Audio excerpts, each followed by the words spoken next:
Don't disagree. Okay. Thank you. Please be seated.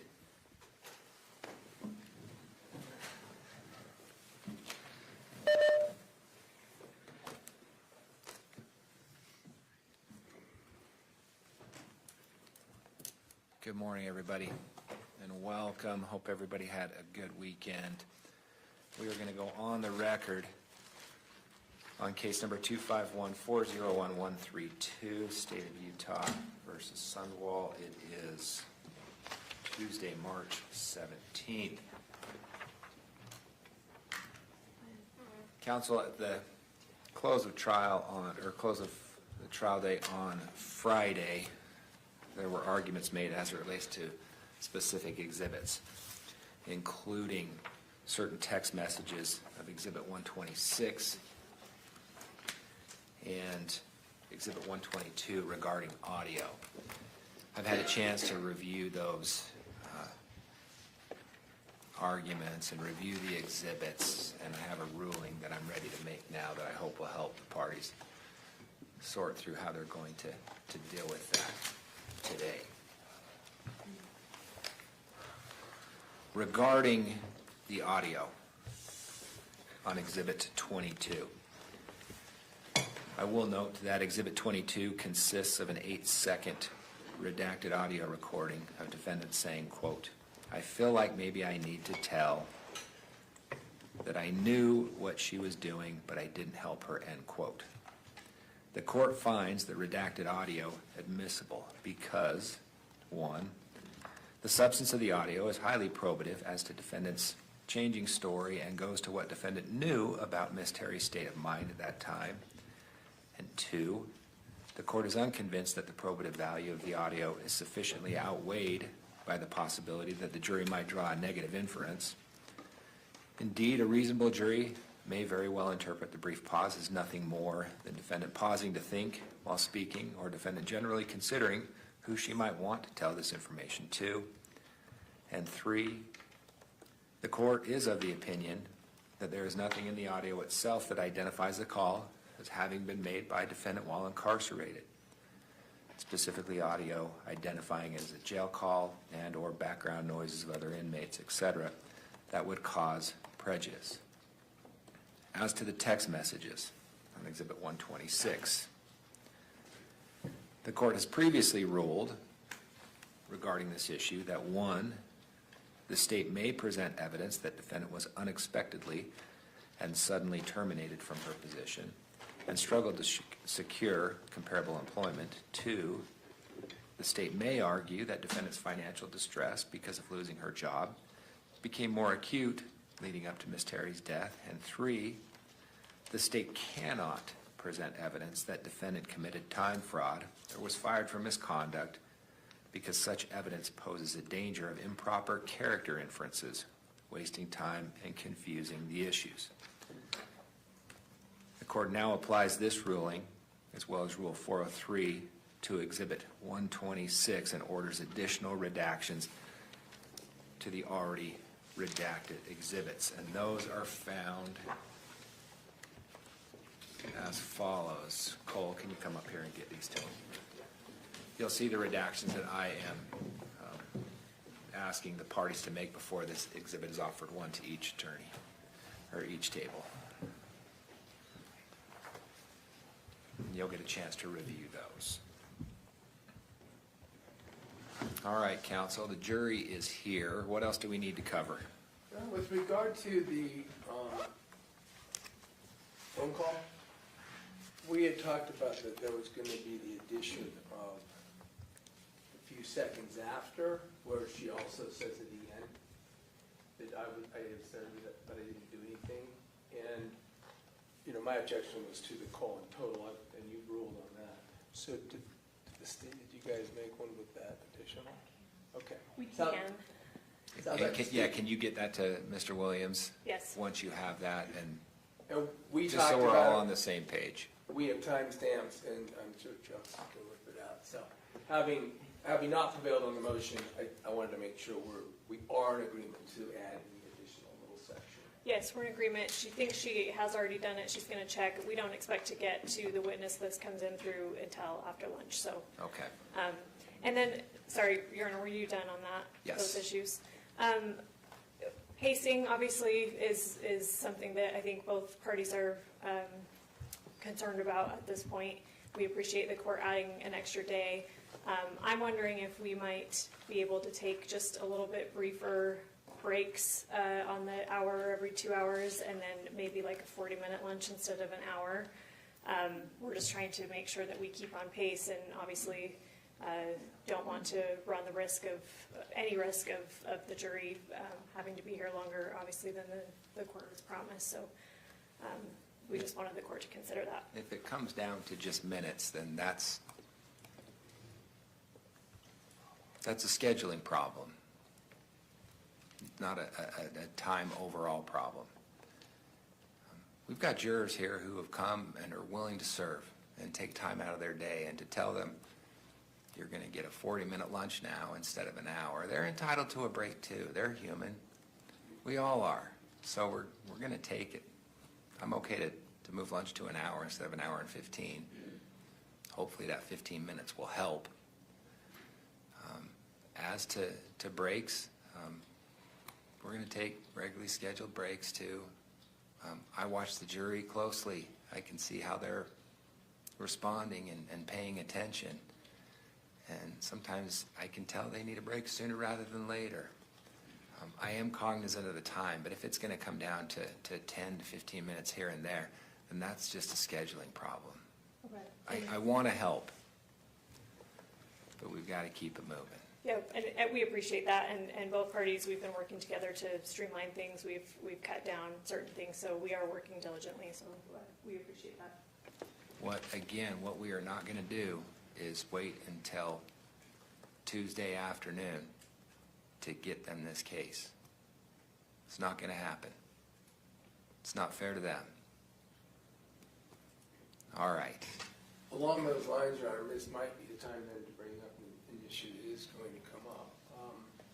And that is that on the first day of trial, and then again, I think it was on Friday, and I can be corrected by the government on this, but it would be approximate, is the first time that we received specific text clips that the government is proposing to introduce. It appears that, and I will just state, we did not have time during the period of 4 days of trial to review them. And when I say review them, I mean look to make sure, compare them to the celebrate, to make sure that they're in context, that they don't leave any out. It's clear on some that the texts are left out of the middle, because the texts have numbers in the celebrate program. Each one has a number, right? So you can go and see whether they're consecutive. Then on Friday, it is now 100, roughly 100 text exhibits that the state is proposing, as I understand, and I don't know if they're going to publish them, because that I think would take an entire day. But we worked hard. They're from Discovery. They're in Discovery, no question. They're not clipped in Discovery. There's 28,000. That they were disclosed. Oh yeah, there's 28,000 disclosed texts. So we did work to at least find representative examples of the text that we could go and compare. And frankly, there are some that we have 403 objections to. There are some that we have checked that we don't think maintain fidelity to context. There's 137 texts between one of the texts that are in their exhibit and the next one. There's 137 removed. There are subjects in the text that vary from the apparent purpose of the text. So we worked hard. I think we logged at least 10 hours trying to review the 100 and check context of some. And I informed the government that I didn't think it was fair to have to agree to any text other than we were used at the preliminary hearing, which I think are 37. So I want to make that record. We did send some examples to the government of our concerns. For instance, there's one that does deal with the financial desperation issue of theirs, but it's in December, and it talks about marital problems between the two that turned out not to be problems. I want to make a 403 on that. So we've got some issues coming up with 100 text exhibits that the state wants to utilize, and I thought maybe you'd bring them up as we talk about time. In a perfect world, all this should have been handled before trial. We I didn't mean, get them before we're trial. talking, I mean, if we're gonna get into argue all of those, we're talking several hours I can't of argue. trial time. I can't argue. I sent notice to the state, I cannot effectively check 100 texts in a 2-day weekend against a 28,000 text discovery tranche, and that we're concerned about the ones we could get to, and so we're objecting. And I know we're trying to think ahead at this point in time. It's not directly before the court right now.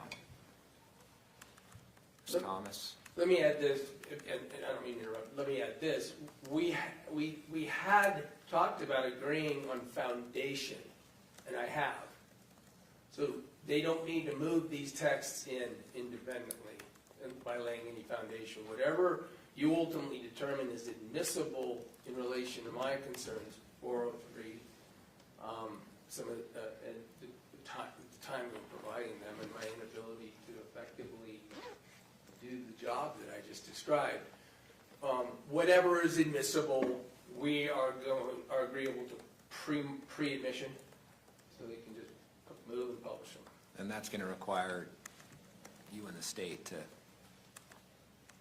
have discussions over lunch or after court, things like that too. I mean, a lot of this can be solved by just the two parties talking, but to the extent that it doesn't, and if there's objections to dozens, if not hundreds, it's not gonna work. Ms. Thomas, you stood up. I want you to be heard. Well, Judge, I just wanted to notify the court that we've been working since the preliminary hearing to pull out of that 28,000 trove of text messages the ones that we felt was most relevant to this case. Since then, yesterday, I spent, it only took me 2 hours to go through every last one, to read each of them, and I did cut out quite a number of them, quite a few that we won't publish to the jury. But that's all it took me, it was a couple of hours. Mr. Williams has had these since he was appointed, or, took on the case when Ms. Sundwall was originally charged. I agree, in a perfect world, we could have gotten them to him earlier, but we have been working to cut them down to a state that it was manageable. He has had notice of them. They are described in the police report. I understand his frustration with the amount that he has had them. And had he wanted to challenge any of them, the day of introducing them is not the time to do it.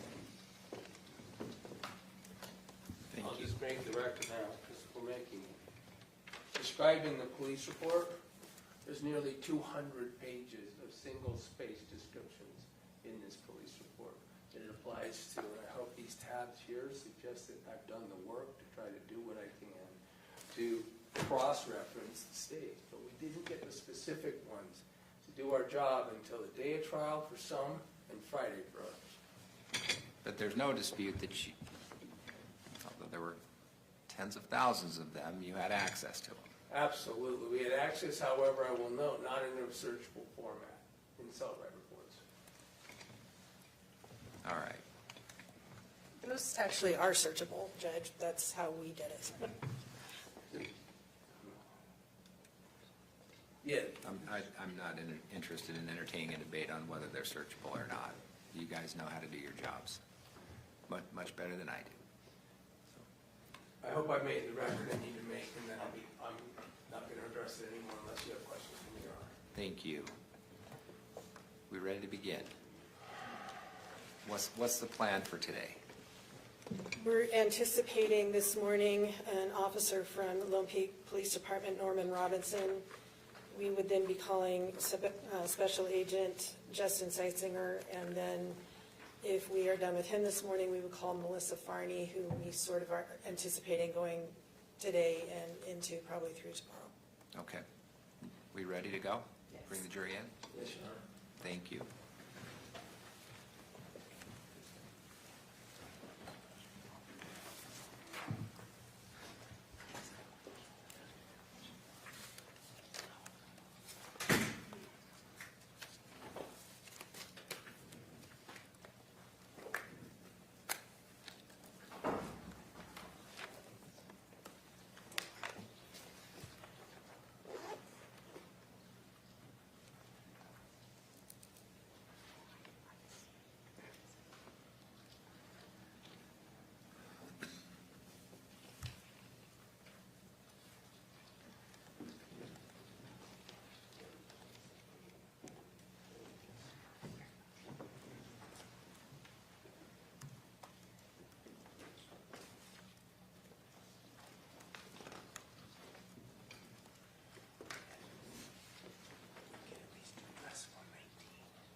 All rise for the jury.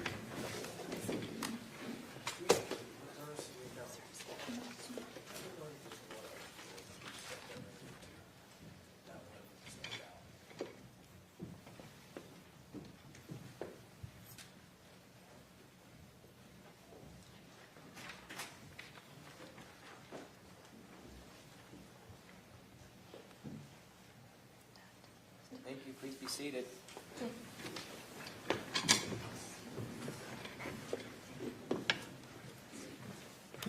Ladies and gentlemen of the jury, welcome back. Hopefully you had a good weekend. It was hopefully somewhat restful. We appreciate your efforts of being here. We're ready to go on our first day of this week. Let's get started. Counsel. Thank you, Judge. The state calls Norman Robinson.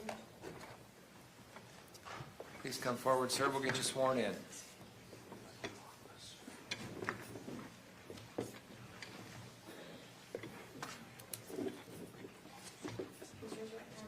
You do solemnly swear the testimony you shall give in the case now before the court will be the truth, the whole truth, and nothing but the truth, so help you God.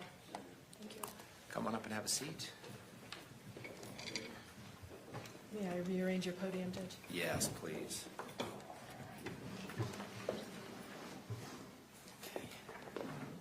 If you can keep that mic in front of you at all times, that will help us make a good record and we'll all be able to hear. We appreciate you being here. Yes, sir. Ms. Thomas. Thank you, Judge. Good morning. Would you tell us your name, please? It's Officer Norman Robinson, How do you spell your last name? Robinson. And it's probably fairly evident to the jury what your occupation is, but I will ask you for the record to tell us that. I am a police officer for the Lone Peak Police Department, excuse me. Okay, how long have you been with Lone Peak? 23 months. And what is the jurisdiction of Lone Peak Police Department? Lone Peak Police Department covers Alpine City and Highland cities. 23 months. Were you involved in law enforcement before that? No, ma'am. What do you do to become a police officer? Well, in my case, I sold my company, decided to make a life change to serve my community. Lost 100 pounds, started working out, went to school, went to the academy, 9 months of the academy. And in the academy, we have to pass with 80% or higher, and so I was the real-life rookie, so to speak, at 46 years old going through the academy. So You mentioned the academy. What is the academy? it's post-training, it's academics, it's defensive tactics, it's firearms, it's everything you need to know to qualify to become a police officer. And is there a certification associated when you complete that? There is. It's the LEO certification. LEO, meaning law enforcement officer. Yes, ma'am. And is that required to be a law officer in It is. Utah?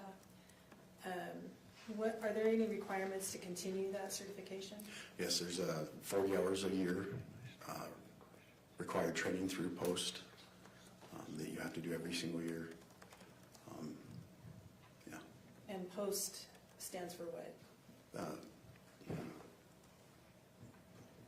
Okay, Sorry. police officer I'm super standards and nervous. training? Yes, yes. I know that's leading. It's a completely different career than what I had before, so yeah.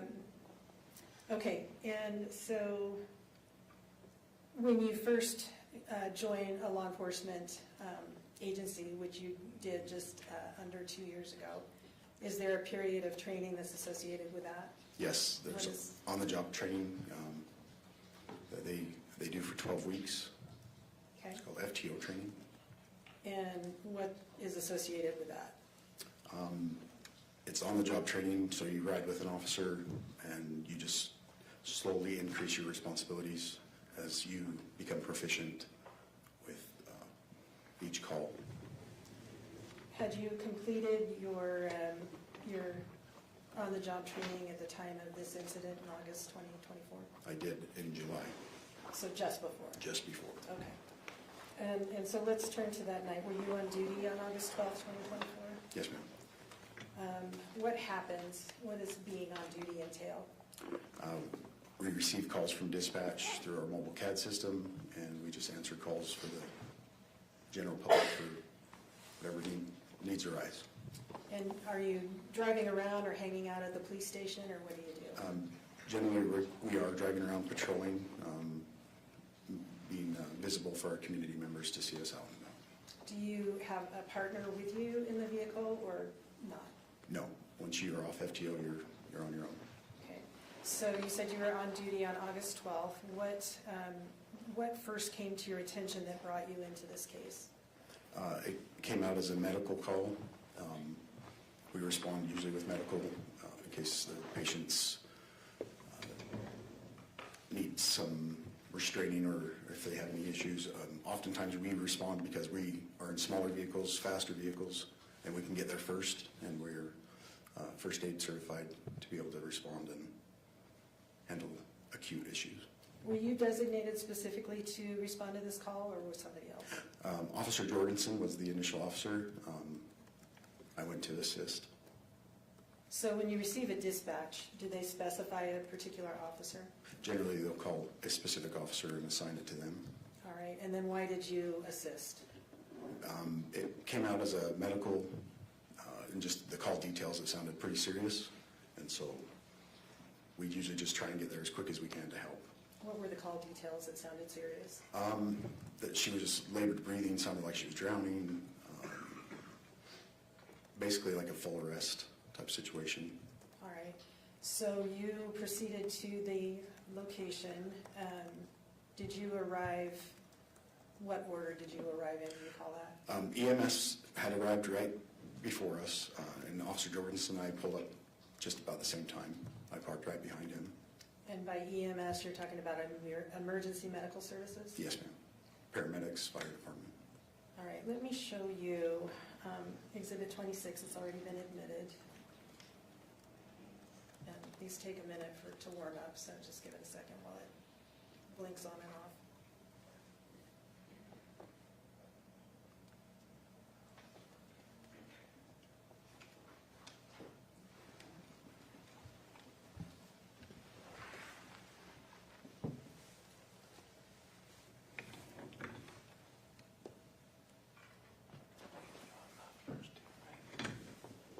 Okay, I think we've got it. Do you recognize this photograph? I do. What is that? It's the home where Casey was staying on Stevens Lane. And that is where you responded on August 12, 2024. Yes, ma'am. What time of day did you respond?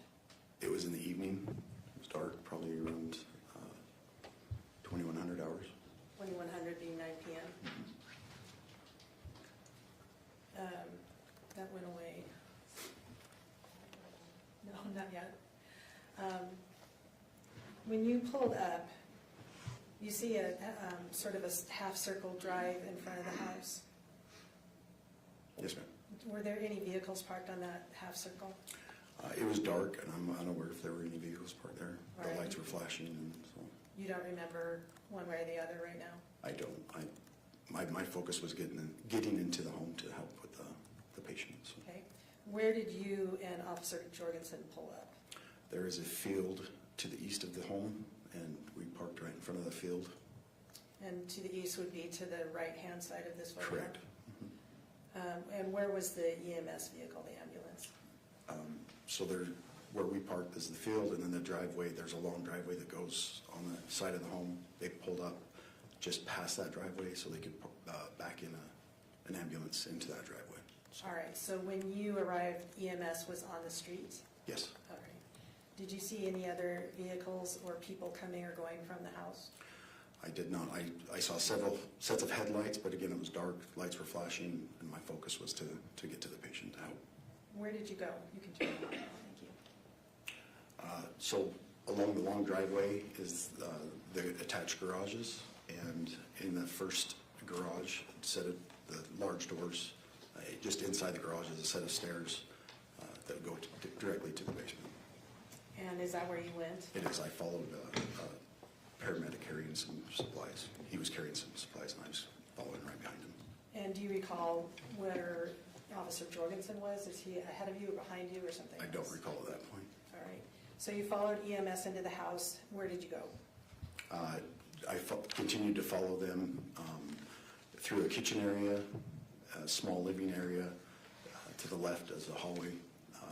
Directly at the end of the hallway was a small bedroom. And Let me stop you for just a minute. Was this on the main level of the house? no, ma'am, that was down in the basement. All right, so you went into the basement, and then you described a kitchen area, a small family room area, and a hallway. Correct. And then what did you see?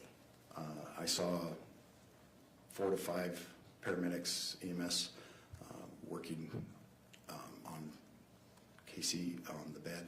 It was kind of a small room, so I stood in the doorway, just kind of to be there for a pass-off if they needed help with CPR or anything like that. Okay, what is a pass-off? So as they initiate CPR, it's quite strenuous on the body for people to do, and so we trade off to make sure that the compressions are correct and nobody gets exhausted during that time, so the patient's getting full care.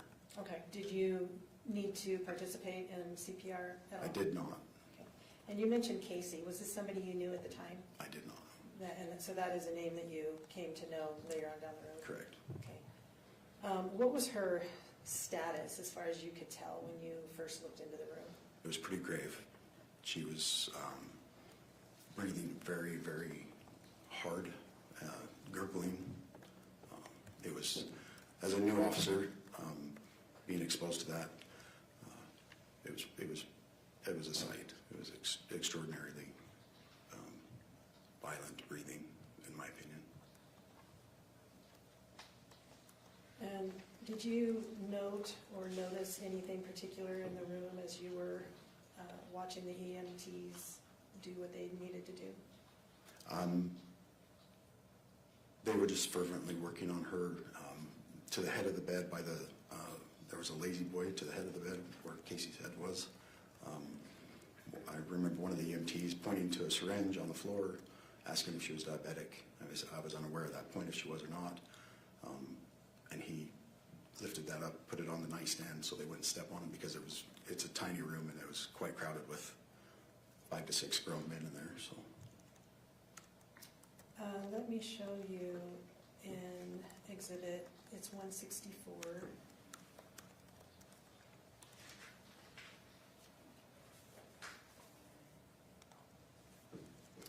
And do you recognize that photograph? Yes, ma'am, that's the syringe the fireman placed on the nightstand there. Where is the nightstand in conjunction with the bedside, the recliner that you mentioned and the bed? So you have the recliner is against the corner, in the corner of the wall, the bed is on the wall, and the nightstand is just would be to the right of the recliner. Okay. As you enter the room, it would be on your left side. Okay, gotcha. All right. And does that accurately reflect what you recall seeing the EMS, where you saw the EMS put the syringe as they were working on the patient? Yes. State moves to admit Exhibit 164. Mr. Williams? No objection, I'm just looking for the original witness list put up here. Court Or received, exhibit list, I apologize. court received states 164, wish to publish. Yes, please.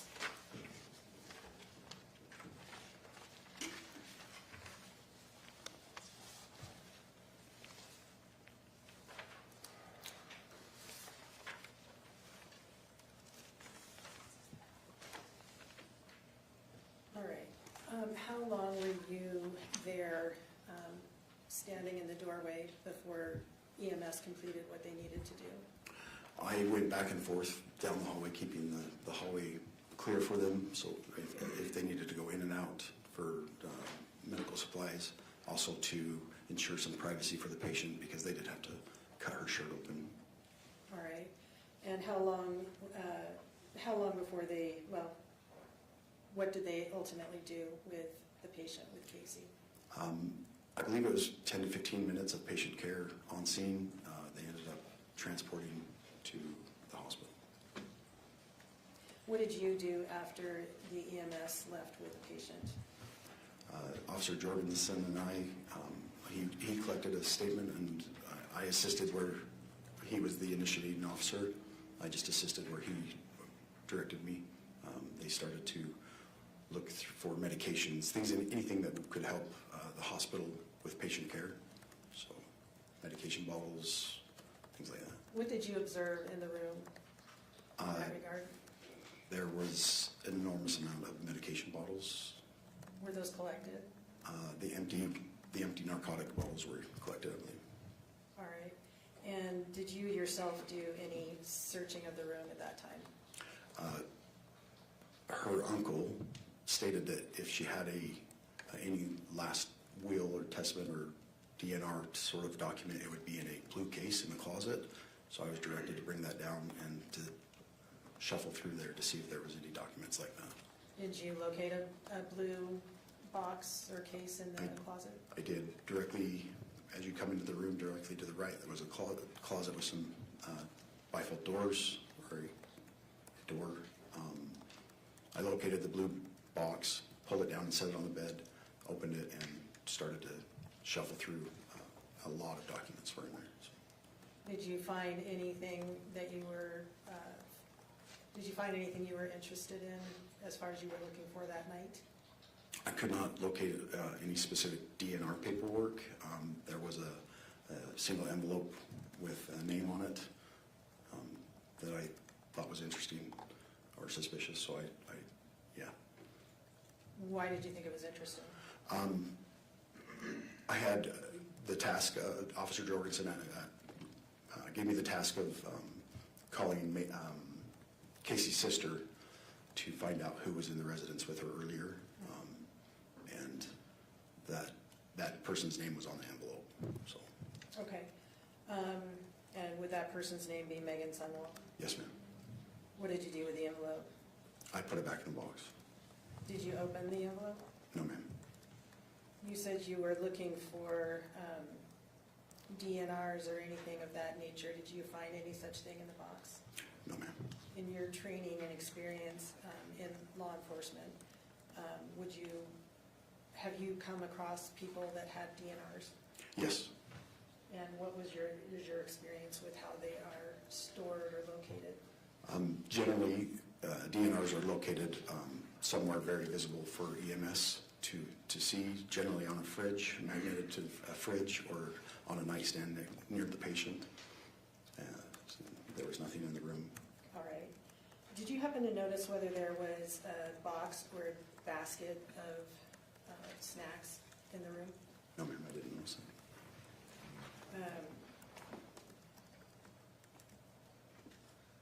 There was a drink on the desk, but as far as a basket of snacks, I'm not aware of. The drink on the desk was at the same table that we just looked at, or is that a different? No, it's a desk to the far right of the room. On the opposite wall from where Correct. you saw the syringe? Yes, ma'am. All right.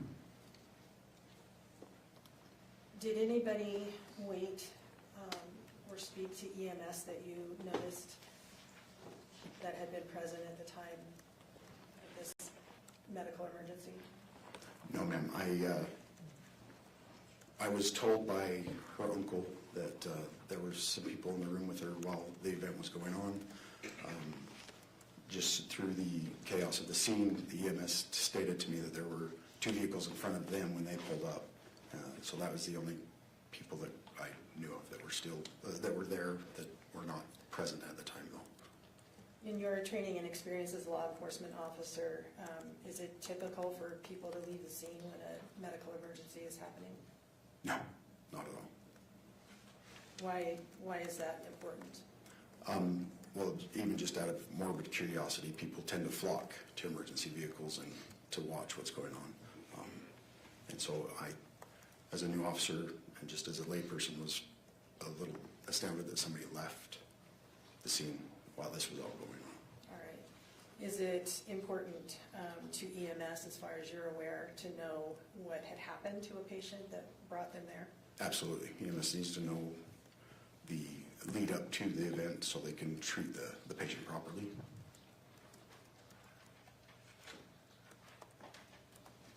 How long were you at the home before you left? Approximately an hour. Okay. And what was happening when you left? We had collected the empty narcotics bottles, prescription bottles, spoke with the uncle, shut the door to the room, and as far as I'm aware, the on-call detective had been notified, and the on-duty sergeant had been notified. Did you also, you said you collected the narcotic bottles, did you also collect the syringe that you noted? Correct, yes, we did. What happens when you collect items? I just assisted bagging them up. Officer Jorgensen, since he was the initial officer on the scene, he takes them back to the station and then books them into our evidence lockers. From there, it goes to our evidence tech, and I'm not sure. Is anything, when you bag them up, what information is included on the bag as far as where they were located? So it's where they're located, who's taking responsibility for them, chain of custody, so Officer Jorgensen, and then they get transferred to a more physical or a sealable bag at the department, and then entered into a locking locker that once it's locked, we don't have access to it.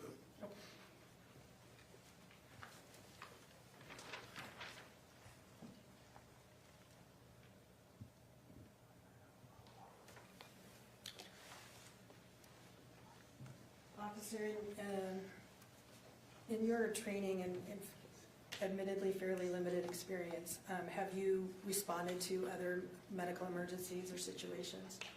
Often. In those circumstances that you mentioned that you have seen DNRs to be in place, do you verify if they exist or offer care regardless of whether there's one there? Generally, that's EMS that takes care of that, but we're on scene to assist them in looking for those documents or participating in patient care while they look for those documents. And absent an obvious one that you mentioned is typically on a refrigerator, bedside table, or something like that, would care be automatically offered or suspended until that's confirmed or denied? So generally, when we arrive on scene, if there are people there, we get directive from them. If they generally, the people that are near the patient will know if they have a DNR, and will direct us straight to the DNR. Okay, all right. How do you confirm when there's, if there isn't a visible copy of one, what do you do? If there's not a visible copy, we assume that there's not a DNR and we initiate patient care. Thank you.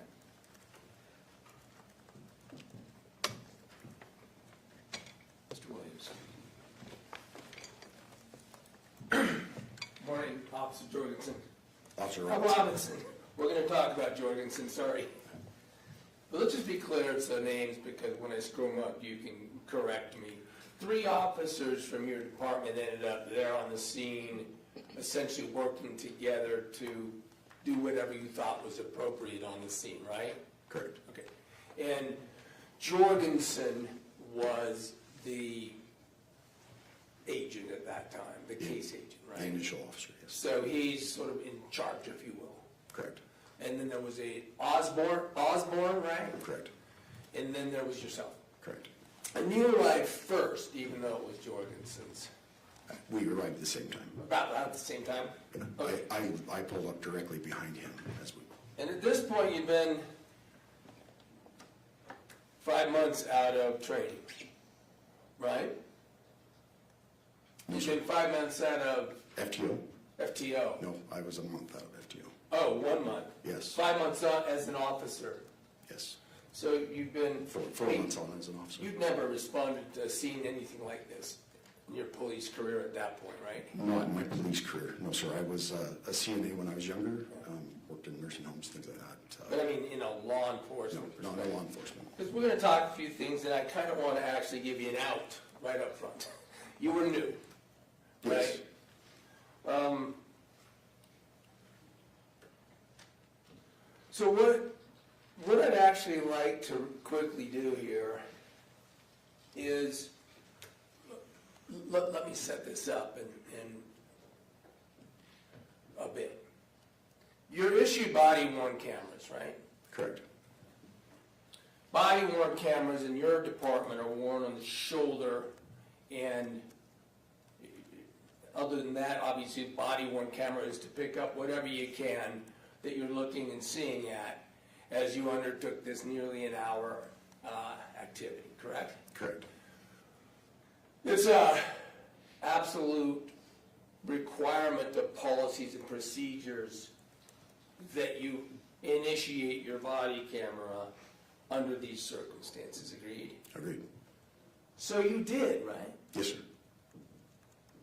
And then you turn off your body camera at the end of this activity. In other words, when you're going to leave the residence, is that when you decided it was, Yes. you could turn it off? You were also issued telephones, right? Correct. And those are telephones you could take evidence with, correct? Correct. For instance, photographs. Yes. We're going to get to all that in a minute because I know that you know what's coming. That even though you followed your body cam policy, created an entire body cam that we could review and see exactly what you did, it got destroyed before this trial, right? Yes. As a matter of fact, and you didn't destroy it, right? No.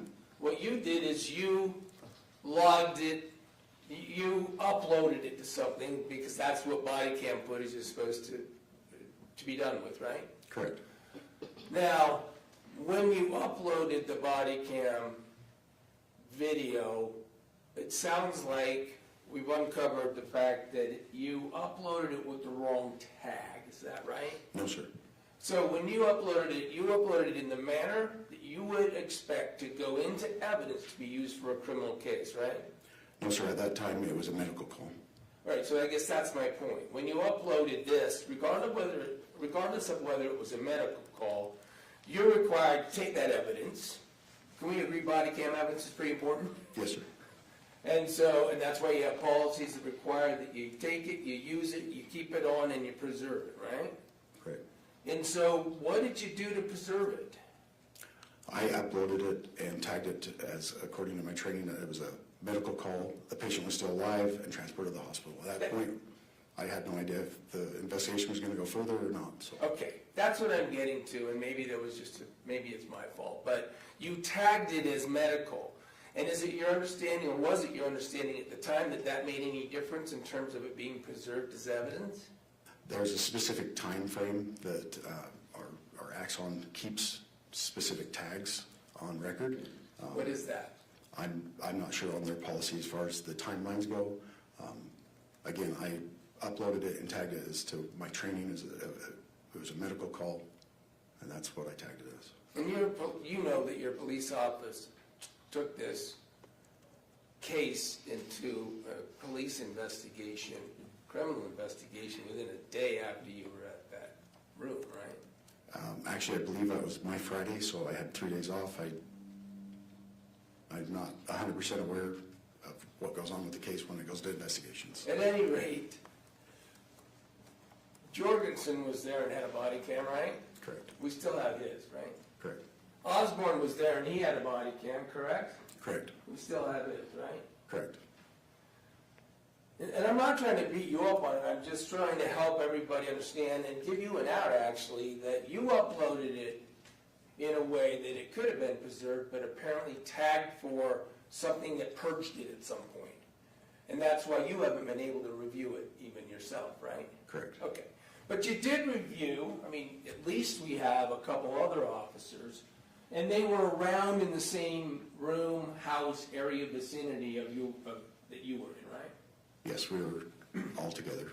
So at least we have theirs, and in fact, didn't you review Jorgensen's Yes, body camera in preparation for today? I did. Since you didn't have your own to review, fair to say. I also read the report from Detective Farney. She reviewed the body cam, so Yeah, Farney got to see it before it got destroyed, right? I believe so, yes. Okay, and I apologize. Detective Farney got to see it, I'm sorry. Okay, well, what I'd like to do is play a little bit of Jorgensen's. Because, did you know, I mean, were your responsibilities essentially mostly finished in this case after you left the room? Yes or no? When I left the room, yes. Yeah. Then,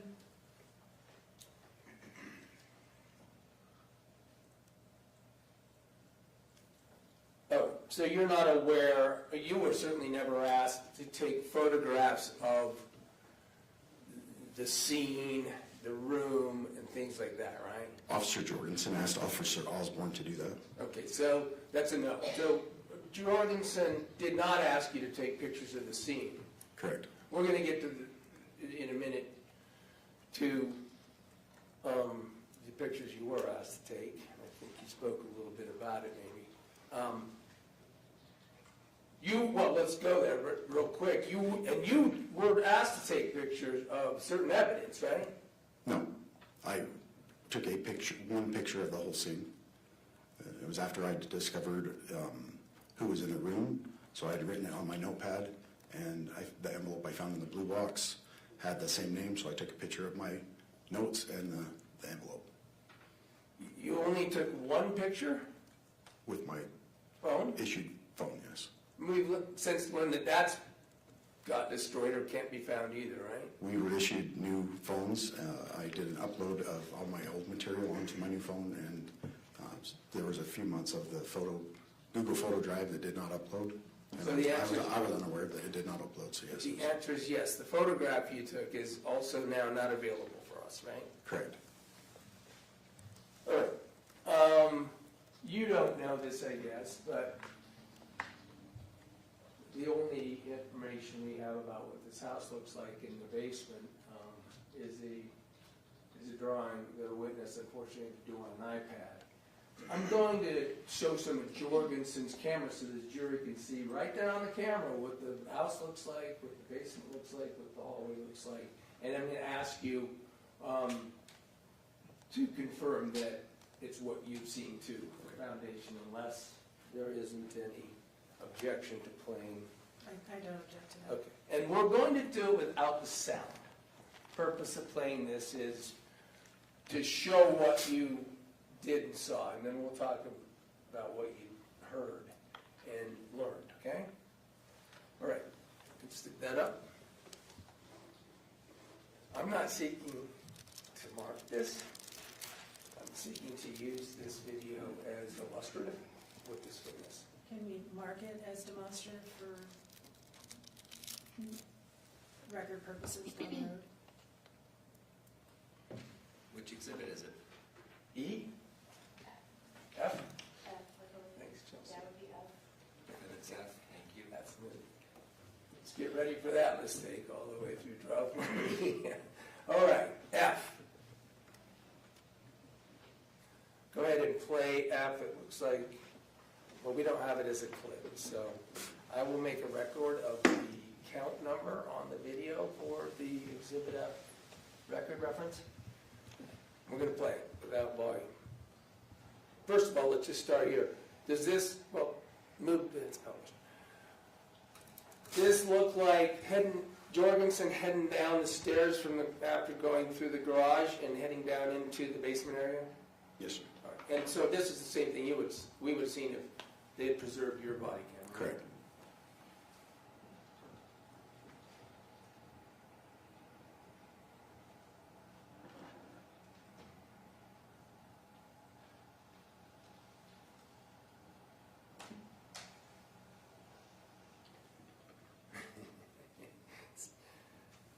All right. Why don't we pause it there? That's Mark, the owner of the house, walking past the front of Jorgensen's camera, right? No, sir, that's Mark, the uncle, the owner of the house. I believe they're her grandparents. All right, let's call him Mark the uncle. So that's Mark the uncle that you spoke to and got a lot of information from, right? Yes, All right. Because, look, while we're on it, when you spoke to Mark, much of the time Jorgensen and Osborne, you were outside their presence, right? yes, Yeah, you were in this area speaking to Mark a lot of this hour, right? In this area that's on the screen, the downstairs den area.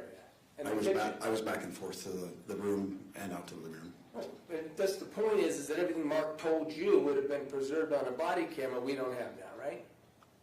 Correct, he was, Okay, that's all.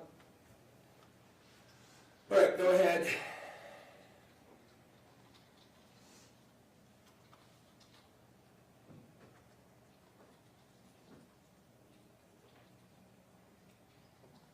All right, we're walking down. You can see Mark's father there on the left with the red cap, right? yes, Newell, that's Newell, right? yes, Now, you found, by the way, a whole bunch of Newell's prescription medication and opioids in that room eventually, right? correct, That was EMS. There goes Mark, right? yes, Here you are talking to him, right? yes, And of course, we don't know what he's telling you, at least not in form of a recording. Well, actually, that's not true. That's not true. I'll take that back. This is Jorgensen's camera. correct, So we do know that this discussion that was happening because it's being caught on Jorgensen's camera, right? correct, Now, during this discussion, Mark is giving the information about, he's already talked to Kylie, who has stated that she thinks Meggan was involved in poisoning her sister, right? correct, And Mark has already said, so we don't know if it's some suicide or assisted suicide or she murdering, and all of these theories and suspicions have been told now, are being told to you by Mark, right? yes, All exactly, right. So I want to be clear that at this point in time, there's reason to believe it's not just medical, there might be police work to do, right? it's third party, so essentially it's kind of hearsay. Well, sure, you begin investigations on hearsay all the time, right? Yes, I mean, detectives, I'll back off the subject. Here's the EMT talking to you about what's going to happen. Mark needs to go move his truck because the ambulance, they're going to take him up that stairs he just pointed at, right? yes, All right.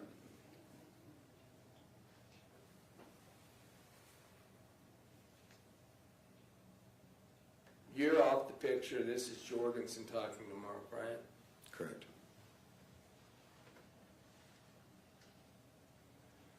Remember that's Mark looking to get a phone number?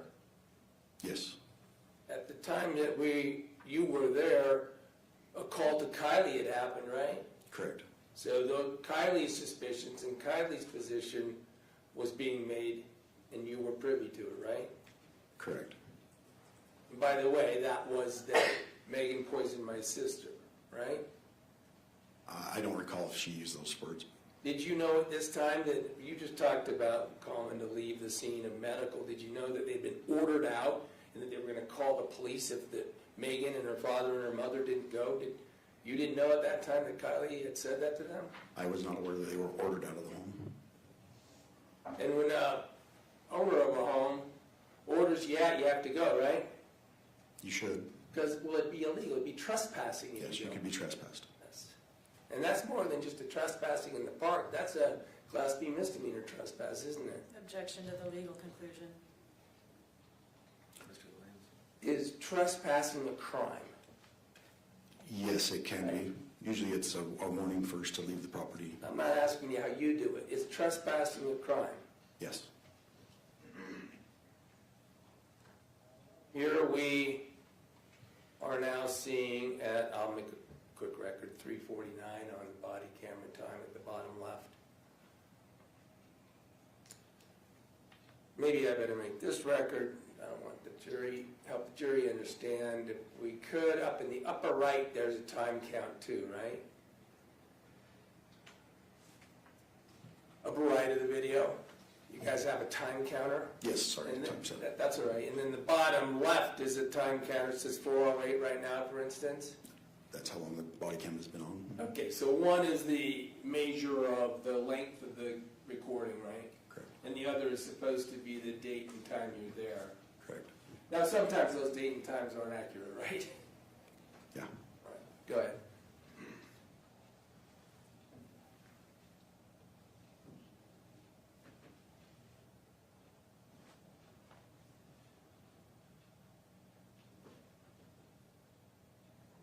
All right, here we go. Jorgensen walking back over to Den. By the way, that's Newell's wife, Mark's mother, that is standing with Newell there in the red cap, right? I believe so, yes. Downstairs. That's a yes? Yes, yes. If there's a way to use the 10-second forwarding. See, this one goes forward 30 and then back 10. Why don't you skip forward 30? Light to get back downstairs. Mostly to show the jury the downstairs portion. You can go another 30 if you want. Keep going 30s until we get Jorgensen back in the house. They're arranging right here to have the truck move so the ambulance has somewhere to back into, right? No, sir, I believe he was on the phone with the supervisor, sergeant on duty. There you go. By the way, call him a sergeant during all this, right? Correct. And we're going to get to it, but there was a call to Detective Farney, right? I'm unaware. I didn't make the call, so I'm unaware who or if she was So called. you weren't in the room. Fair enough. Correct. I don't know what you did. I don't have your camera.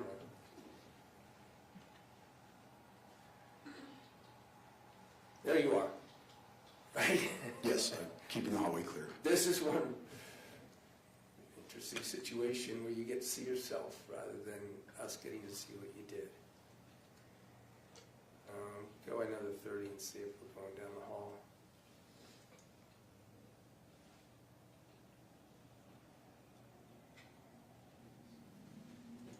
Keep doing that, I guess. Another.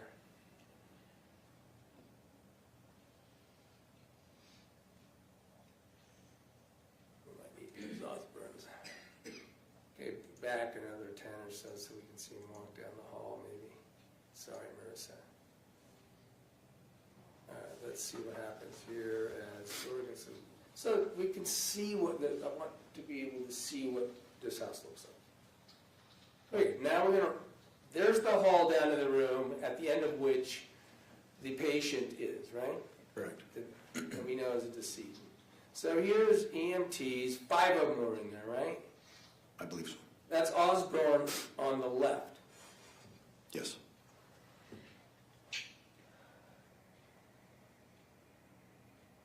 And you guys really didn't go in that room. We can see the syringe there, right? On that Yes, sir. table with the light on it. Yes, sir.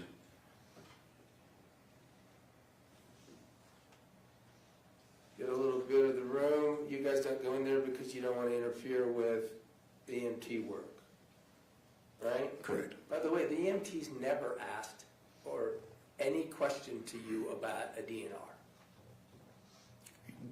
Correct. Generally, they're That's all visible. I have is we're going to move quicker. Back out to the den. All right, let's see if we can forward even dragging, if you'd like, Marissa, to once the EMTs leave. I have my timestamp transcript too.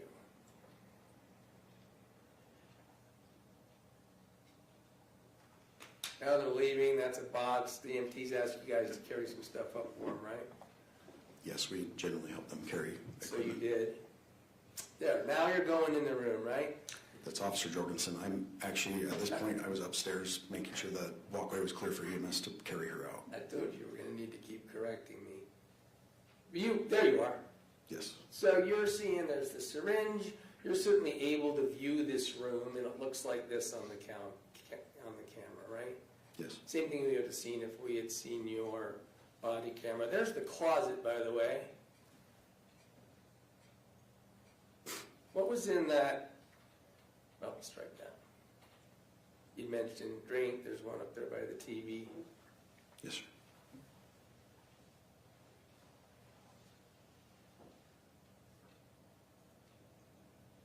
That's the bag you're putting the syringe in, right?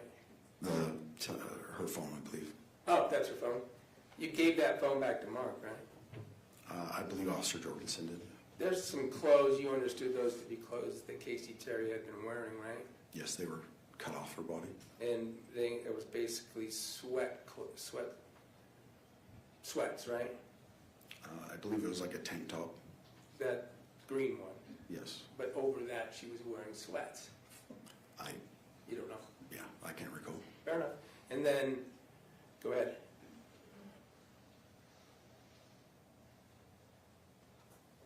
Now you said what you ended up finding was a massive amount of prescription pain pills, oxycodone, right? Officer Jorgensen, Officer Osborne discovered those, yes. I mean, the three of you, knew it, right? Yes, I was You were aware. in that room when they were finding them in the drawers, finding them in the closet, finding dozens of pain pill bottles, right? Correct. And it became clear in your investigation, the three of you there, they even had Newell's name on them, right? Correct. Many of them for opioids, right? Correct. I mean, when you told Mark about all these drug containers that you found in Casey's room, he was surprised, wasn't he? He acted surprised. He can't say whether he was surprised. He acted that.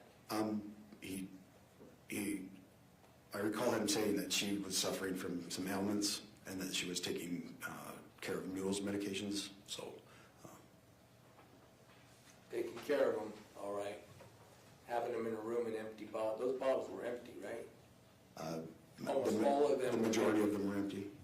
You remember Osborne saying he thought he had about 1,000 missing oxycodone pills? Yes. Osborne's looking in the closet now, right? Yes.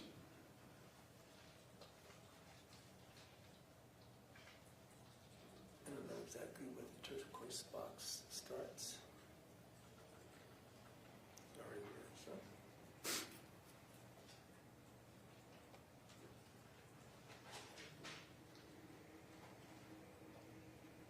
You mentioned this turquoise box, right? In the closet? Yes. Yes. I'm going to get to that subject because that's what we were talking about. You looked through that, right? I skimmed through it, yes. You just skimmed through it, in fairness, right? You didn't. You're just arriving. You're told maybe something might be in there of some importance. Is that fair? Yes. Okay. So it was. I think you said Jorgensen asked you to do that. Yes, it was. We're going to get to seeing you do it. By the way, now you're seeing the pain pill bottles that were pulled from that drawer, right? It wasn't just pain pills, but yes. I'm sorry, medication. Fair enough. There were some other kinds of medication. Yes. You're right.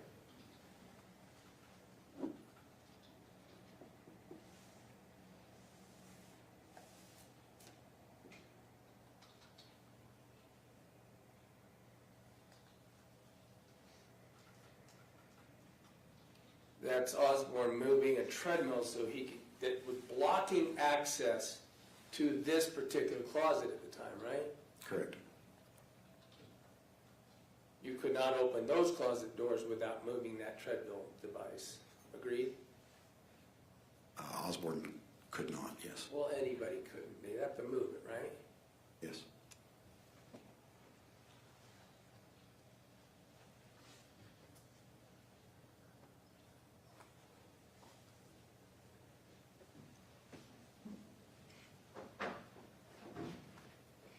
is Osborne going through the closet, right?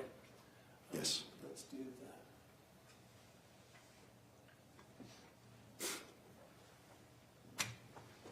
We can go back there. Is it still?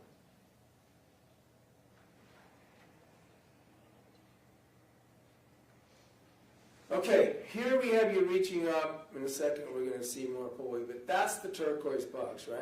Yes. Now you're reaching up, pulling it out. By the way, pulling it out. You're wearing gloves for reasons that include you don't want to leave fingerprints, right? Yes. Certainly, even at that point, and as you sit here now, you realize that a smooth surface like a box would be a good place to try to get fingerprints from. Might be. Well, and there were a lot of, like you said, empty narcotics, and so, you know, All kinds of stuff. yeah, I don't want to get, But on that, oh, yeah, now you're talking about the gloves. It was actually Osborne that said, hey, when you picked up that needle, he said, hey, you should go wash your hands it was her phone that I grabbed. and phone. Yes, And then you wash your hands and put those gloves on. I did. Mhm. Here you are opening it. Pause. This is you looking through the box. If we could, can you go back 10?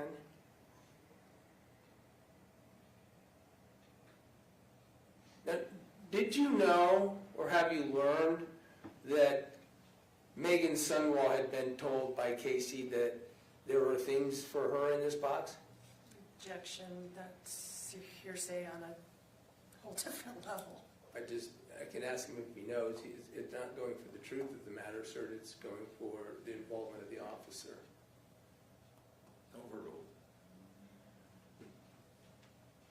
At this time, you didn't know, but as you're investigating, you're talking, I'm just asking if you learned that there was a claim that there were things for Meggan in the box. Let me just ask that. There were a lot of excited utterances going on as far as her name and things, but nothing specifically about that box. I mean, we're going to It get... was correlated to, about Meggan, to me. I interrupted you, I'm sorry. Okay, let's play it. So, we can see in that box, there's, now that's not you looking in there.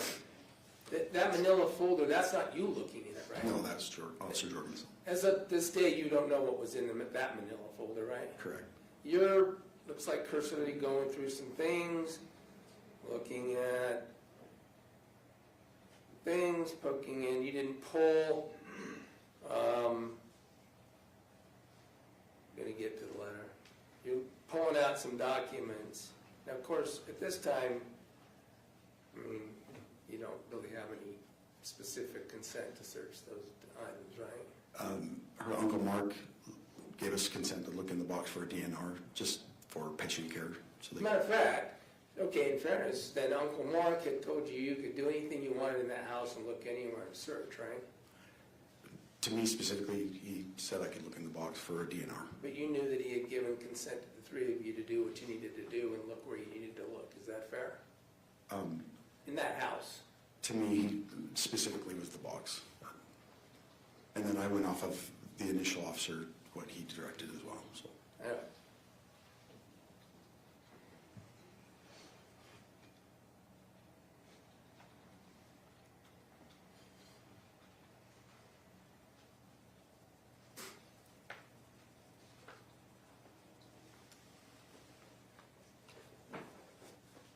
All right, so you've got some manila envelopes, you stick them back in there, going through, looking at papers. So that's obviously Jorgensen standing there recording it, so he's looking at them too. Thumbing through some letters, it appears to, notes, maybe cards. Is that what you saw in there? Yes, there was a lot of miscellaneous papers, so we were looking for a specific medical document. All right. That's all you were looking for? Yes.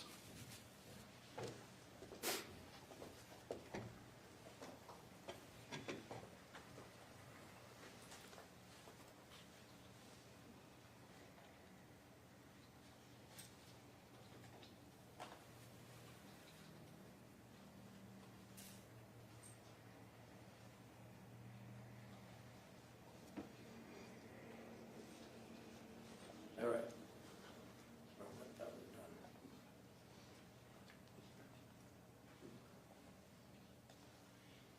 folder with some papers. You didn't pull those out of the blue folder, right? I believe it was empty. Can you go back 10 seconds?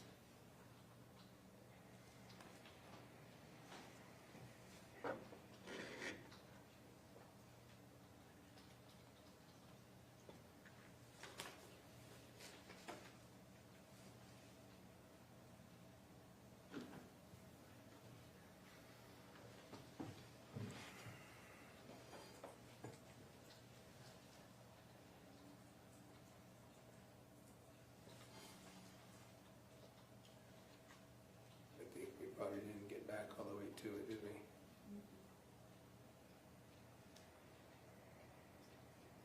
A couple tens back and out to 4. That's right, when you put the folder back.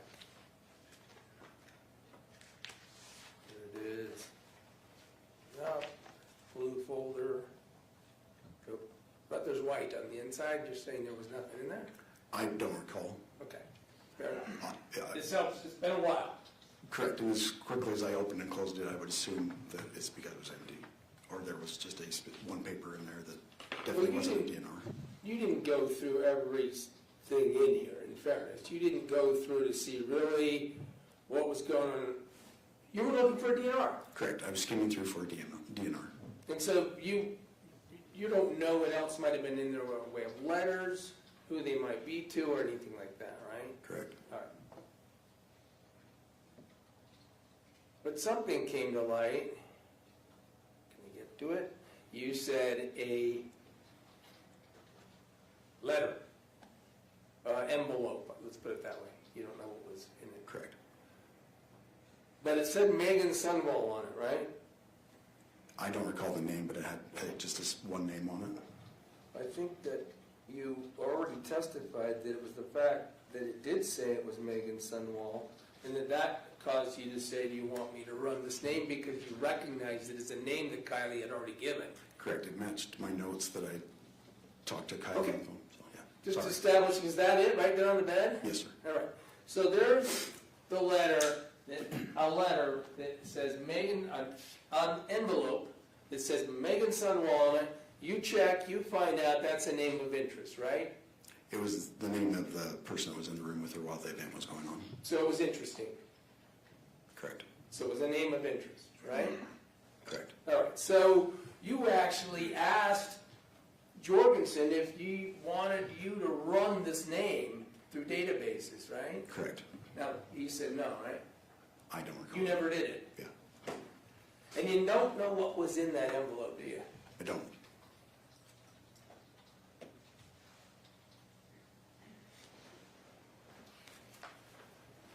Again, do you recall that, I think you already said, during this time, calls were made to your sergeant, right? Officer Jorgensen, yes, was in contact with Sergeant. And a call made to Detective Farney. I'm unaware of who called Detective Forney or if she was called at that time. You weren't in the room? I wasn't privy to that, no.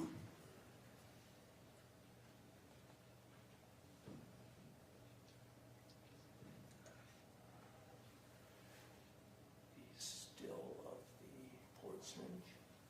Well, do you want to show the leaving? Let's go to the very end. When you walked out with Jorgensen, right? Correct. The last thing that you ever said to Mark, and whoever else was present who could hear, is don't let anyone go in that room, right? Correct. Lastly, I just want to show you a still photo, off of a body camera.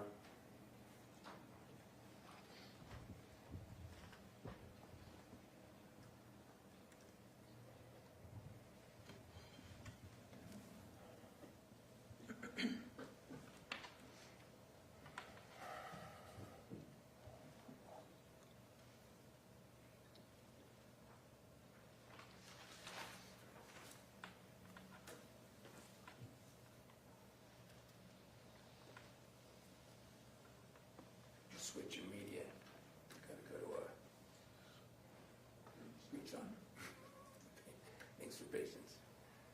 Do you recall? This shouldn't be published yet. Thank you. See this? You recall standing there, we saw Osborne going through, and Jorgensen to a certain extent, the left-hand closet where it was blocked by the treadmill, right? Yes. You recall that this is the closet that is depicted here on what I'm going to call defendant's G. From that picture? Yeah. No, sir. Do you recall seeing that? That's a close-up picture of medication. I can't there's definitively say that that was the closet just by that still picture. There's something in front of it, right? There's a syringe. Is that right?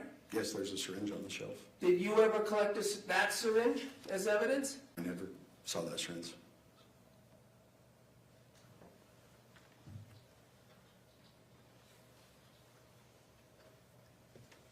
you know where that is in time on the video? We'll do it with Detective Farley. Thank you, that's all I have. Any regret? Sue would move to admit that in Defense Exhibit F, The video. the video. The entire Jorgensen video? That's what they're asking. Can we discuss it at a later time? We can. Thank you. I guess I'm asking you to reserve. We can do that. Officer, just a few questions. As part of your training with Post and through the academy, was writing reports addressed? Yes. What are your instructions with regard to writing reports? Basically, it's who, what, where, why, when type of situation. Is it important to note down what you noted about any particular scene? Yes. In that video, we saw you holding a little small notebook. What is the purpose of that notebook? It was just to take name and phone number down, or just a name, just any notes that can go to later. All right, and did you write a report in this particular case? I did. Did that accurately reflect your recollection of your conversations and what you did and what you saw? I wrote a general report for a medical call because I didn't know. It was, again, it was a lot of hearsay, like a third party, so I didn't know. At that point, I wasn't aware of how far this investigation would go. Well, let me clean up the question then. Did you write a report that reflected what struck you as being relevant at the time? Yes. Okay. What did Mark tell you that evening?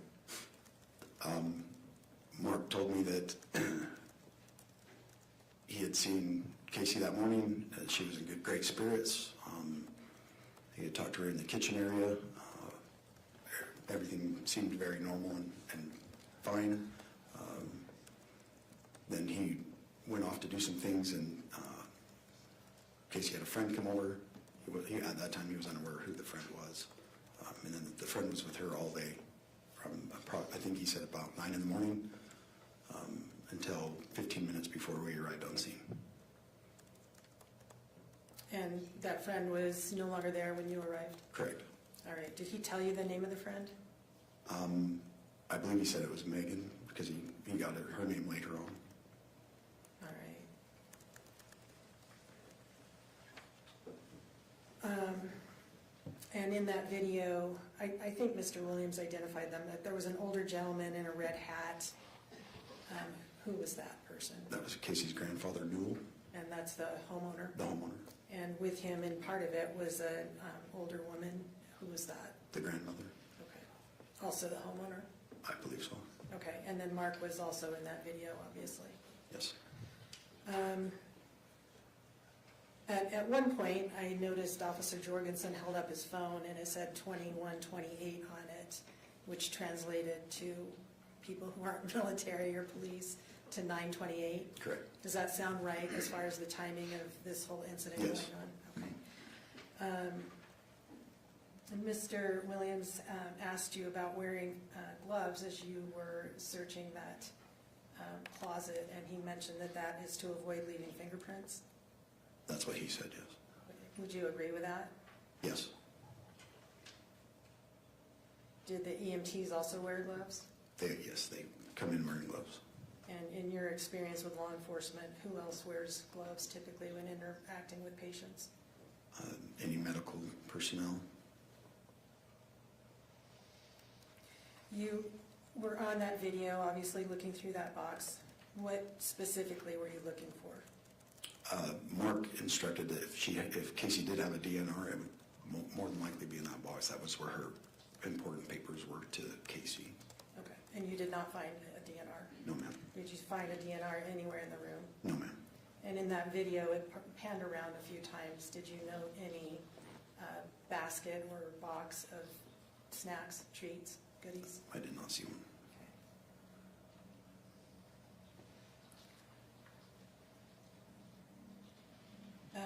In that last photo, could you put that back up, please?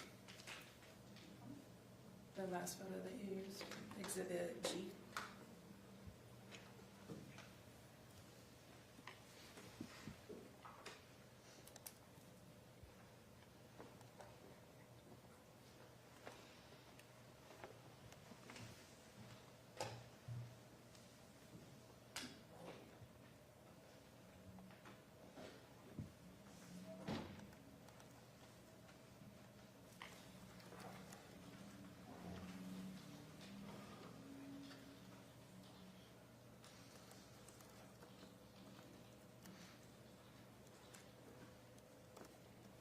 Okay, that plastic item on the shelf in front of the bottles, Mr. Williams referred to that as a syringe. Is that consistent with your recollection of what he just said? Yes. Is, in your mind, is that a syringe? I would say that's a plunging type device. I wouldn't call it a syringe. Usually, in my experience or my brain, I attribute a syringe usually with a needle on it. Or Okay, and does this one have a needle? no.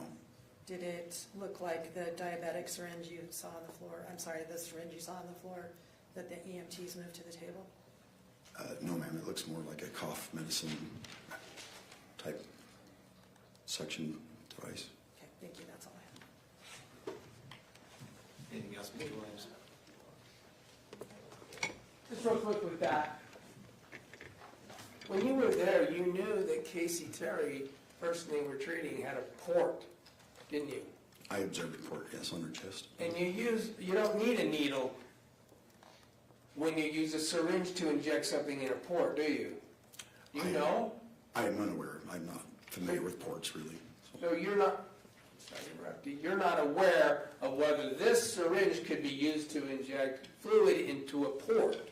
I'm unaware of that, yeah. I forgot a little bit, one more thing on the blue box. After the blue box was looked through by you, it was placed by Osborne on the floor in front of the closet, right?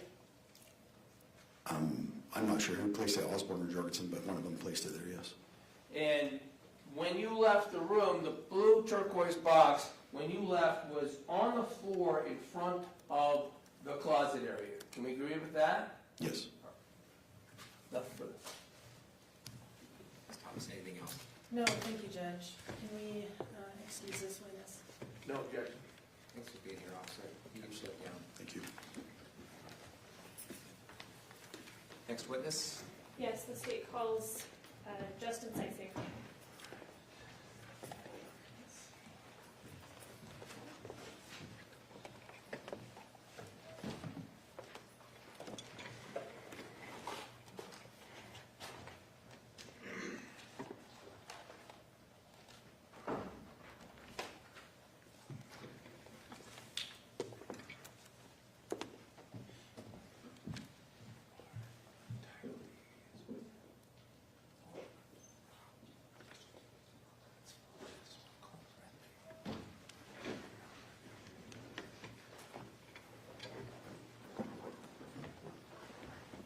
Please come forward, sir, up here near the clerk, and we'll get you sworn in.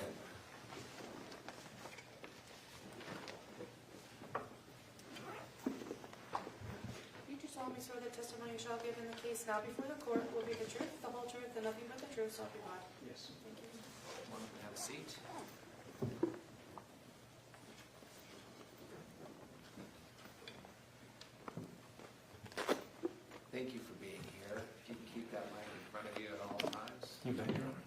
So, Ms. Hunt. If you could state your name and spell your last for the record.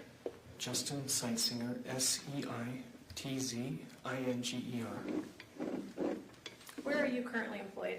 I work for the Utah County Attorney's Office Bureau of Investigations. What's your title, what's your current title at that office? Special Agent.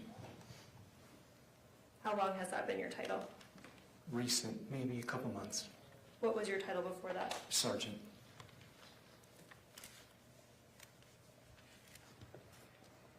Do you have a particular role inside of that office? I do. I conduct the forensic examinations of digital evidence. And how long has that been your role in that office? In that office, I guess, just over 8 years. Did you have that role at another, in another agency or job before that? Yes. Where? The City of Orem. How long was that? I was 3 years approximately, maybe 4 years. Anything before that as a, Not as a digital examiner. I was a regular police officer before that and a detective. okay, I want to go through your training and experience. We'll start with just your police officer training. Briefly describe that for us. So I attended the academy like every officer does to become a certified officer in the state of Utah. I've went through all the necessary trainings I needed to do my job well and effectively. I've been through myriads of trainings from homicide school to forensic courses, multiple certification courses to become certified in the tools and skills that I have. How long were you, before we get into your the forensic aspects of your job, how long were you just a police officer? I was a patrolman. I've been a police officer for almost 20 years now. I began as a patrolman. Then I worked my way up to become an investigator. And then I went back from investigations to patrol as a corporal.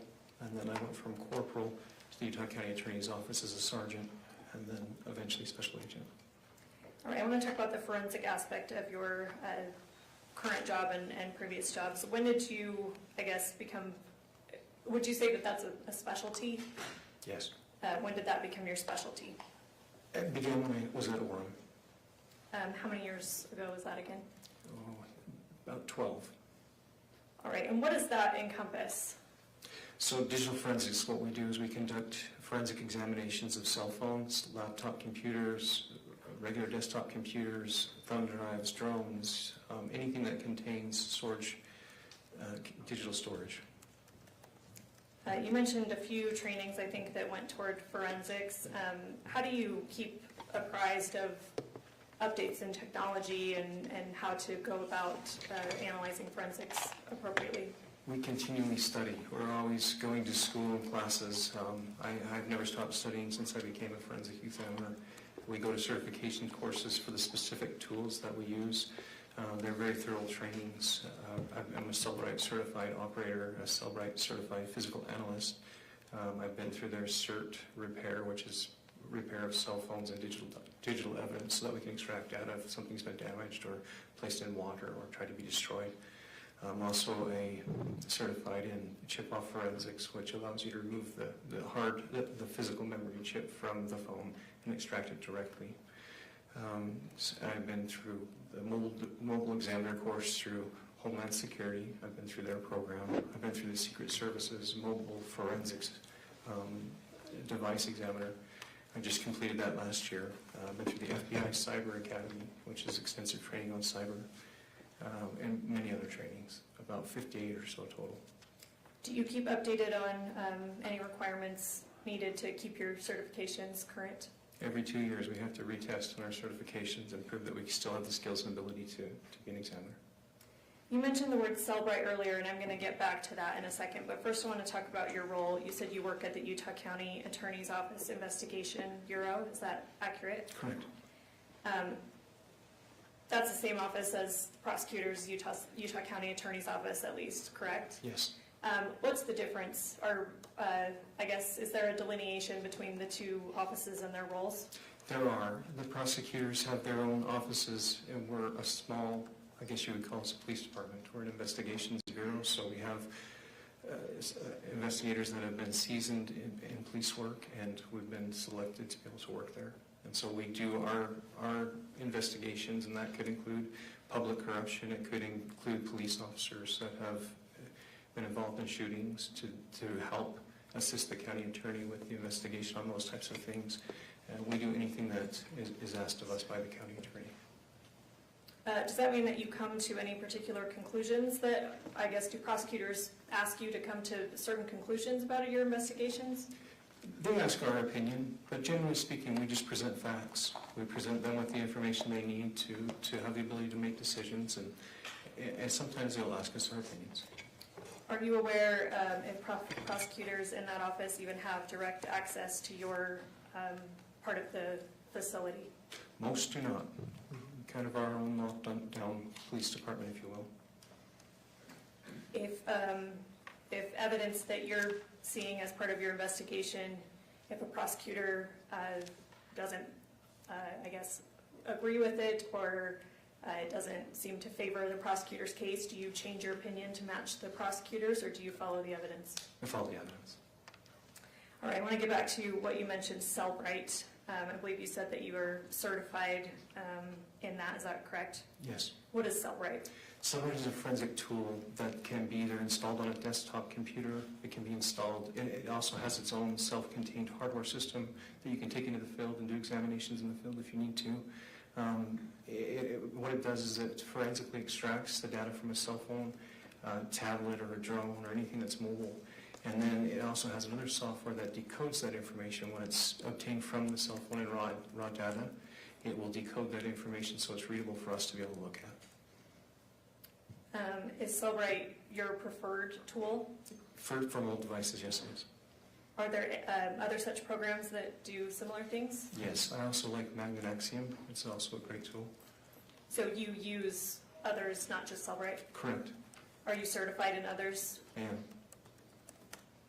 Is Cellbrite a common tool used by law enforcement in investigations? It's worldwide used by law enforcement professionals, also the private sector. In your training experience with Cellbrite, is it reliable? It is reliable.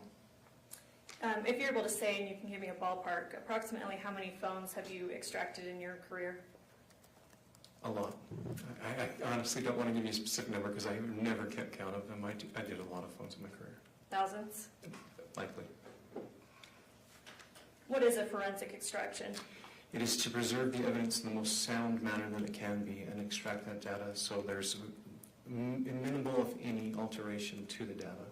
Cell phones are a little tricky because of their security systems. There has to be some manual input given to the operating system. It does not affect user data, but it will affect changes to the operating system.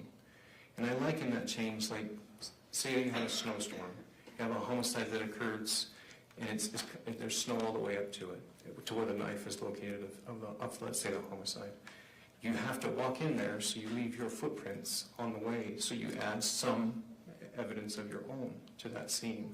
But you have to do it because it's necessary to recover the knife and the evidence that was used in the homicide. And so I look at it, put it in context with that.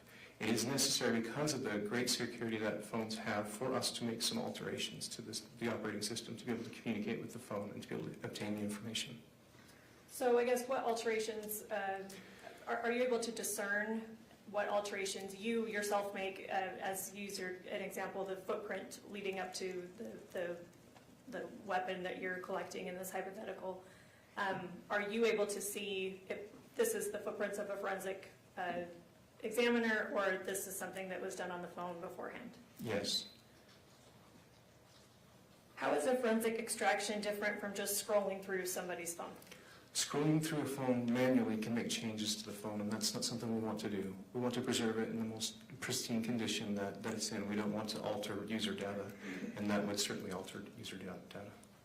Are there some limitations? I know that there are different types of cell phones, Apple, Android, et cetera. Are there limitations that certain phone, I don't know, what do you call it, software, hardware, presents you when you're doing a forensic extraction? Yes, they're continually changing and they're continually challenging. Is one phone type more challenging than another? I guess that varies. Apple can be a little more painful sometimes. And why is that? They're always changing their software to lock us out, specifically lock us out of being able to do what we do. Nevertheless, are you still able to extract information from Apple phones? Yes. How do you ensure that data is not altered during the extraction, other than, like your example, the observable footprints of the forensic examiner?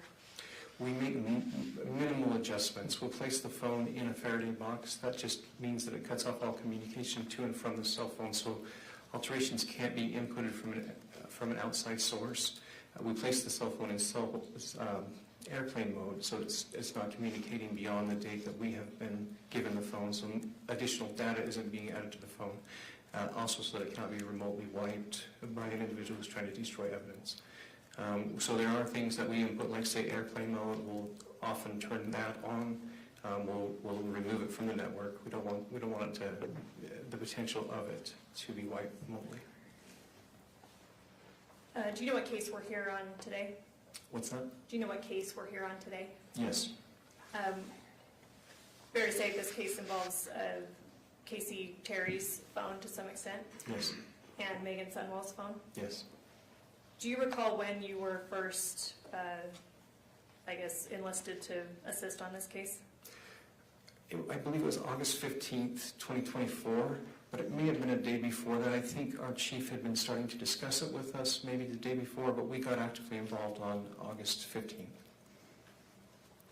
Did you come into possession of Casey's phone? I did. Do you know how you obtained that phone? I guess the legal mechanism.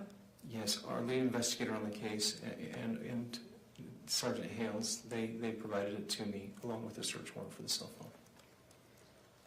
Did you extract that phone? I did. Did you follow standard forensic procedures to do that? Yes. Were you able to verify the integrity of the extracted data? Yes. Did you also extract Meggan Sundwall's phone? Yes. Well, first, let me go back. What type of phone did Casey Terry have, if you remember? An iPhone 12. Going back to Megan's phone, what kind of phone was Megan's? I believe it was an iPhone 13 Pro Max, is my recall. How did you obtain Megan's phone to extract? I did Megan's phone on 2 occasions. Meggan provided consent for us to be able to do a limited search of her phone, and I believe that was 8/19 of 2024. And so I responded to her home and picked up the cell phone and brought it back to our lab, and then I extracted the data there. We were limited on our capabilities that time because iOS had just done a new update, and so we were only able to obtain a logical extraction, which is limited on scope of data. What's a logical extraction? And basically, it's how the phone interfaces with an API. So an application programming interface is what that is called. And so basically, it's given permission to obtain certain data, but it's only given permission, generally speaking, for native applications. So third-party applications, you wouldn't see that. You would be interacting with the applications installed by the phone's operating system, and that has granted API access. You said that you did a second search on her phone. Do you recall when that was? I do. It was, I believe it was 9/19 of 2024. I might need to verify. No, maybe it was 9/9. I might need to verify that. Can I refresh my report? Do you have your report in I front of do. you? If that would help refresh your recollection, just read it to yourself and then look up when you're done. Okay, so 9/9 of 2024. And with that second extraction, were you able to get a more full picture? I was able to get a full file system extraction. I'm going to show you, it'll pop up on your screen, what's been marked for identification as States Exhibit 14. Sometimes it kind of glitches a few times before it warms up. I guess I don't need to tell you much about technology.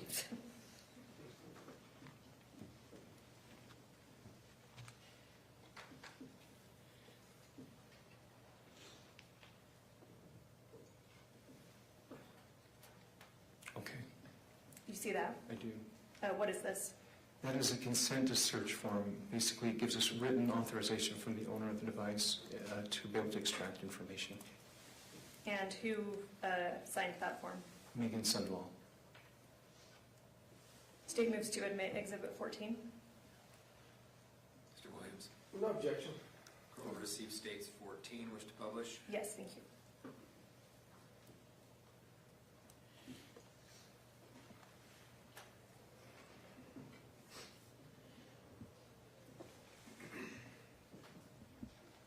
You mentioned that she gave limited consent. What was that limited to? All communication that occurred between her and Casey Terry. Could that be across different apps? Yes, yes it could, And certainly text messages? yes. Keeping in mind the limitations that you had there, did you perform the same forensic extraction process on her phone for that material? Yes, Was the integrity of that data also verified? yes. This might seem an obvious question, but when two people exchange a text message, are those messages stored independently on each phone? Yes, they are. I'm sorry, we can take that exhibit down. Thank you.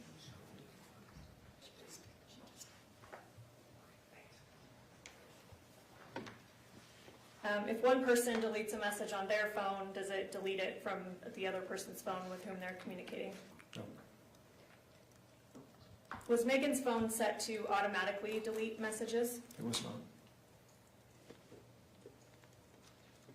Over approximately what time period did Megan and Casey exchange text messages?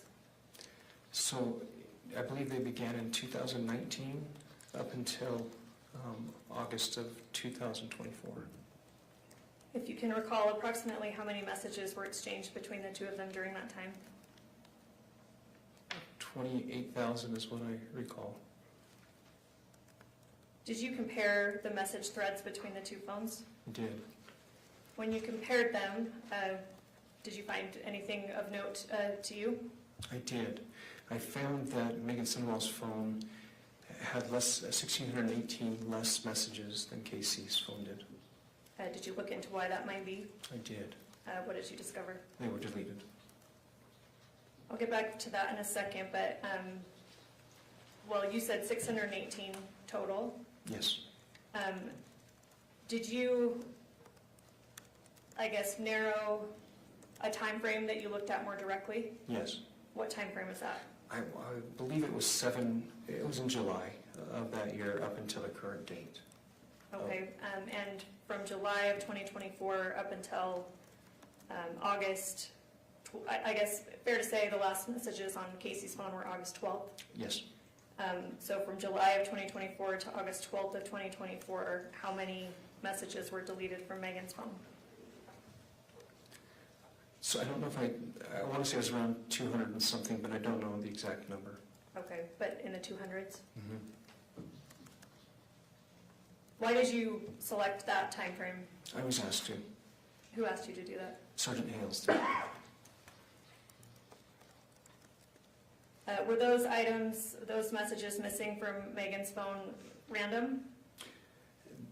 No, I don't believe so. Why? What makes you say that? Well, they're text messages that talk about suicide. They talk about insulin. They talk about assisting in that process of suicide. Any that talk about life insurance? Yes. Those were some of the ones that were deleted as well? I'd have to look at it specifically. I can't recall if those life insurance ones were deleted because I think they were more of, yes, I believe they were, but let me double check that if I could. If that would help refresh your recollection. It would.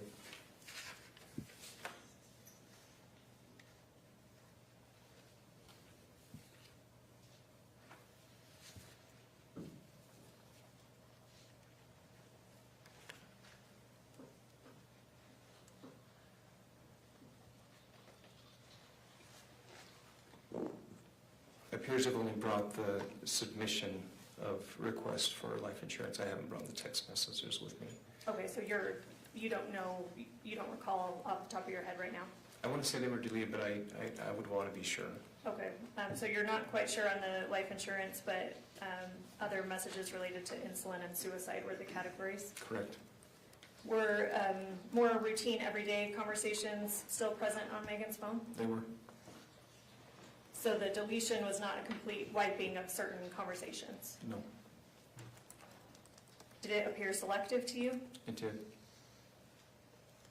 Absent manual deletion, is there any technological reason those messages would not be on the device? Not that I can think of. Is there a way to recover deleted messages on iPhones, or I guess how did you, sorry, this is a confusing question. Were you able to recover those deleted messages from Meggan's phone solely? Not solely. They were effectively removed from the phone, or at least our access to them.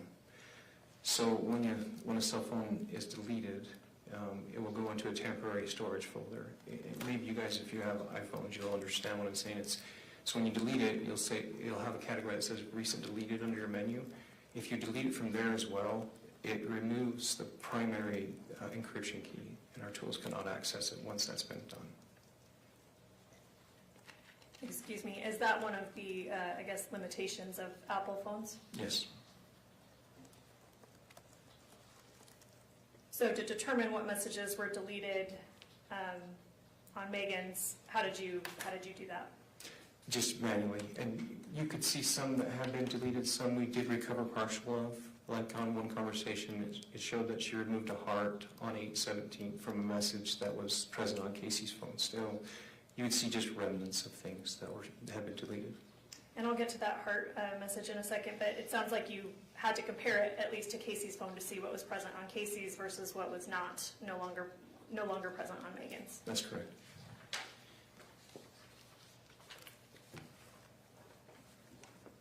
In addition to text messages, can a forensic extraction recover internet search history? It can. When someone types a search into their phone's browser, does that create a record? It does. Is that information time-stamped? Yes. Are you able to determine the date and time a search was performed? Yes.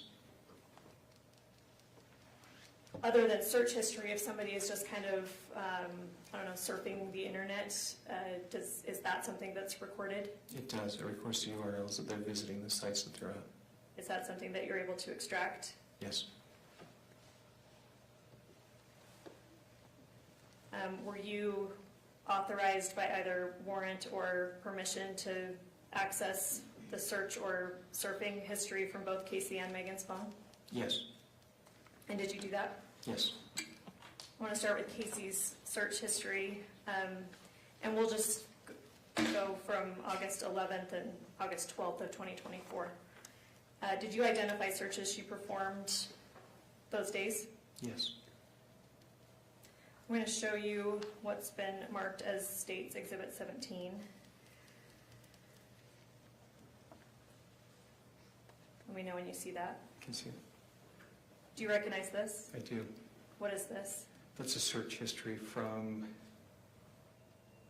this one's from Casey's phone. And if we scroll down all the way to the bottom,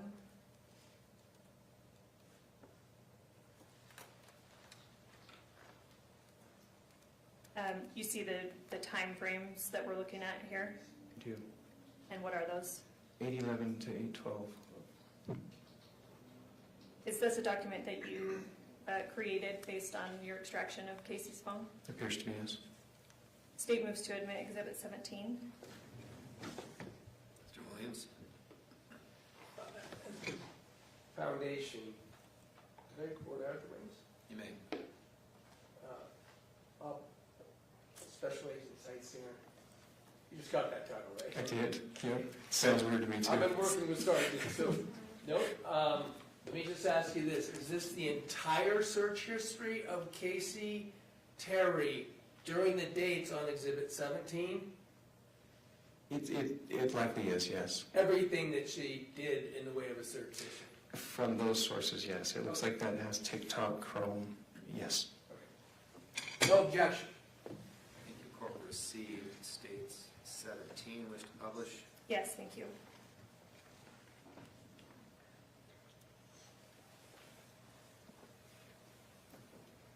All right, there aren't too many of these, so I'll go through them with you. Up at the top, so we see different categories. There's timestamp. Source is the next one. Kind of briefly explain what that identifies for you. Are you starting with the first one? Yes. Okay. So it just says it was Lululemon lunch, and it was search history, is what it's saying. So the source, I see TikTok is, I don't personally have TikTok. Is that something that you can manually type in a search for things you're looking for? Yes. Okay. And then it looks like that happened on August 11th at 10 a.m. We see UTC-6. What does that mean? So in our time zone, that's what we would reference. So UTC would be what the world generally starts from, right? So then we are 6 hours behind that timestamp. So is 10 a.m., is that correct for Utah time? That'll be our time zone, yes. If we can scroll down to number 2, what is she looking for there? Standing lunchbox, And what time and date is that? August 11th, 2024 at 10:18 a.m. 04 seconds. If you scroll down to number 3, what is she looking for there? Voodoo Donuts, And what's the date and time? 8/11/2024 at 12:27 and 19 seconds. Number 4, what is she looking for there? She searched, is it okay to give yourself a shot with just saline in it? And the time, sorry, say the date and the time on that one. That is 8/11/2024 at 9:48 and 13 seconds. The next couple, number 5 and 6, and I think once we get to the other page, they'll be similar. They all happen at similar times, 9:48. Yes, approximately. Is that fair? Number 5, what does she search there? Is it okay to give yourself a shot with just saline in it? What does she search for in number 6? Is it okay to give yourself a shot with just saline in it? If we go down to number 7, what does she search for there? Is it okay to give yourself a shot with saline solution? And what's the time that she searched for that? 9:49 and 40 seconds.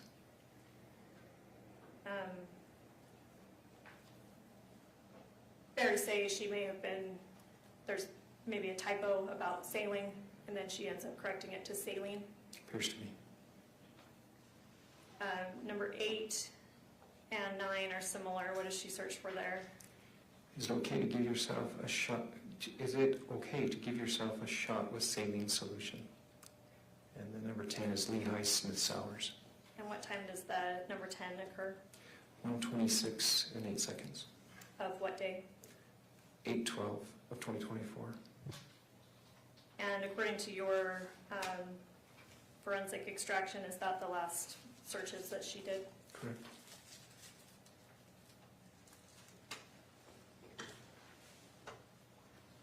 All right, I want to go to Meggan's phone. And here I want to, what we looked at just barely in exhibit, sorry, what was it, 17?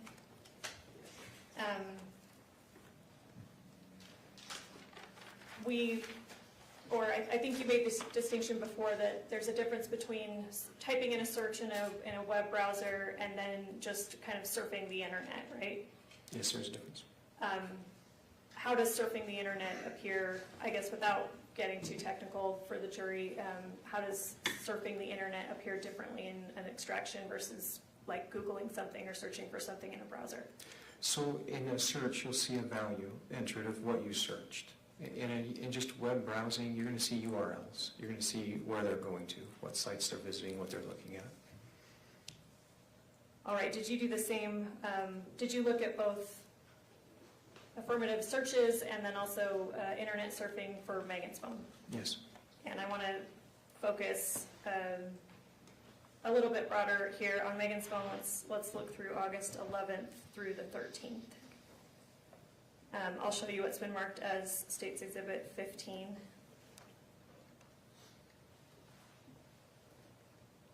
Let me know when you see that. I can see it. Do you recognize this? I do.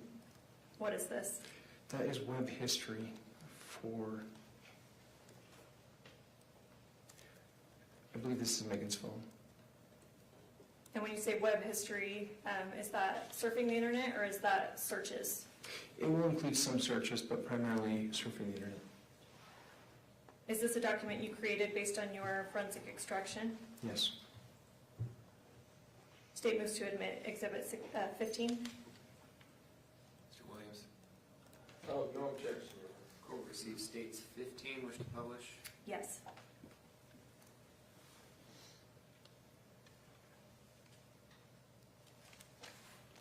And this has many pages. I won't take you through all of them, but I'll focus on a few. Let's start at the top. So these columns are a little bit different than what we just looked at with Casey's phone. What do we see here generally? So beginning from the left, you'll have the number, and then you'll have the title, caller, search, Google search. You'll have the URL that was navigated to. You'll have last visited time, and you'll have the source of what was used. So for instance, here we see Chrome. Yes. And in number 1, what does it look like she's searching for? It says and caller. Okay. I'm going to take you through, like I said, there's many pages. Well, we won't go through all of them with you, but the jury will have the ability to look through those. Okay. I want to take you down to number 63.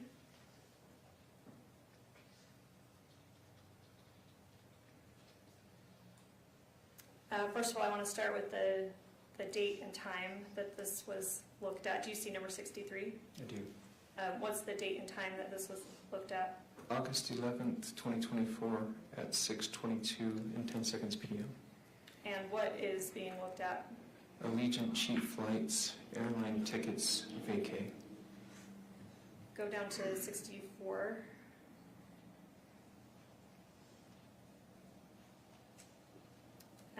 Is that similar? Yes.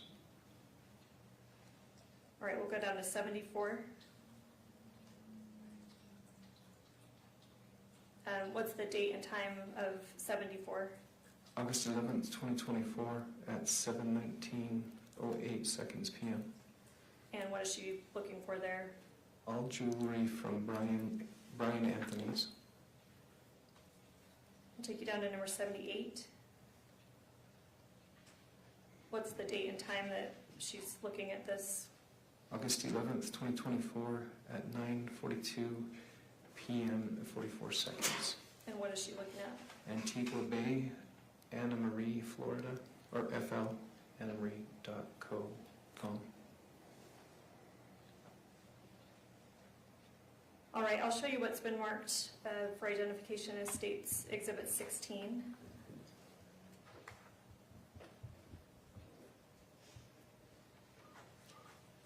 Let me know when you see that. I can see it. Do you recognize this? I do. What is this? This is searched items. This is from Meggan Sundwall's phone.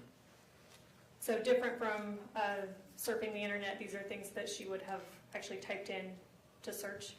Typed or used a vocal search, voice search. Okay. Is this a document that you created based on your extraction? Yes. State moves to admit Exhibit 16. Mr. Williams? No objection. Court will receive state 16, wish to publish. Yes.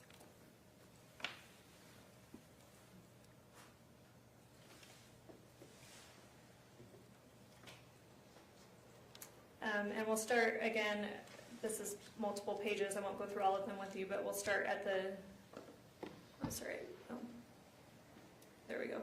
We'll start at the top.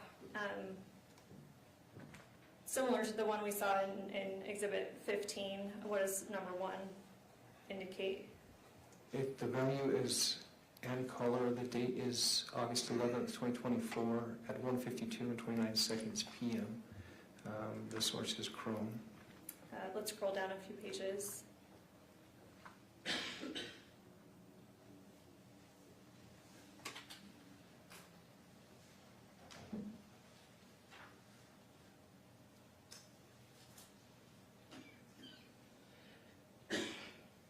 Sorry, let me stop you at number 8. What is being searched here? Domino's, And what's the time and date of that? August 12th, 2024, at 1:09:51 p.m. I'll scroll you down further.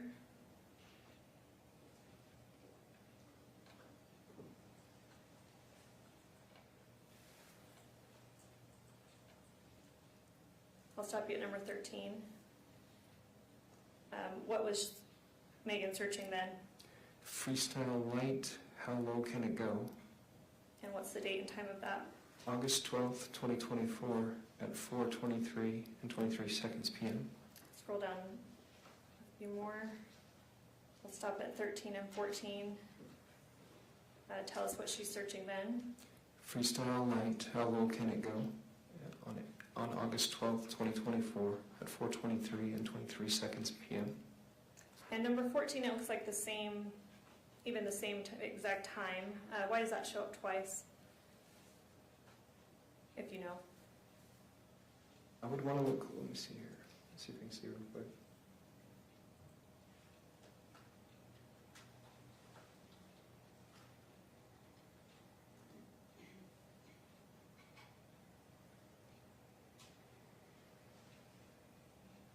I would need to look closer at it to give you a definitive answer.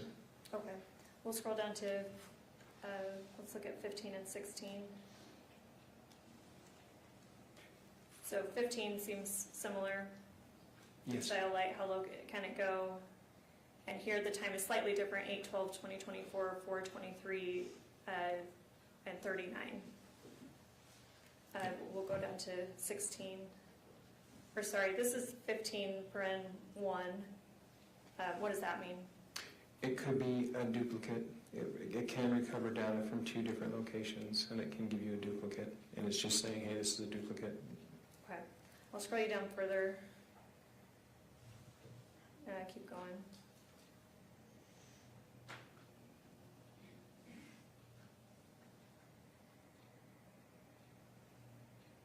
And then I'll stop on 19. What's the date and time of this search of Meggan's? August 12th, 2024, at 4:25:48 p.m. And what is she searching for? Freestyle light, how low can it can read? All right, and then I'll stop you there. We can take down the exhibit. The jury will be able to look through that in their deliberations. Are you aware of what freestyle light is? I am. What is that? It is a glucose meter that checks your blood sugar levels.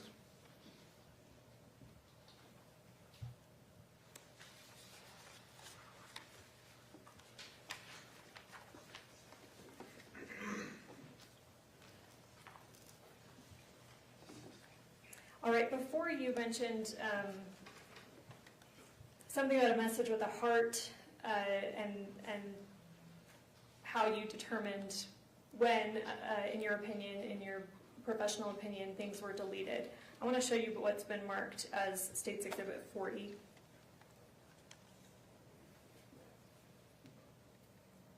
Do you recognize this? Sorry, Chelsea, if you could scroll down.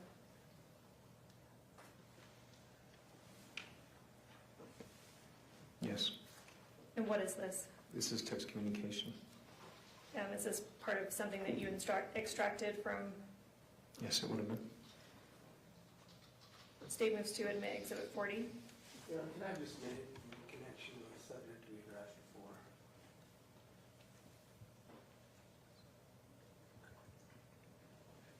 No objection.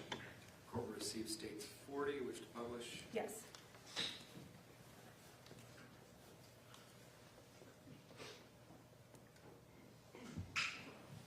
So here, what do we see in the green? I guess, is this the format that text messages come in when they're extracted from using Cellbrite? No. How do we get this formatting? It mimics your phone. It gives you a conversation view like you would see on your phone. It's more pleasant to look at than the raw data and the columns or rows.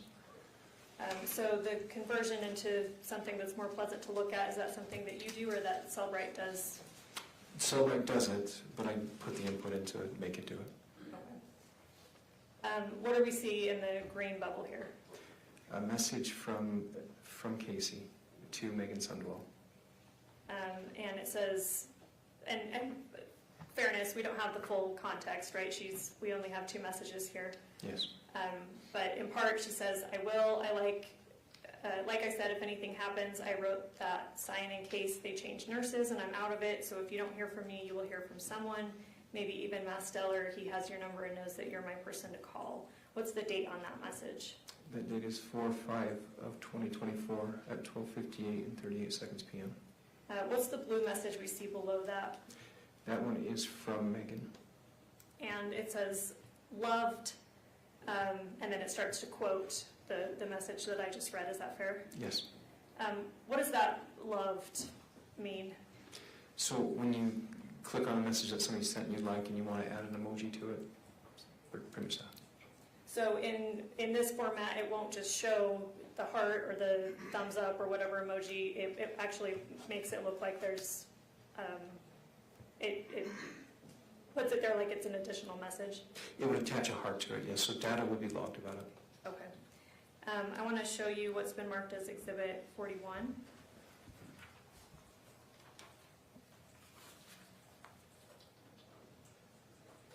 We can scroll down a bit. Let me know when you see that. I can see it. Do you recognize this? I do. What is this? That is when it was removed on Megan's phone. The heart was removed from that message. All right. So this is part of the extraction that you performed. Yes. Is that fair? Yes. State moves to admit Exhibit 41. Mr. Williams? No objection. Report received states 41 and may be published.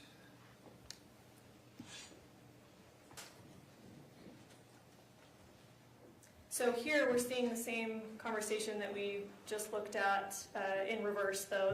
The first message is in blue instead of green. Does that help us determine what phone 41 is versus Exhibit 40? Does that question make sense? Kind of, but no. I guess, do you know what phone this is from? Just from this view, no. I wouldn't want to answer that conclusively. Okay, fair enough.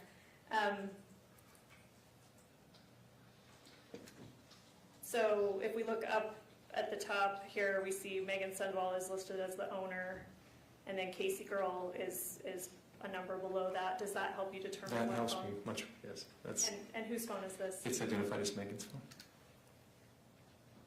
So the blue bubble we're seeing is from Casey. You see that at the top? Yes.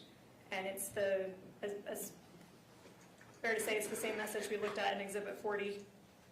Yes. The green bubble below, what do we see here? The heart was removed from that message.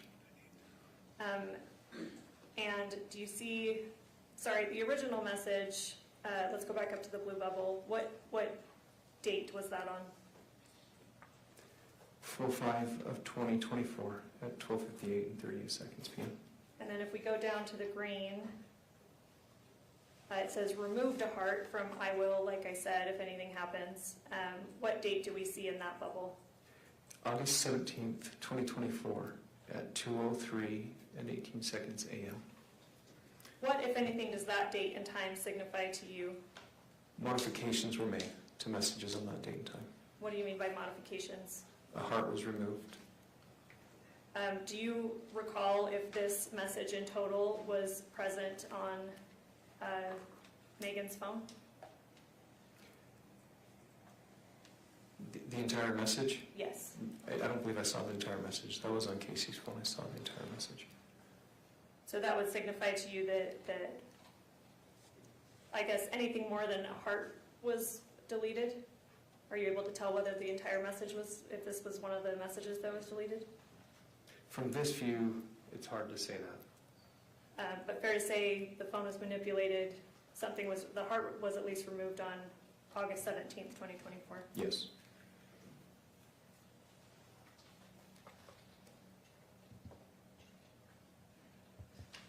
I'm ready to pass the witness. Thank you. We've been going with the jury for a couple hours now. We're going to take a morning break. Ladies and gentlemen of the jury, you are admonished by the court that it is your duty not to converse among yourselves or to converse with any other person on any subject of the trial, and it is your duty not to form or express an opinion thereon until the case is finally submitted to you. This includes no individual research on the parties, attorneys, or claims. All rise for the jury.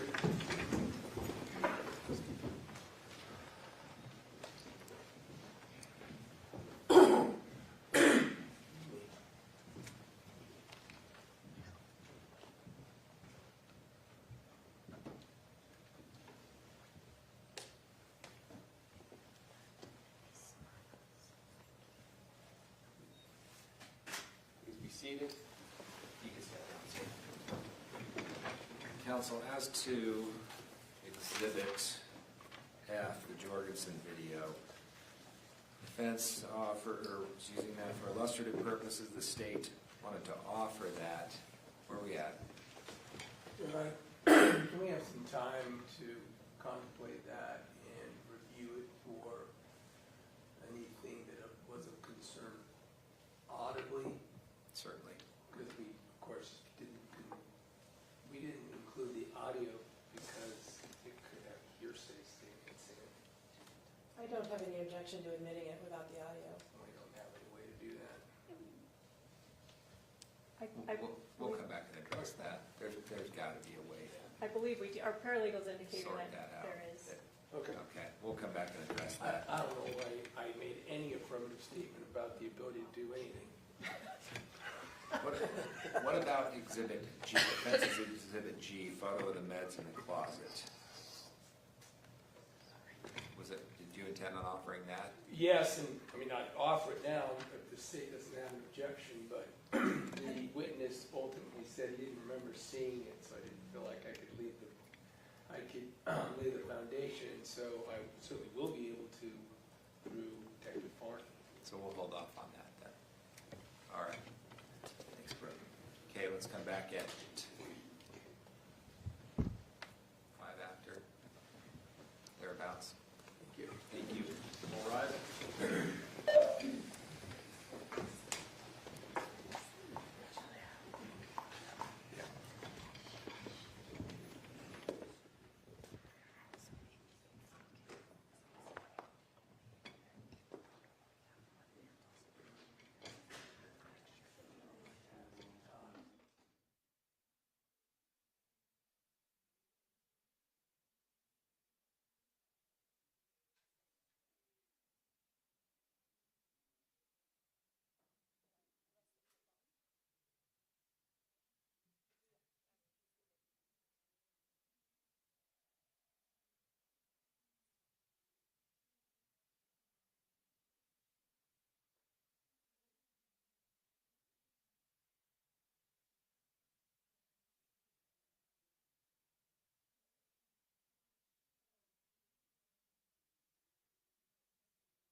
Please be seated. We're going to go back on the record on case 251-401-132 at State of Utah versus Sundwall. Can I have just one moment? I'm sorry. You bet. We can have the witness come back up. We thought we had a technical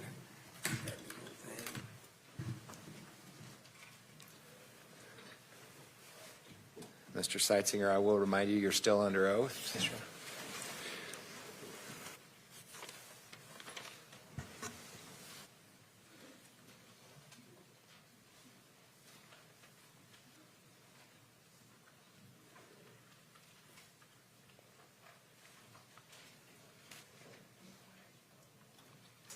All right, sorry, we're doing.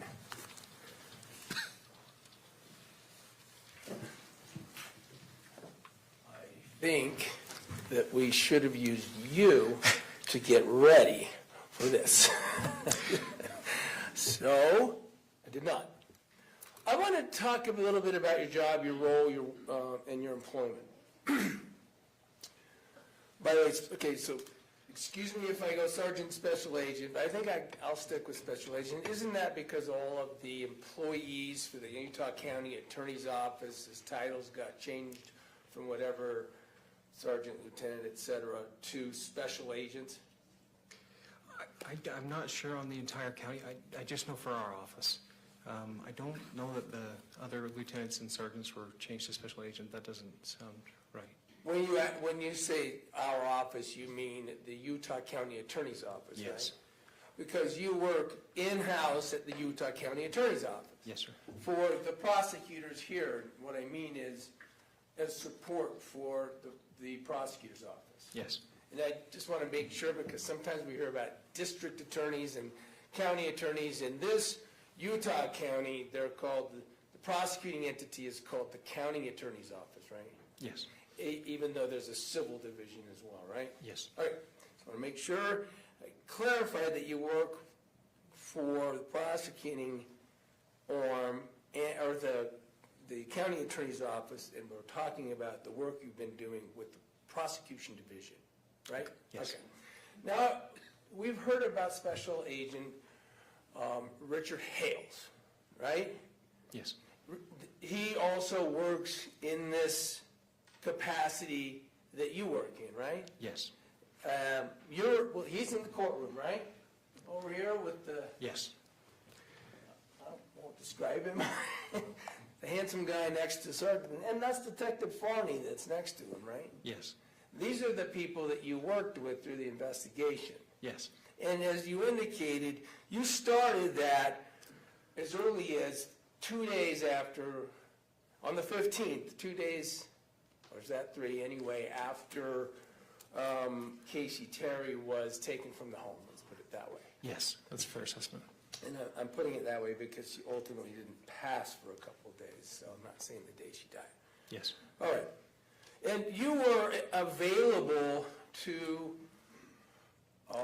Special Agent Hales for anything he would want, right? Yes. You had talked about this sort of, I think you said lockdown, but this separate area, but that's where Hales is too, right? Yeah, he's a few offices down from me. And you did. He could come in and ask you, for instance, to pull certain Celebrite downloads, right? Yes. What's interesting about these is they're called extraction reports, right? Yes. An extraction report means you could go in and extract certain data from this bigger download of data, right? You can compile it into a report, yes, in smaller forms. Smaller forms. Yes. And I'm going to try not to interrupt you, I'm sorry. And so, because the point is that when you take that phone and you put it, I think, is it called a TIFF file? It can be. It's this big, huge file that has all the information from the phone, correct?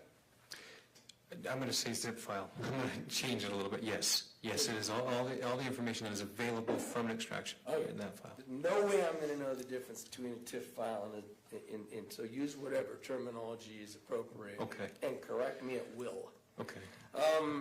But the point is this all this info in the phone's available to you. Yes, for the most part. And it's an extraordinary amount of data these phones have these days, or let's focus on the 2024 August, but things haven't changed that much in terms of the data that's on these phones, right? No. For instance, I mean, you can get geolocation of where that phone has been at any given time, right? Generally speaking, yes, if they've given permissions to it. You can get contacts, a list of the contacts the person had in their phone, right? Yes. You could go right and search and find out how many times anyone communicated with that contact. Yes, you could. You could get, of course, any recordings that are on the phone, right? Yes. You have access to photographs, videos, and those things, correct? Yes. This wide variety of information that you have at any time that you can keyword some searches and extract so that Hales, Special Agent Hales, could come over to you and say, hey, show me all the text messages between Casey Terry and Meggan Sundwall, right? Yes. Then, and these are some examples we've seen, then he could come say, hey, show me the search history for a Google Chrome browsing events of this day on Casey's phone, right? Yes. Same thing for Meggan's. These are these exhibits that the state just admitted, right? Yes. But you could go back and do searches at other times if Sergeant Hales asked you to do, Yeah. and if Detective Farney did, right? Yes. So since August 12th, 2024 till today, you are certainly available throughout this investigation to do those sorts of narrower searches through all this sorts of narrower data if you're asked, fair? Yes. And it's not just them, is it? It's the prosecutors. Yes. As a matter of fact, weren't you asked throughout this investigation at times to do things and asked by a prosecutor? Yes. So,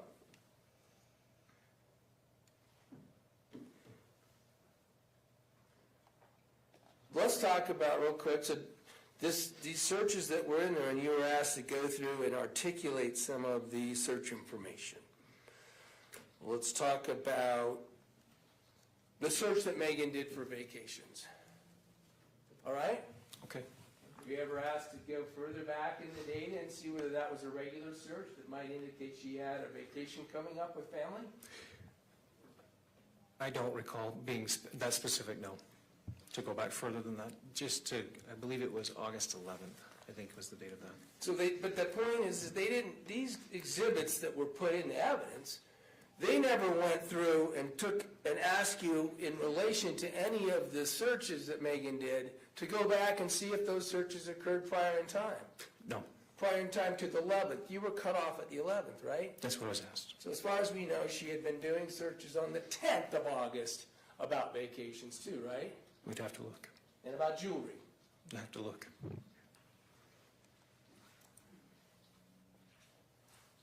Same goes for the exhibit that you were addressed with Casey Terry's phone and her search history, okay?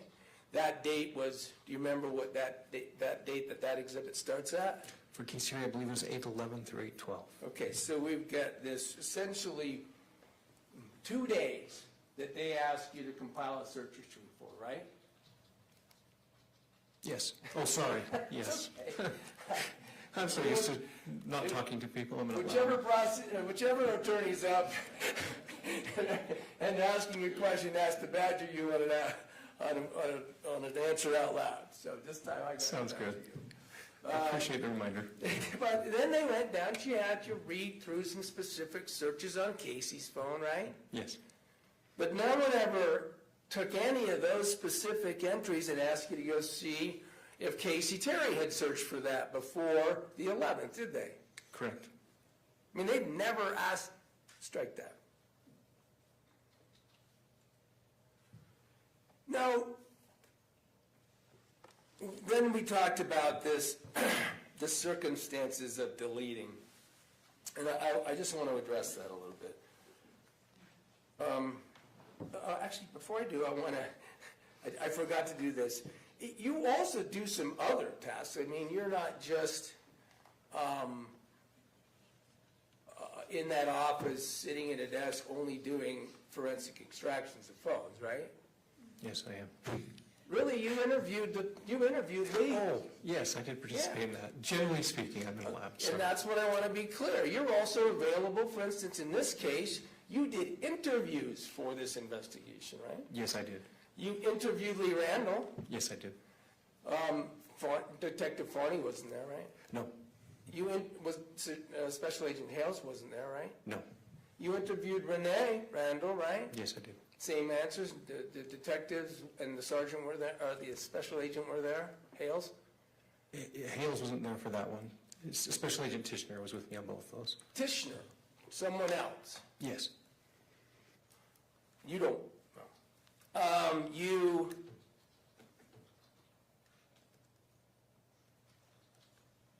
When they sent you out to interview, were you part of the recent interviews that were redone with Renee Randall?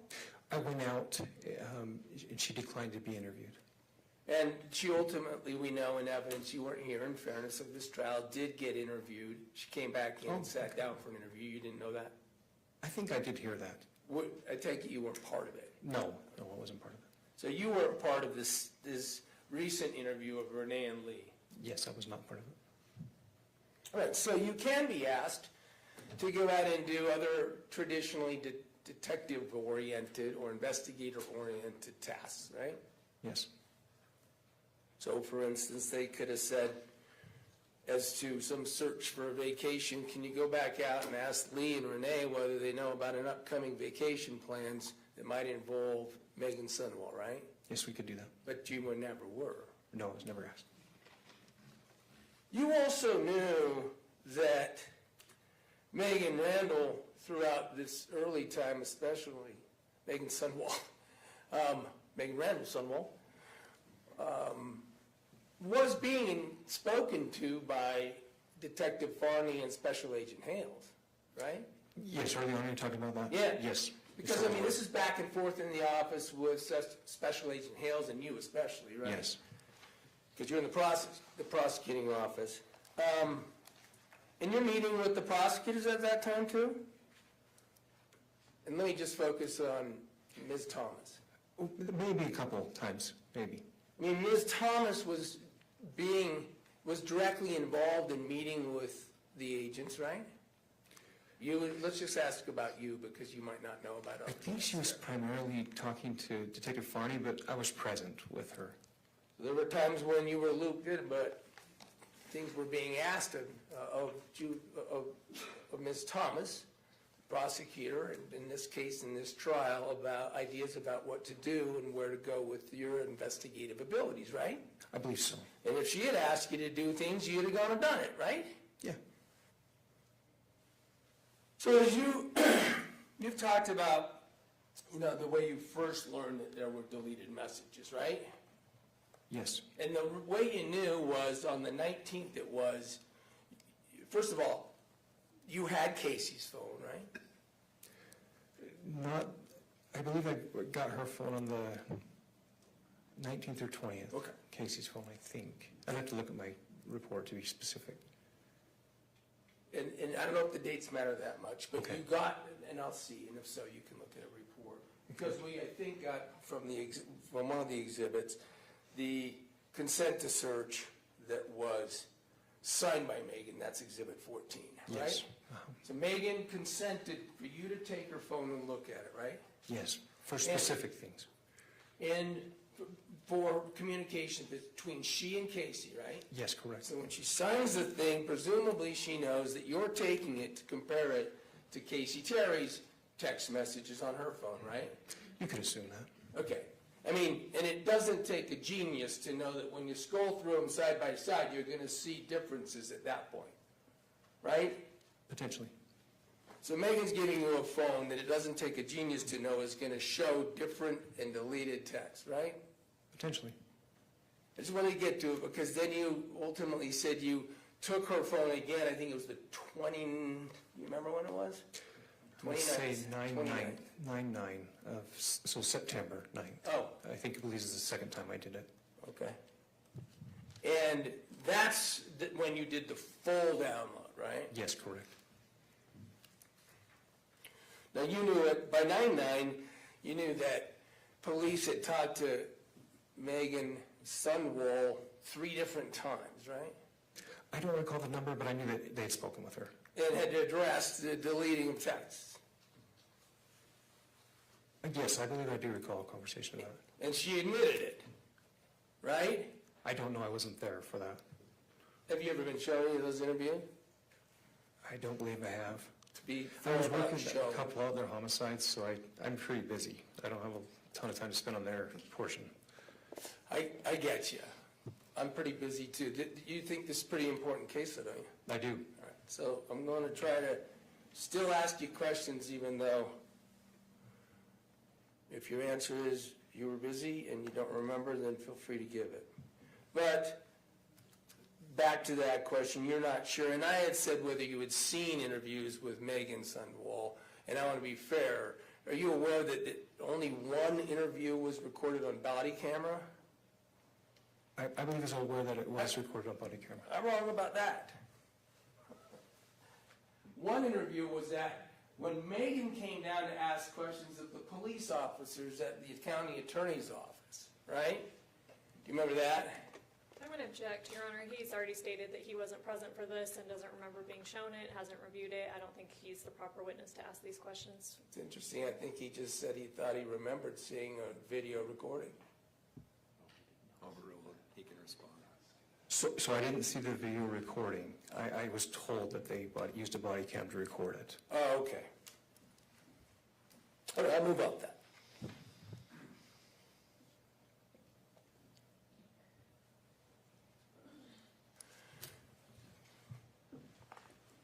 Can I have just 1 second to check on that? Plug that in.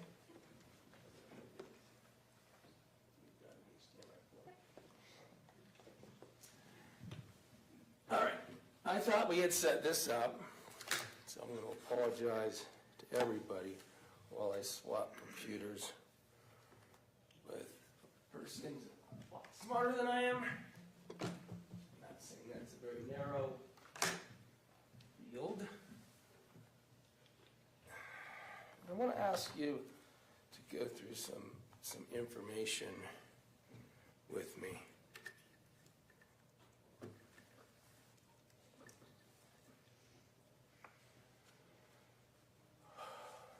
With regard to these phones, talked about all this information that's on water.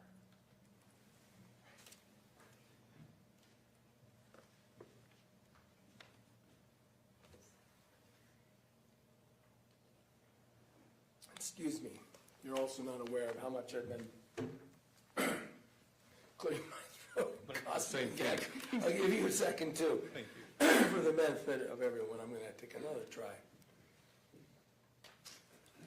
All right. One category of information. Can you see something on your screen? Yes. This is going to probably help. One category of information you can get from these phones is you can see when they moved, can't you? Yes. There's an accelerometer feature, is that right? Yes. So if I pick up my phone, and I move my phone over here, it's storing that data, right? It's likely. When I did it, right? Possibly. How far I moved it, right? Very possible. And that's true even if I didn't even turn it on. I didn't even have a screen display come on. It's still going to record that, right? Very possible. So one thing that's interesting is that we get to know how far phones move. Now, it doesn't tell us who moved them, right? Right. The other thing you get to know, if you look for it, is there. It came on. My phone just came on, right? Yes. Make sure it's on before I show everybody. That's a screen display coming on, right? Yes. Apparently because it got in front of my face, right? Quite possible. Probably, right? Yeah. That doesn't mean I unlocked the phone. I mean, sorry, that information is display on and off when you see the data on an extraction report. Yes, it can be found. Then if I actually purposefully, so I want to be careful. If my phone came on because I had a notification ping to it, then it would be display on and off, right? I want to research that a little further. Okay, if you don't know, you don't know. However, then there is information that is also lock and unlock, right? Yes, So that is when I actually open the phone, either by doing something manual or my face, if that's how I turn it on. And I think the only other thing with an iPhone is a thumbprint, right? could be. You're aware that the phone that Casey Terry had was opened by facial recognition? It's possible. Now, obviously, also, I forgot PIN. You could put a PIN in, right? Yes, you can put it in. And that's how you would get a lock and unlock notification on the phone, right? Yes, if it's locked or unlocked. So we could get a lot of information about whether a phone moved and whether when it did, a person was locking and unlocking it from running through an extraction report, right? You'd get a lot of information, yes, yeah, and stuff like that. So did the government ever ask you to find out what Casey Terry was doing on the 12th? What Casey Terry's phone was doing on the 12th? That question specifically, I don't recall that specific. It was more narrow than that.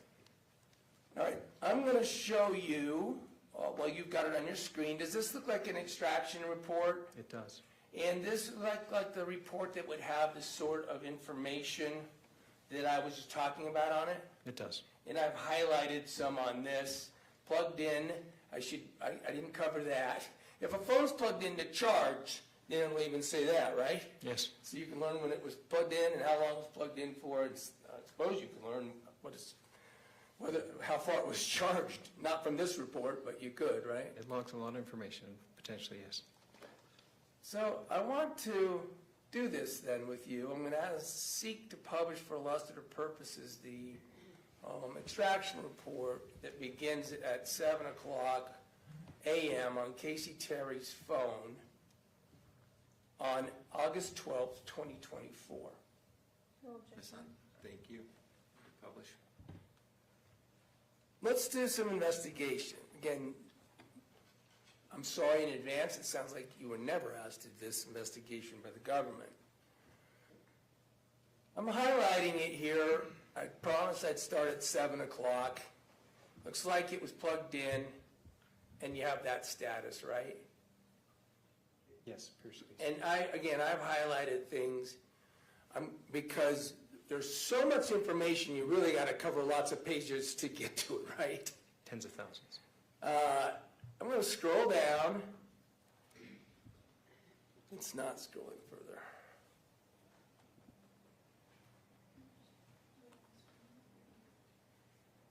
Well, I'm using your page down. Can I do it here?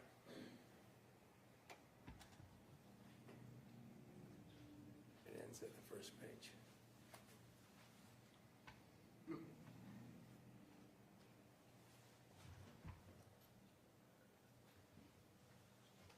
Next page.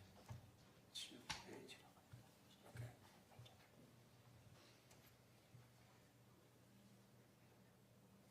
Then I can do that, go to the next page. Not my computer, sorry.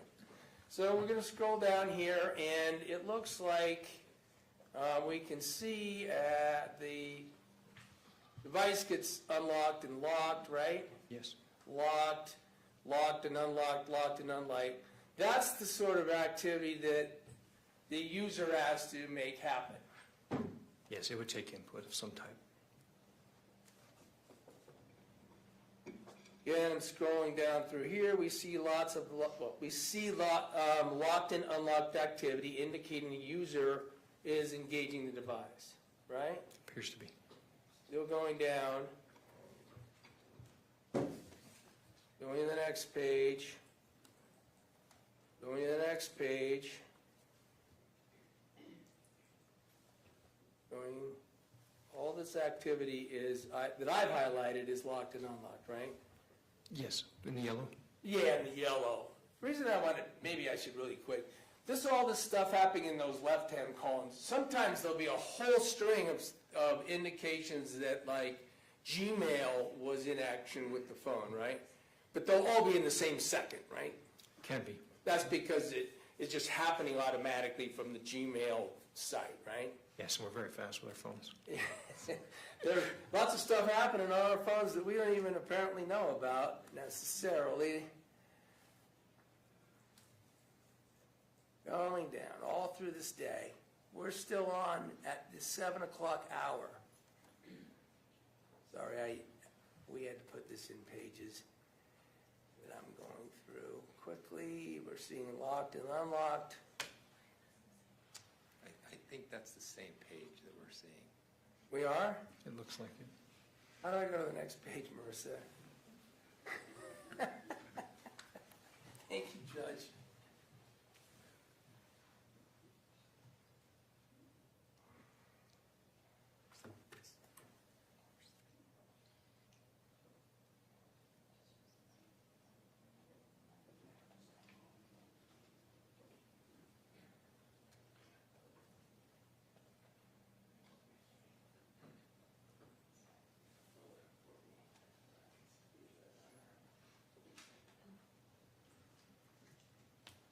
All right.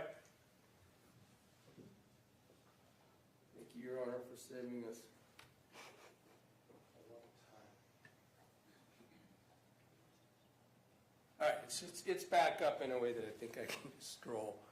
We had this plugged in device status that we started with, at 7 a.m., right? Yes, that's the top one. And this is what it's still not doing it.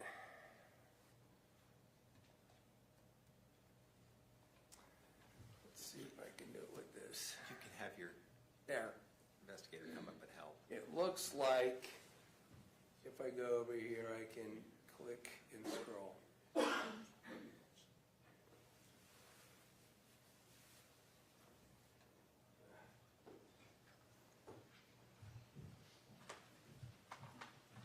you can scroll from there.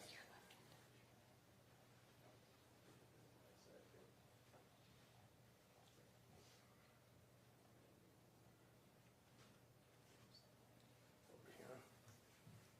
I don't see the bottom right. So I'm just going to scroll by clicking one at a time. Locked and unlocked. Now we are moving through the day, right? Yes, appears to be the, All right. This is what I meant to do. Or I promise there's a point. Scroll down through the day. Boom. Right here in purple is the end of the 7 o'clock hour, right? yes. Now the phone automatically tells you how far it traveled according to the accelerometer, right? It does. So according to the accelerometer, how far did this phone travel in the 7 o'clock hour? And 7 o'clock or 8 o'clock? Well, this is 8, so it's reporting how far it traveled in the 7 o'clock hour, isn't it? All the time in front of it. It can't know what it's about to do. This is evidence about what from 7 o'clock a.m. to 8 a.m., how far the phone traveled, right? I would need to see more data to answer that. Why? Well, because it says 8 o'clock. But at every hour, you don't know that at every hour, the phone tells you what it did the previous hour? With all the data, absolutely, I know. But Okay. with this data, I'm going to say no. All right. So you aren't comfortable testifying that the data here in the purple tells us that the phone moved in the 7 o'clock hour? If you could show where it's showing from 7 o'clock moving that distance, then I could substantiate that maybe, but not just based off this. Okay. At some point, can we just agree for now that at some point, 8 o'clock, it said the phone traveled that distance? That's what it's indicating. Okay. Regardless of what it's relating to. So how far did it travel? If that's correct. It gives us a distance traveled of 369.30. 369. So, roughly 1,210 feet. Right? If that's referencing meters, potentially, but I don't see a reference on it.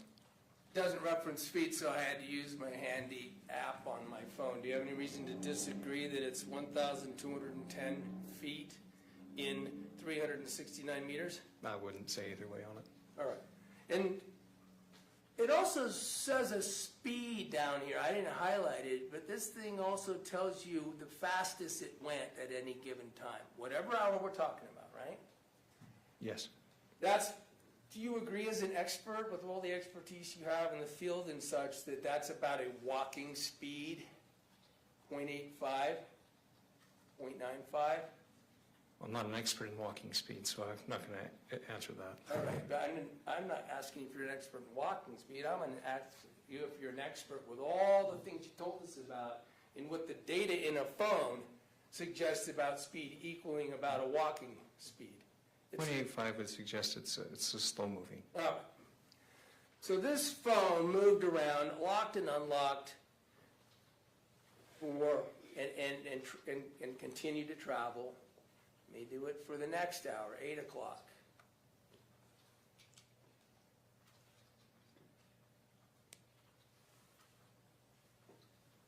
We've got some unlock and activity now at 8:45, right? Appears to be.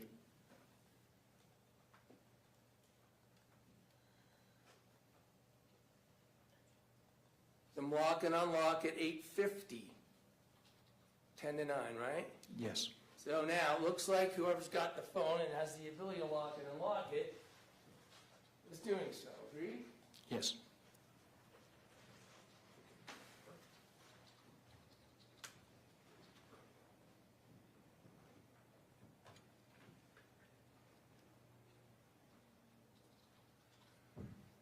All right.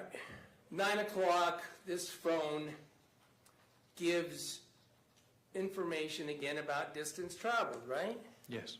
With all the same caveats you said before Yes. about what hour that was in, how far did it travel? It appears to be 237.77.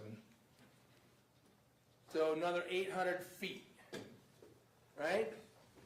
If my, I would want specifics, like if it was if you could show me it was meters, then I would agree with you, but I just, under that measurement, it just has a square box, so I'm reluctant to say exact.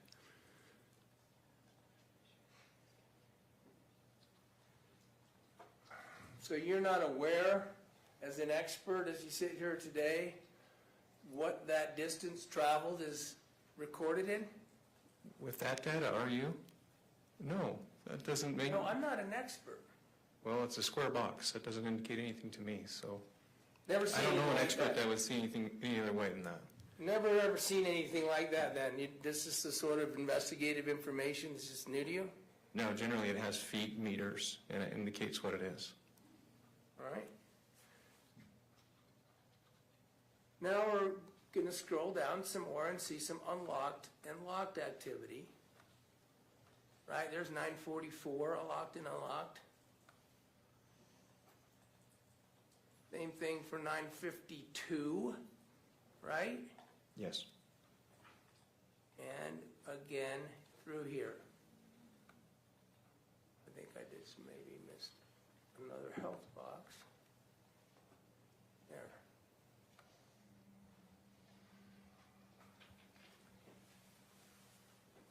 Now we have what it says 11 o'clock. We have some more information that at 11 o'clock this information is being given again for distance travel, right? Yes. So for whatever hour that's speaking to, some movement of the phone and some activity locking and unlocking it by the phone user. Agreed? I see the distance traveled. I don't see your highlights, though. You don't see the purple highlights? On the distance traveled, yes. Yeah. You said unlocked or unlocked? Well, we had previously walked. Oh, okay. I'll just. Talking about previous page? Okay. So as we were going up here, see that activity? Yes, I see that. Fair enough, now we're back to the 11 o'clock hour. Now I'm gonna scroll down and see if you see any more locked and unlocked until it's 11 o'clock.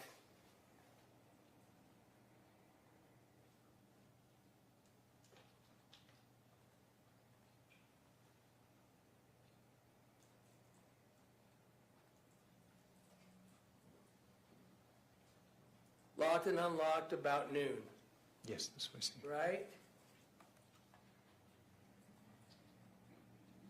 Locked and unlocked about nearly 1 o'clock PM. Agreed? You moved too fast. If you want to go back, I'll agree with you if I see it. Yeah, 112. There's 112. I think I had you on the 11 o'clock hour, but here's noon. I think we already covered that, right? That distance, I believe so. it had moved. Going down through here, there's some lock and unlock at 112. User activity, right? Yes.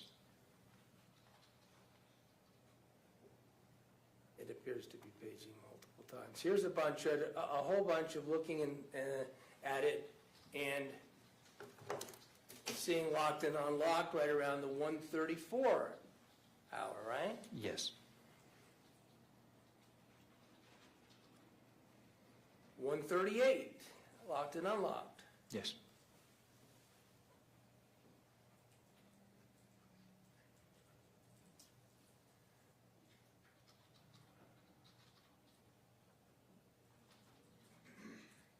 All right. It seems to want to page down at a speed that I'm not able to do per page.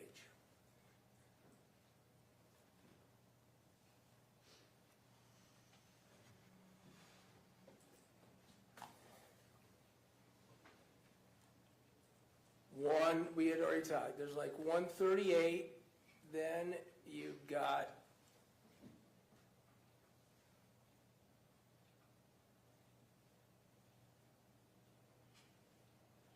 this is just not gonna work, I really apologize, this was not how we planned it, obviously.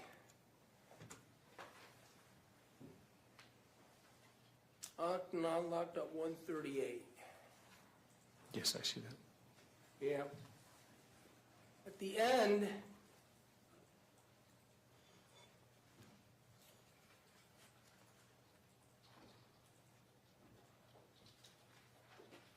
can you make it go one page at a time, please, and stand there with me? I want to get to the data at the end of that hour.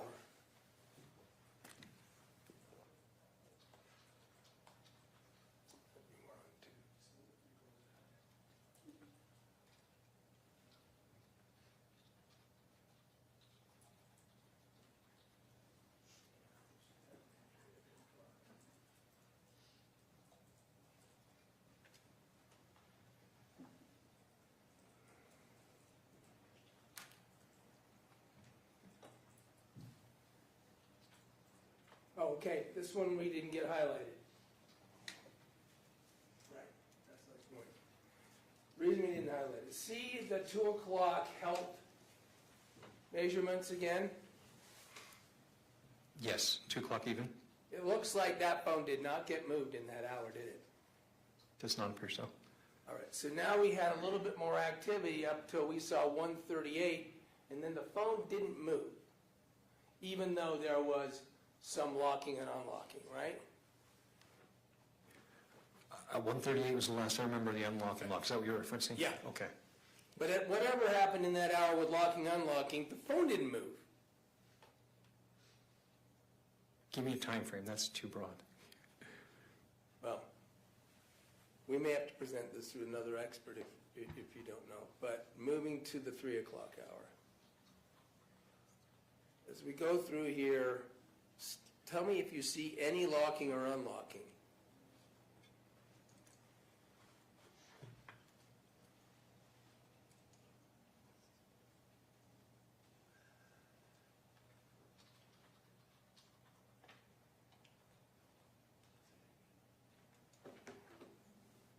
You're not seeing any locking or unlocking action? That's right? pretty fast, but it's not standing out to me. Okay. And you would know, we just went through a lot of what it looks like, right? Yes.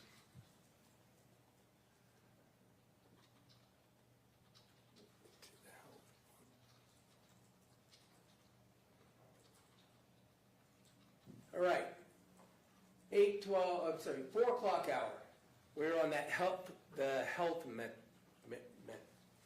right? The application, the activity, yeah.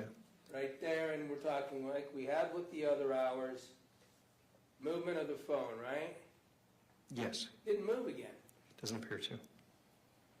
Didn't unlock or lock either, right? Doesn't appear to. Okay, I'm going to stop there for the benefit of everybody instead of walking you through this. And what I might do is email this to you, and you can have a chance to review and check me on anything that I've walked you through. Is that fair? Okay.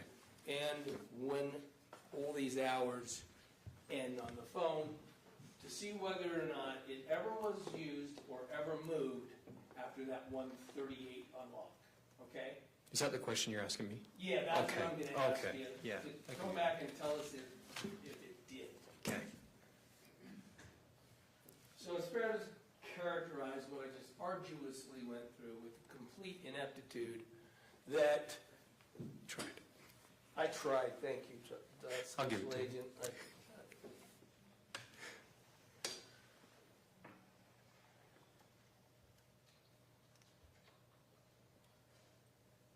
Up until Megan got there, up until about 10, Casey's phone is moving around and it's getting used a lot, right? Appears to be.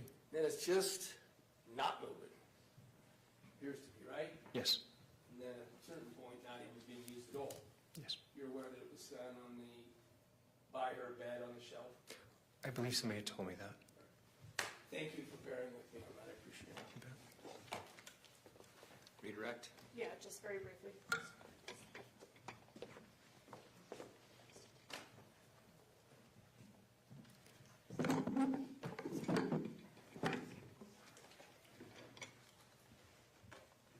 You were asked about the travel, that apparently it looks like it logs every hour, but it doesn't give you a unit of measurement. No, I didn't have a reference measurement. So it could be meters, potentially feet, could it maybe be inches, or maybe it doesn't even log inches? Meters or feet would be more likely, or miles, or So if- maybe kilometers, depending on how they have it set. Okay, so if a phone is moving just a few feet away, maybe it might not even be enough to log movement? It may not be. I mean, I'd need to do a lot more research on just small movements.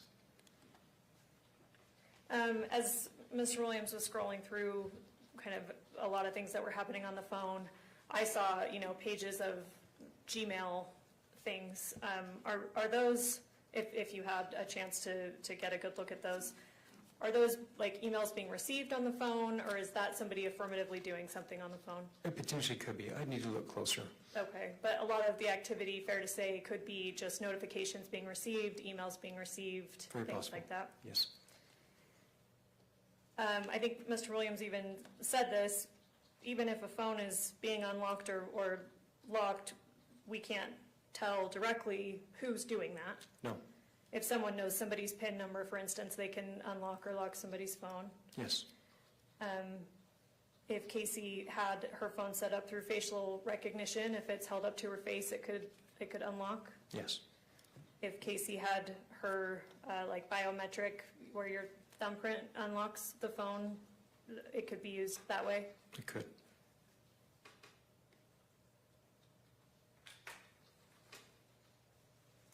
You asked about search history that's available. If we went through all the search history on both these ladies' phones, we would probably be here all year. Is that fair to say? We would be here a while, for sure. So the prosecution asked you to narrow down on certain dates. Yes.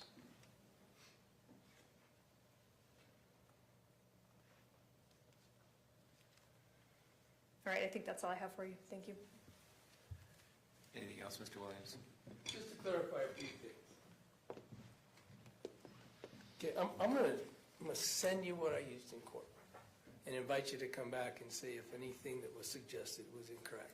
But the point is, I just showed you one day, the day of essentially the death of, the day that Meggan spent the day with Casey Terry, just that one day, we just did it. Now, it didn't even take me 20 minutes, did it? Maybe it did, but, You might have. but certainly you could have done it real quick. Yeah. Had they just asked you, let's learn a little bit about what was going on before Meggan got to the house, right?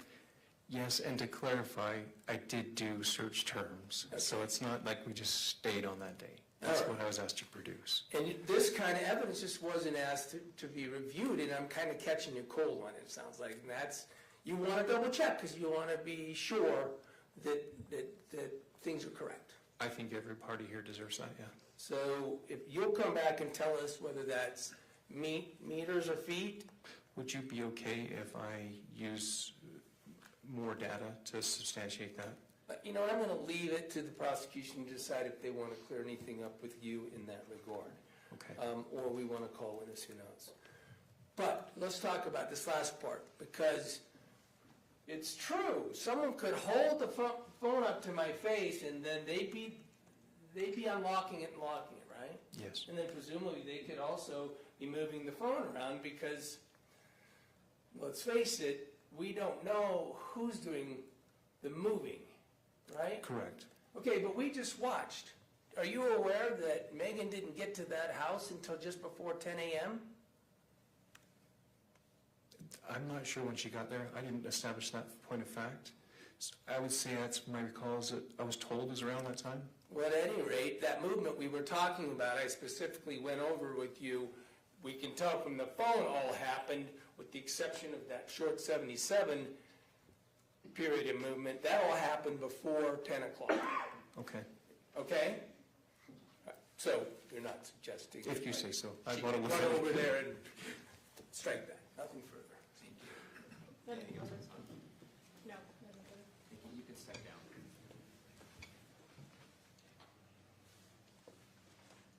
It is now noon. We're going to take our lunch break. Right now. Ladies and gentlemen of the jury, you are admonished by the court that it is your duty not to converse among yourselves or to converse with any other person on the subject of the trial, and it is your duty not to form or express an opinion thereon until the case is initially submitted to you. This includes no individual on the research on the parties, attorneys, or claims. Let's get you back here at 1 o'clock, and we'll get started soon thereafter, 1 o'clock. Thank you. Have a good lunch. All rise for the jury.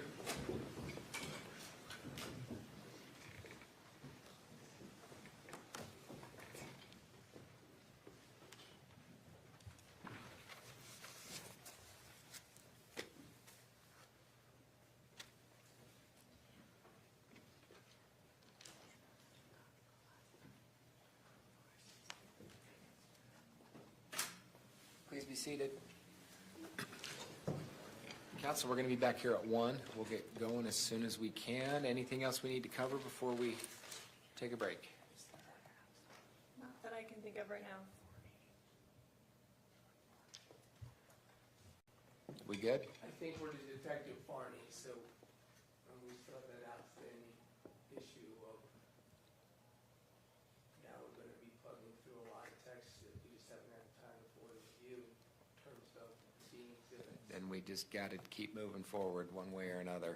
No, I understand. I'm objecting to them using anything that wasn't used at the preliminary hearing since we didn't get enough prior notice of these specific text message chains to investigate them. And we've already established that you had them, albeit tens of thousands of them.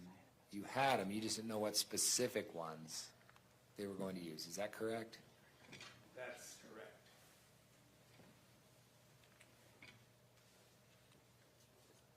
Are you wanting a response?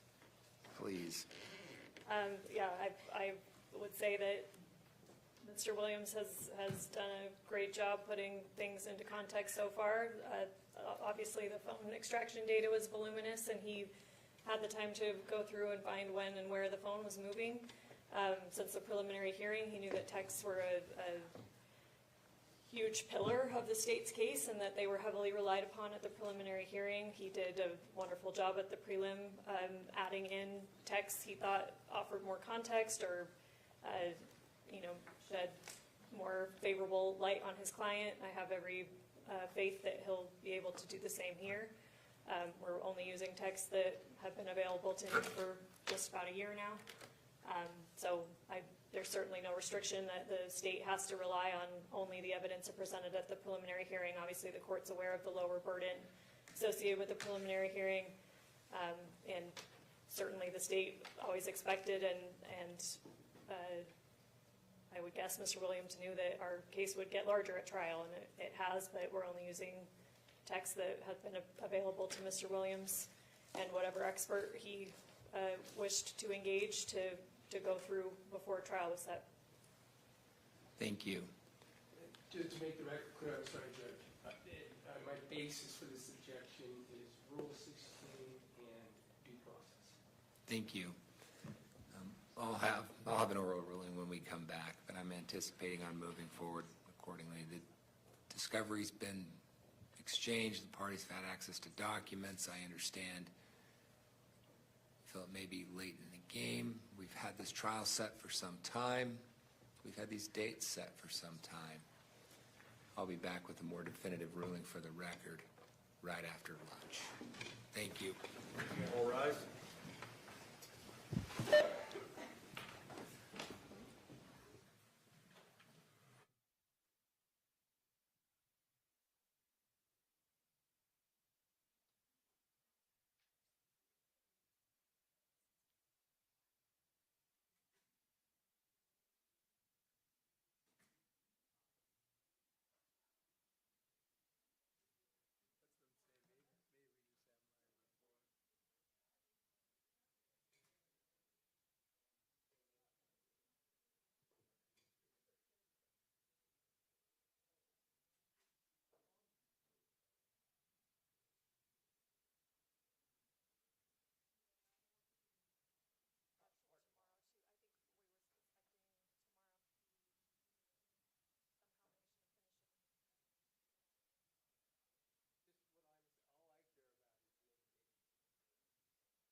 We're going to go back on the record on case 251-401-132, State of Utah versus Sundwall.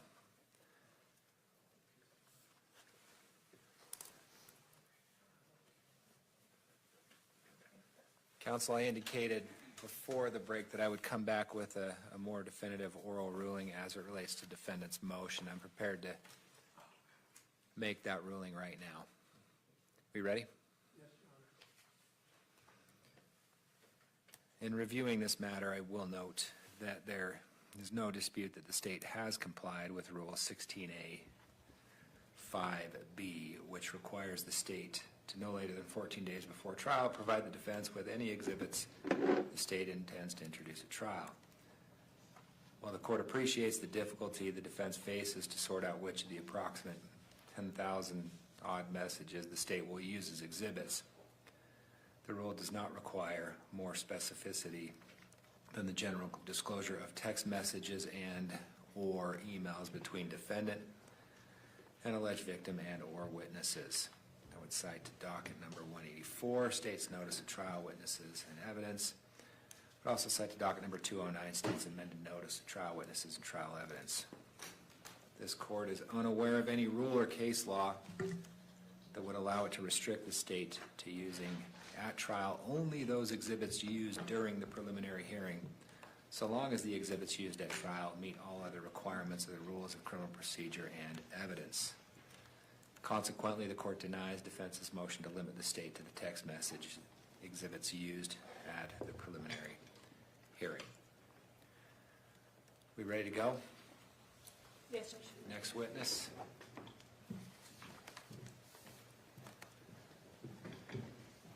Oh, The jury first.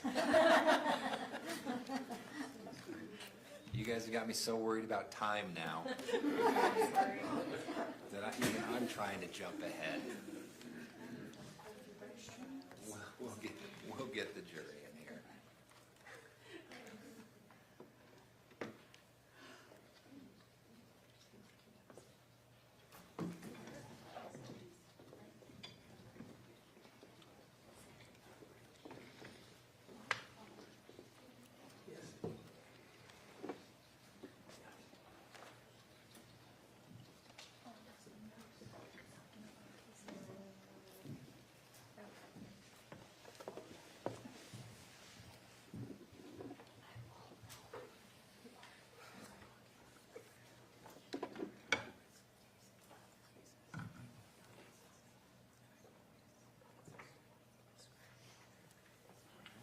All rise for the jury.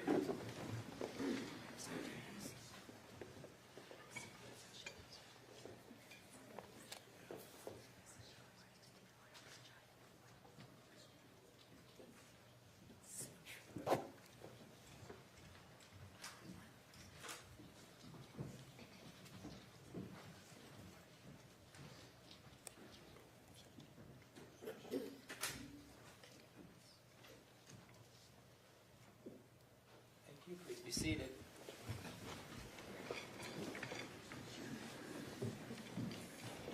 Ladies and gentlemen of the jury, welcome back. I hope you had a good lunch break.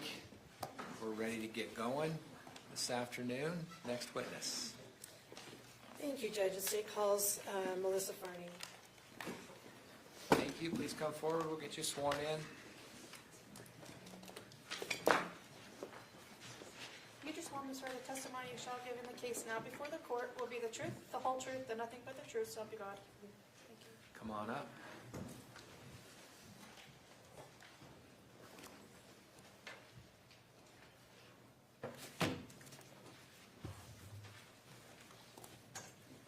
You've heard my prior instructions to all witnesses. Appreciate you being here. Counsel.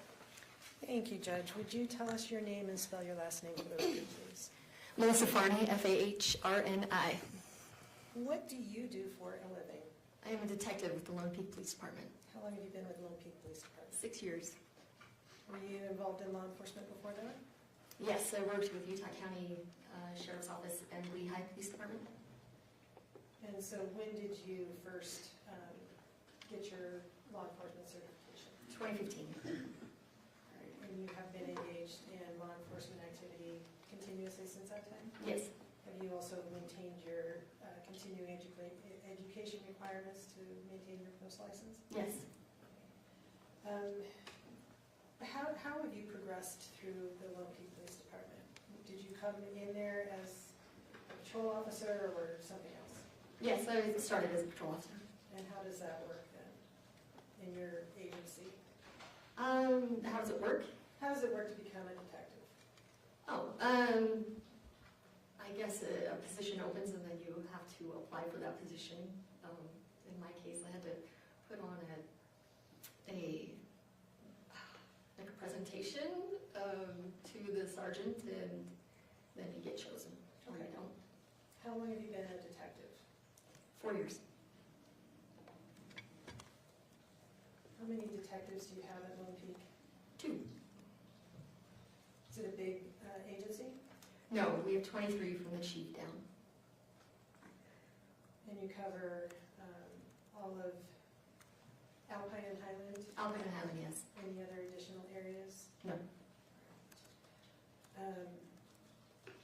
As far as types of crimes that you investigate personally, what kinds of things land on your plate on a regular basis? Currently, I have anything from rape of a child to this aggravated murder case.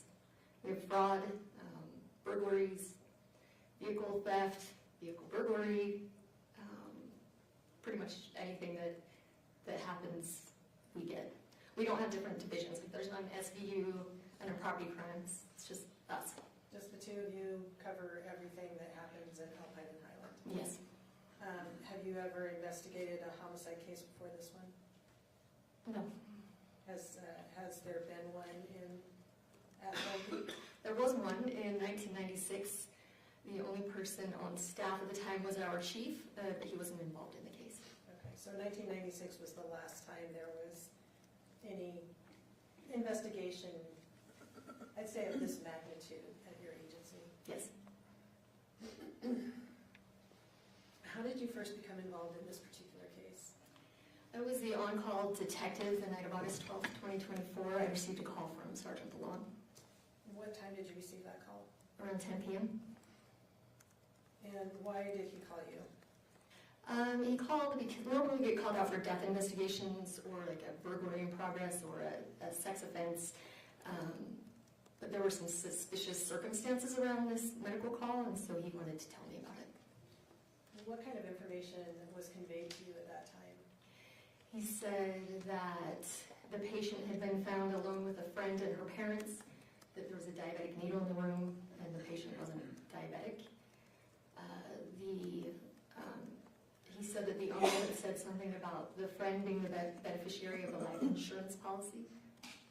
And so what initially was your understanding of the reason that police were dispatched to that location? Like a full arrest, like it was a medical call. She was in distress. Why are police dispatched for a medical assist?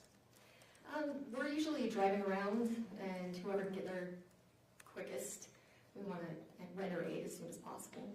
Is that a regular activity of Lone Peak Police Department? Yes. And I can't remember already if I already asked you, but what time and day was that call received? The call I got, or the actual call? The actual call. I believe it came in through dispatch at 9:13 p.m., August 12, 2024. And so you got notified of it about 45 minutes later? Yes. What was your understanding of the status of the situation when you were notified by Sergeant Bellon? He said that they had transported her, or they were going to transport her. So as far as you knew, the person that was the subject of the call was no longer at that location? Yes. All right. What was your understanding when you received that call of who had responded from your agency?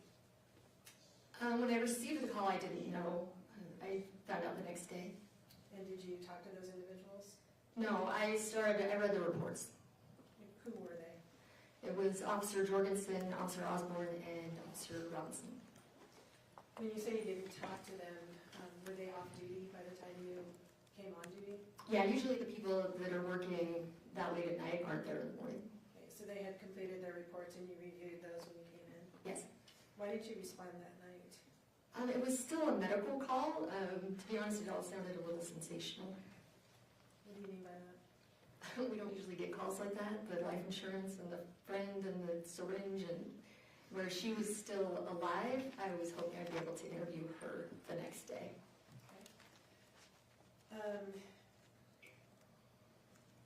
And so when you reviewed the information that had been left by the officers the night before, did you observe whether any items had been collected as evidence by those individuals? Yes, they had collected a syringe as well as some empty prescription bottles. How many empty prescription bottles, do you recall that? A lot. I didn't count them. It was just a lot. Were they empty or full or some? They were just empty. All of them were empty? Mhm. Did you look at them to determine who they had been prescribed to? No, they had written in the report that some were prescribed to Casey and some were prescribed to Newell Farnsworth, And your understanding now is Newell is who to Casey? her grandfather. Did you bring with you today the syringe that was found in Casey's bedroom by the officers the night before? Yes. Can you show us that?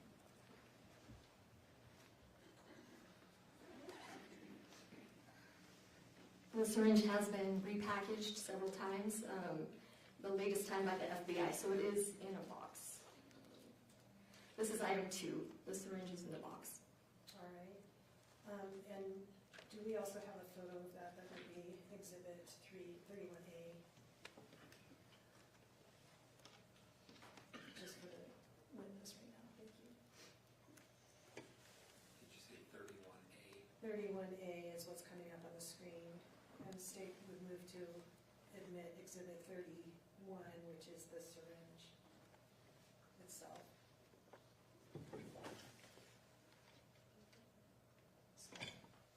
It may be valuable to label it on the list as with additional information than just syringe, since there's multiple syringes and multiple pictures. I can clarify that. That's not the syringe. That's the one that's on the nightstand. Sorry, let me back up. The reports that you received and reviewed the night, or you reviewed them on August 13th, is that accurate? Yes. All right. And you saw in the reports the syringe had been collected from the scene. Yes. Where was that located? Where was that syringe located when it was taken into evidence? In the patient's bedroom. Okay. And where in the patient's bedroom? On a nightstand. Okay. And that is Exhibit 31? Yes. All right. Okay. And so how is that designated on your packaging there? Item 2. All right. Item 2. And it says Exhibit 31 also. Okay, so item 2 is the syringe that was found in Casey's bedroom on August 12, 2020. Yes. And then if we could see 31A again, please. Julia.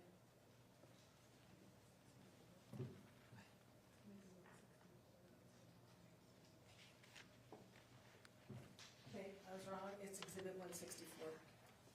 It has already been admitted. Do you recognize that photo? Yes. And what do you recognize it as?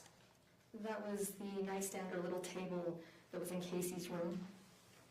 The paramedics had picked up that syringe and put it in that spot. All right, so is it your understanding that that syringe is the one that you have brought with you today and we have marked as Exhibit 31? Yes.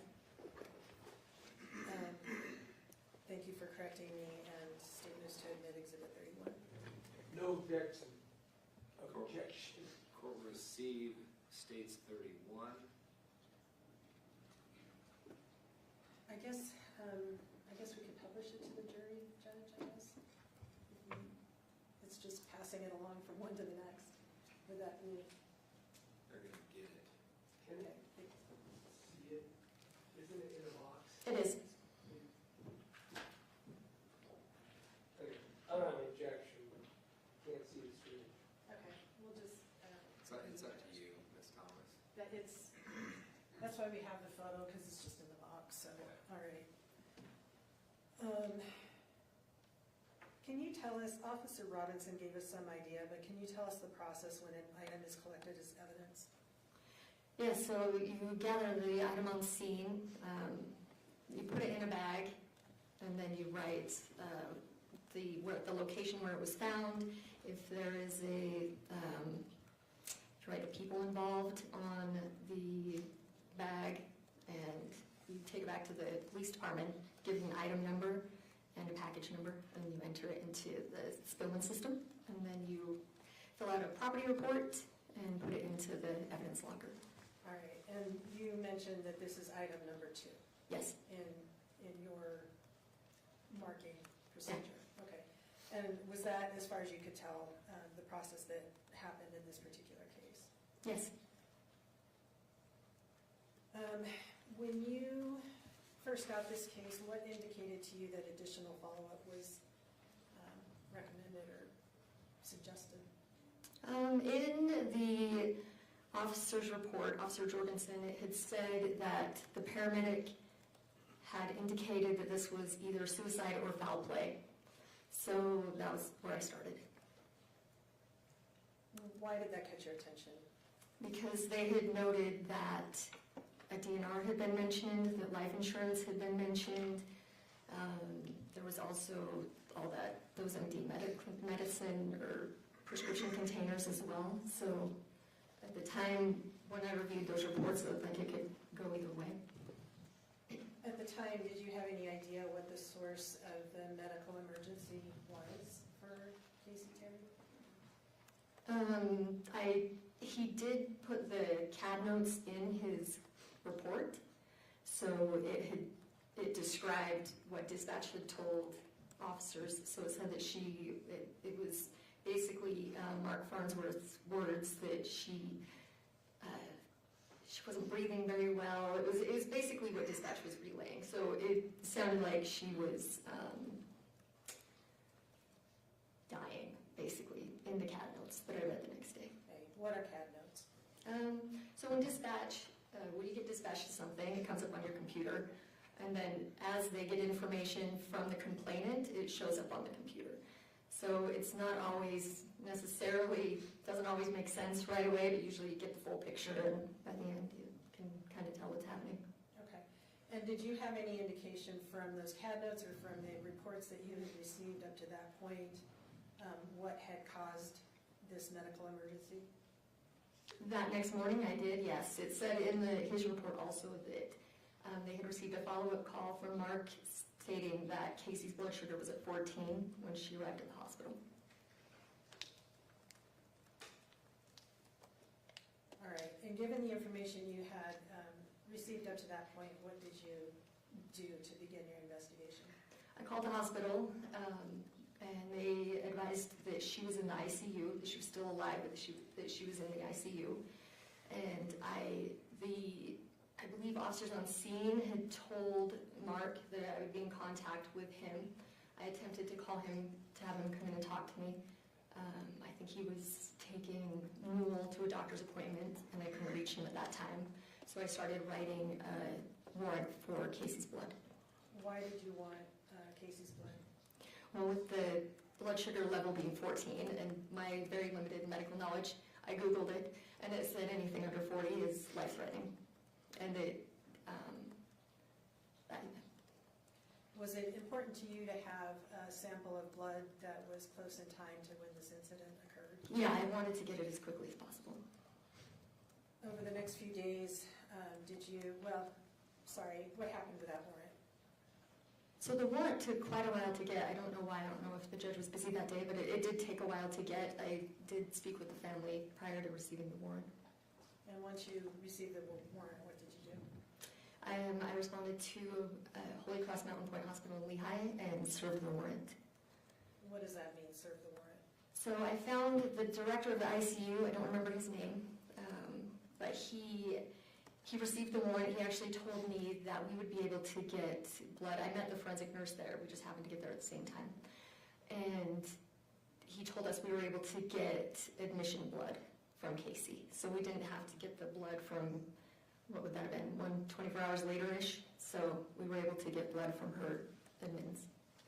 All right, so just so I'm understanding, the blood that you obtained from the hospital had been taken when she was admitted the night before? Yes. All right. And what did you do with that blood? The forensic nurse took it to have it tested.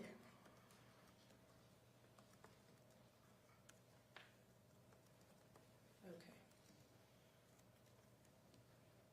We have already heard from the medical examiner in this case. Are you aware whether that is the blood that was used in the course of the autopsy and toxicology that was done? Yes, it was. And you mentioned before that you got the warrant for the blood or picked up the blood that you spoke to family members. Yes. Who did you speak to? Mark, Kaylin, and Kylie. Who is Kaylin? Kaylin is Mark's sister, so Casey's aunt. All right. Did you speak to them together or separately? Together. Where was that? At the Lone Peak Police Department. When was that? It was August 13th. I'm not sure what time. Mid-morning, around 11 or 12 maybe. Do you know what Casey's status was at that time? During the meeting, they told me that she wasn't doing well. I think they were doing brain scans at that time, that she was on a ventilator. And what information did they provide that was important to you in developing the direction of your investigation? They told me that Casey was not diabetic. They told me that they relayed the story of Mark coming downstairs, opening the door, or walking in and finding Casey there, not doing well, not breathing right. And he said he was going to call the ambulance, and her friend Meggan had told him not to do that, saying that she had a DNR. Kylie told me that she received a call from Meggan telling her that Casey shouldn't go to the hospital because of the DNR. Let's make sure that we have all of our hers straight. Kylie told you that who called her? Meggan. Meggan called Kylie and said what? That she shouldn't be going to the hospital because she has a DNR. That Casey shouldn't be going to the hospital because Casey has a Yeah, DNR. sorry, yeah. That's okay, I'm just making Yeah. sure for the record we have it all straight. Why was that significant to you? Well, a DNR doesn't really necessarily mean you don't go to the hospital. You can still provide someone comfort care if they are struggling. So I thought that was strange that she wouldn't allow the family to call to get her comfort care when she was struggling to breathe. They also said that they were not notified that she was doing poorly until they walked in on Meggan with Casey. They mentioned the life insurance and that sort of thing as well, again. After you talked to them, what did you decide to do? What did I decide to do? After that, I went to the hospital to get the blood, I believe. And after you picked up the blood, what was your next step? My next step was to search Casey's room. How did you go about doing that? The next morning, I wrote a warrant for her bedroom and for her phone, Casey's bedroom and Casey's phone. Are you aware of anything that had happened to the room in the interim, so between August 13th and the morning of August 14th? Yeah, so there was a really intense storm the night of the 13th, when it was prior to collecting the blood. In fact, the forensic nurse couldn't get there because she was stuck under overpasses with motorcycles trying to take refuge from the hail. It was really, really bad. So Mark was at the hospital when I collected the blood. I asked him if we could go to the home and secure the room for the warrant to serve it the next day. As I was attempting to put crime scene tape on the window, I noticed that the desk in front of the window was covered in water. That's when we realized her room had flooded from the storm. Okay, what happened at that point?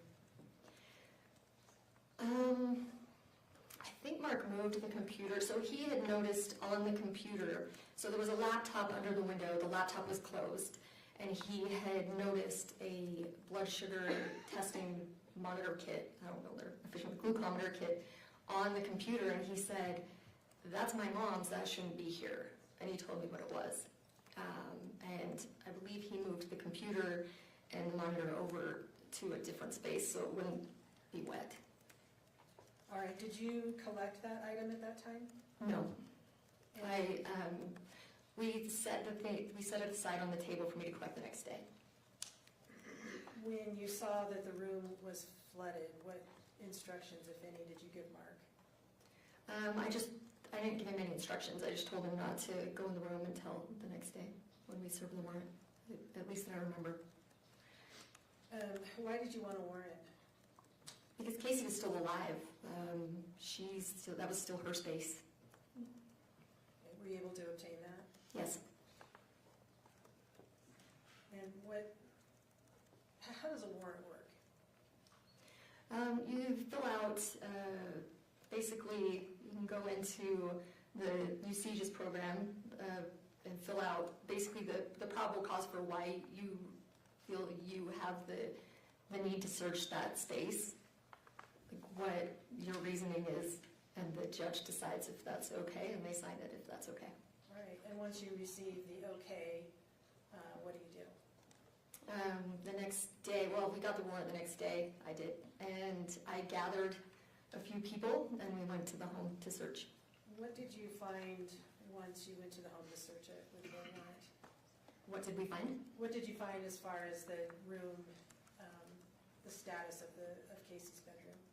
So Mark had notified me later that night after we secured the room that after he and I guess I secured the room, he called me and notified me that he had left his phone in there. So when he had been moving things, he had set his phone down on the bed and forgot to grab it. And so I told him he could go in and grab his phone.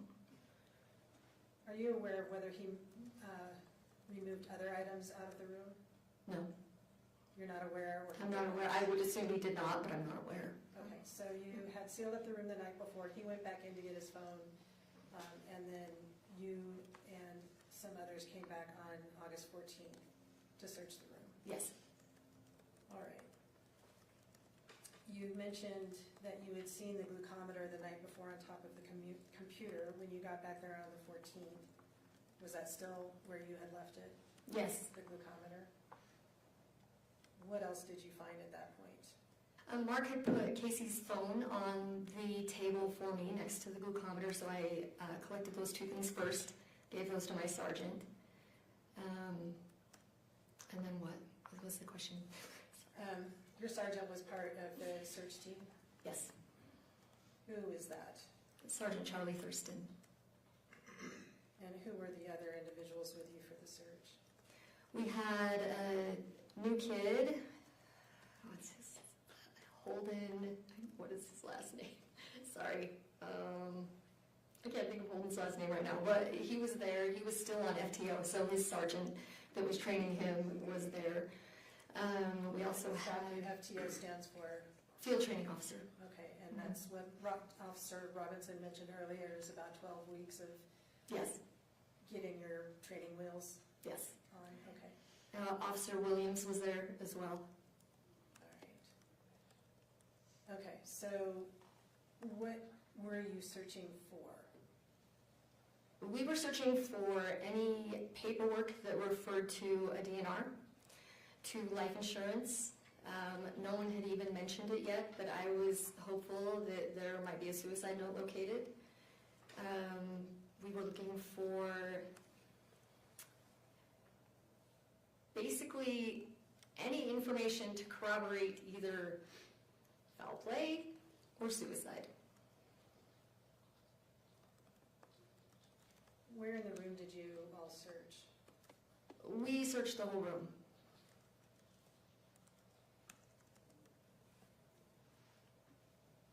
What did you locate that was of interest in your search of the room?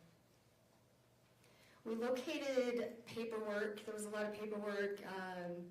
We were looking for life insurance paperwork. We found a couple of things. I think we found some Lewinsky funeral home paperwork, some old-looking life insurance paperwork. What else did we find? We didn't find a DNR. We didn't find a suicide note. Yeah. What did you do with the information that you located that you thought could be useful in the investigation of this matter? Well, because so many people had already been in the room, we just gathered all the paperwork and put it in a bin. And then I was going to take that paperwork back to the police department and look through it. So basically, there was me, Holden, Officer Williams, and I believe my sergeant came in and searched a little bit as well. So all of us that found something that we thought was relevant would go in the bin, and then we took it back. So it took me a while to go through that. All right, you didn't go through all that paperwork right then and there in the room? No. You all gathered items and put them into this bin? Yes. Are you aware of whether the closet was searched? There are 2 closets, correct? Yes. Yes, they were. Okay, and describe those closets for us, if you would. So the closet that was closest to the window, that was not closest to the bedroom door, was full of medical equipment. It was full of, there were some, I believe the shelves are pre-made shelves, like that came with the closet, permanent shelves. There were a lot of prescription bottles. There were dozens of syringes in there. There was tubing, like stuff for her IVs, all sorts of stuff. And the closet was stacked. It was very, very full. The other closet seemed like the more personal side. I think it had like a framed picture of her and one of her friends. It had more of like her items that it looked like she used every day on a shelf, and then some clothing. It wasn't quite as messy, but it was still pretty full. Did you empty out those 2 closets entirely in your search? No. Okay. You did your best to move things around and see if there was anything of note? Yes.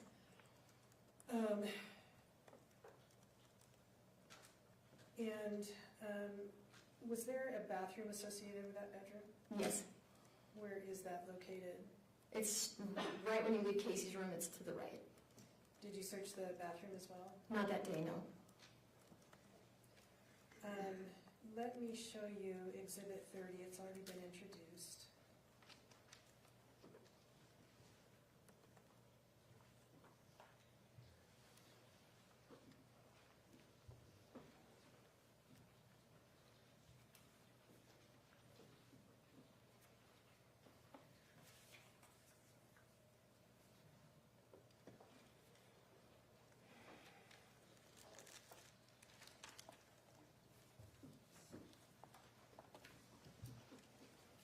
Staying here with us now. Do you recognize that document? Yes, I do. Is that one of the documents you found in the search of Casey's room that day? Yes. And did you bring with you the glucose monitor that you found in the search of that room that day? I did. Can you show that to us? Yes.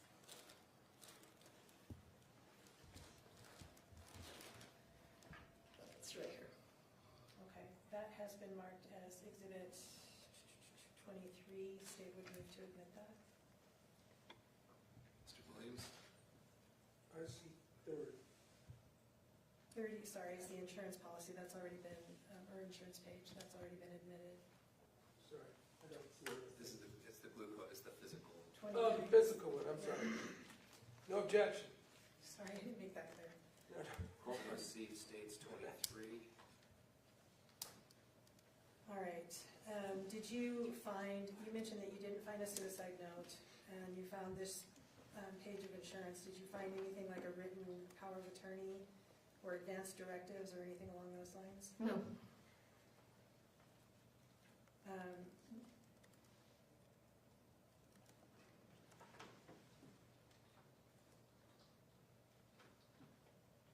Did you search any other parts of the basement?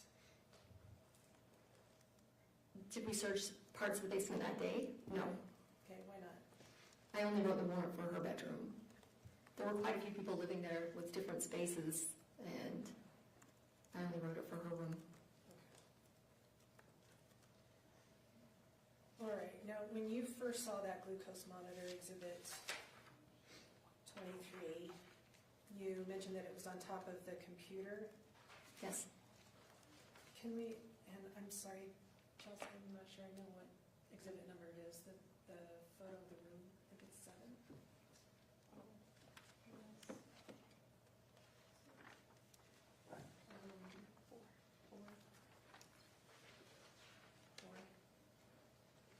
Yes, 4. Can you bring that up for us? All right, does that look familiar to you? Yes, it does. Okay. When you say the glucometer was on the computer, where is that in this photograph? You can see it right, it's like there's a plant in the window, it's directly under the plant. The glucometer Yes. is directly under the Under the plant? plant, there's a water, or like a black, I would assume, I don't know what that is, candle? Cup? Yeah, right there, right there. Okay, and so that is where that was located when that photo was taken. Yes.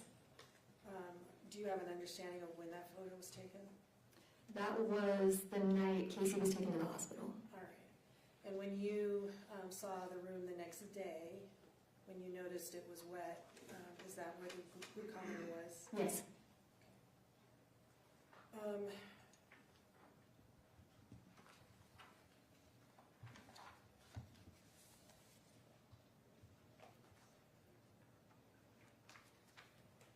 Was the search that you conducted of the room, of Casey's room, did that include trash cans? Yes. I don't remember a trash can being in there, though. Okay. What did you do with the glucometer once you received it, or once you took it into evidence? We took it into evidence. The glucometer is quite the backstory. We took it into evidence, and then again on the 19th, when we went back to do a consent search of Casey's car, Mark had asked for it back. He said that it was his mom's, and so he had come in on the 19th to pick it up. So we gave it back to him, and then I believe he brought it back in for us on January 9th. So after January 9th, we looked into the history of the monitor. How did you look into the history of the monitor? We called customer service for Freestyle Light and had them walk us through it.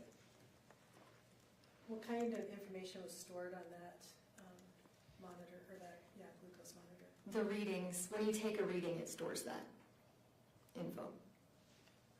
And were you able to confirm whether the date reflected on the monitor was correct? The date was correct. What about the time? The time was not. The time was an hour and 5 minutes off.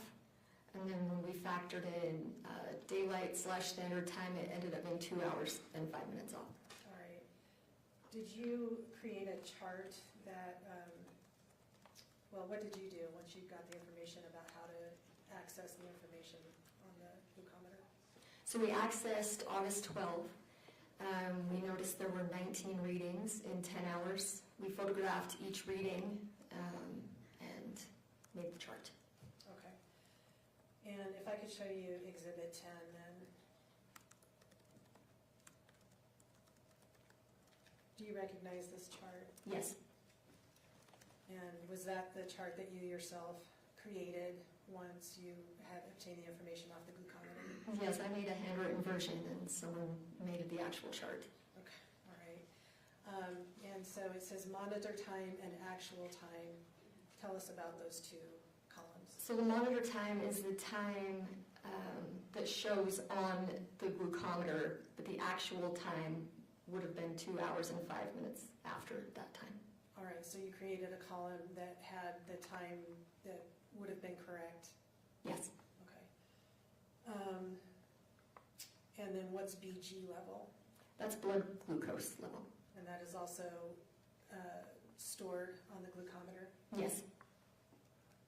Okay, Exhibit 10, I think, has already been admitted. Oh, then it has not. The state would move to admit Exhibit 10. No objection. Thank you. Court received states 10. Wish to publish? Yes, please. Thank you, Greg.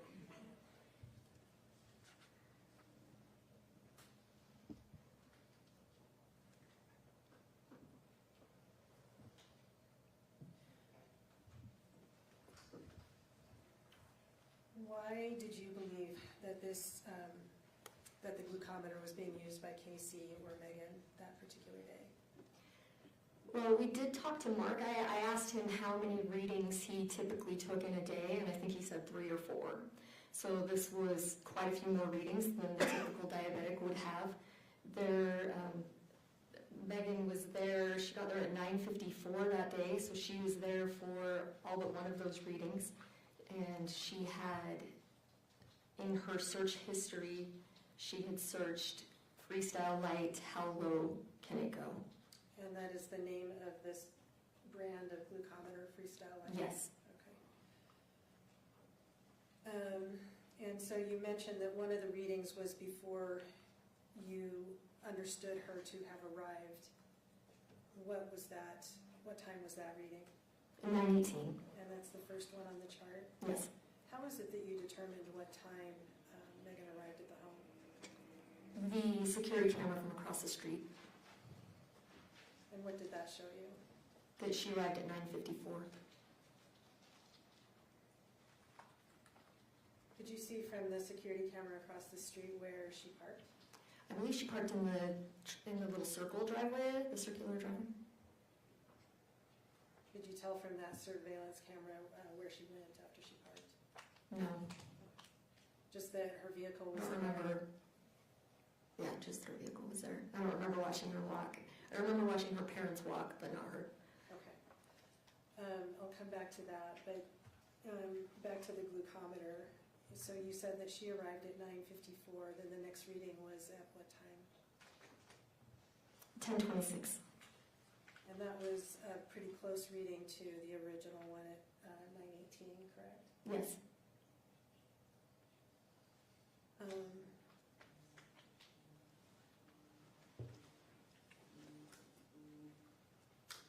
Skipping down to about 12:57. You see that? Yes. What was the glucometer reading at that time? 69. And so that was about 18 points lower than the original level at 9:18. Yes. 22 minutes later at 1:19 p.m., what was it? 64. And just in case anybody else is as challenged as I am on military time, what does 13:19 mean? 1:19 p.m. So that would be in the afternoon. Yes. And so it's dropped to 64. And then what happens after that? And then it drops all the way to low. Okay. From 64 at 1:19, then just, what, 20? Oh, 43. Did you want me to, sorry, sequentially? It drops to 43 at 1:43, down to 30 by 2 o'clock. Okay, was that, so then 43 reading was just 24 minutes after the 69 reading, correct? Or 64 reading? Yes. All right, and what was the trend from that point on in the afternoon? Continue downward. The last reading was at what time? 19:19, so 7:19 p.m.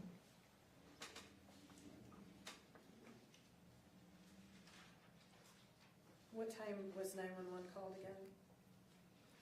911 was called at 9:13.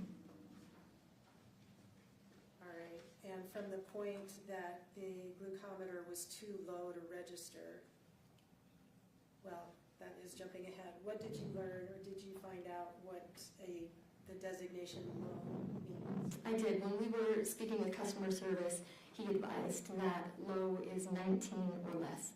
Okay, It will read down to 20. and so once it goes below 20, the glucometer can no longer register it? Yes. And after it started reading low, that would be at 4:17 p.m.? Yes. And 911 wasn't called until 9:13, you said? Correct. Okay, 5 hours later. Right. That was also consistent with what we had heard from fire. They said that their equipment could not read her blood sugar. It was too low. All right. And you learned from the hospital that it was 14 when she arrived? Yes. After you did the search of of Casey's room, did you return to the home? Yes. We can take that down, Chelsea.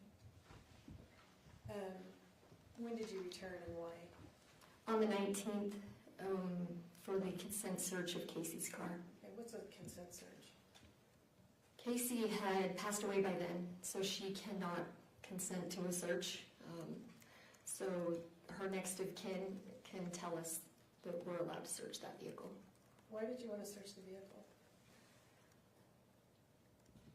We wanted to see if there was anything related to the incident in the car.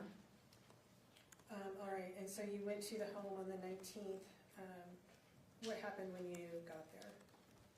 Well, let me back up. Did you hear from anybody from that home in between the search on the 14th and when you returned on the 19th? Yes, Who did you hear from? from Mark Farnsworth. What did he notify you about? He had called me on Sunday to let me know, it was Sunday the 18th, that he was going to empty the garbage. He had found a Fanta box in the garbage, and then when he went to smash the box, he realized there was something in there. So he said that there were items wrapped in a towel in the box. He said that it was a vial of insulin. The box that the insulin came in, the instructions, a syringe, and then the orange cap that comes off of the insulin. The little, I guess, security seal or whatever. And he indicated to you that those were wrapped in a towel. Yes. What did you tell him to do about what he found? I asked him to set them aside for me, put them in a bag for the next day, because we were already planning on coming. When you arrived on the 19th, how did that visit go? So the first thing we did was ask Mark for those items. So he took us out to the garbage. He showed us the Fanta box, where it was in the garbage, and then he gave me the items that had been in the box, and he'd put them in a bag. We earlier saw body cam footage of Mark showing you the Fanta box and then throwing it back in the trash. Do you recall that? Yes. And so did you have any objection to him throwing away the Fanta box? No. Should you, with hindsight, have collected that? Probably. At the time, I thought the items in the box were more important than the box, but I probably should have collected the box. Did you collect the towel that the items have been wrapped in? No. Why not? I didn't see the towel, but probably same reason. Okay. All right, so he gave you the items, showed you where they had come from. What did you do with the items once you received those? I booked them into evidence. All right. And what did you do? Well, let me show Exhibit 7, which has already been introduced.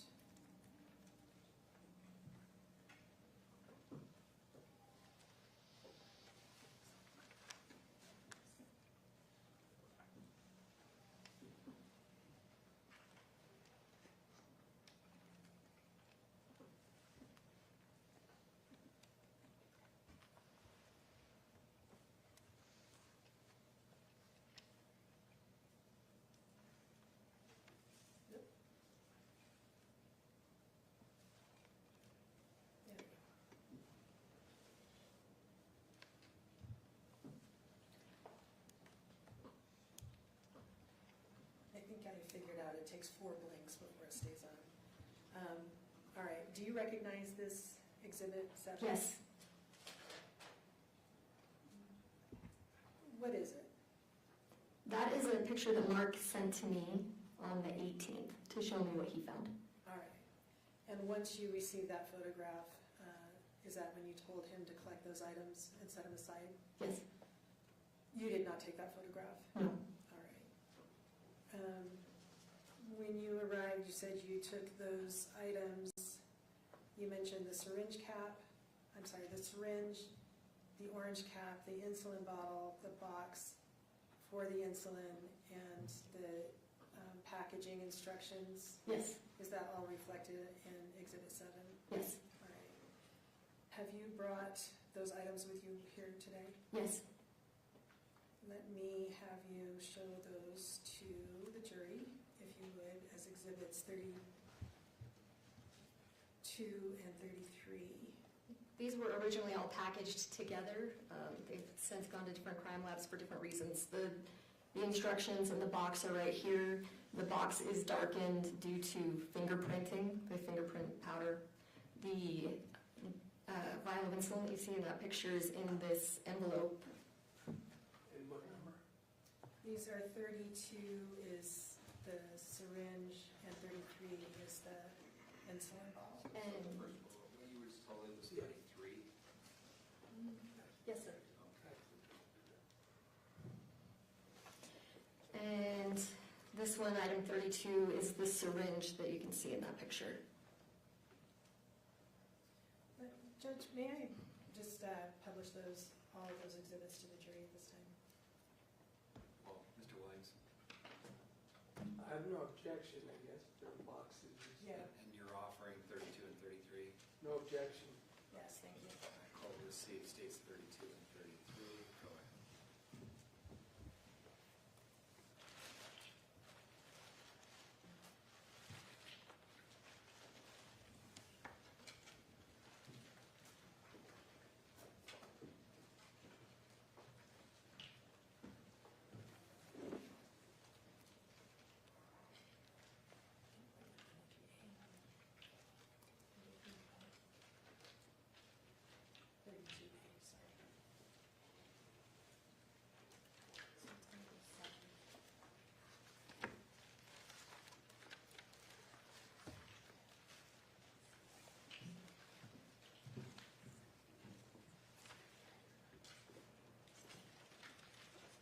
Every time you open those, you have to reseal it and reinitial it so you can see they've kind of gone through the ringer with testing.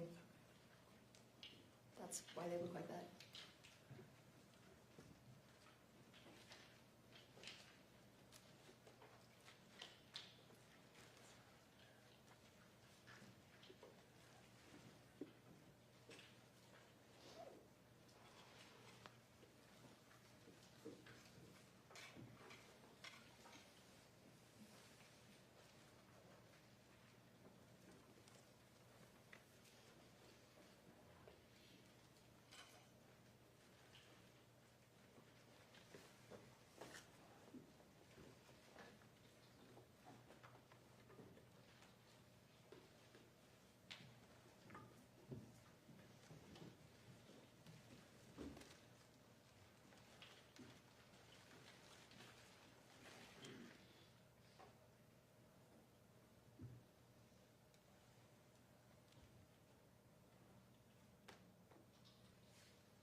Since those are in bags, did you also take photographs of those items?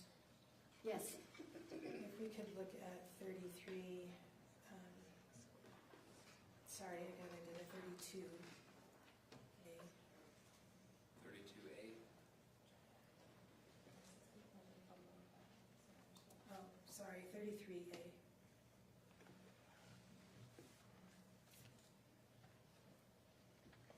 Okay. And is that a photo of the insulin that was located in the box? Yes. State moves to admit 33A. Mr. Williams? Can I get some validation as to when it was taken, where, et cetera? When was that photograph taken? I'm not sure.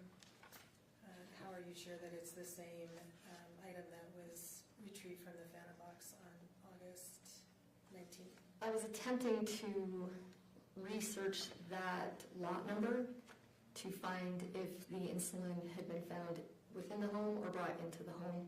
So I had taken it out of evidence to take a picture of that lot number. All right, and then what did you do once you took the photo? I repackaged it. So you're, Requesting along the lines of foundation and date? do you know the date? No.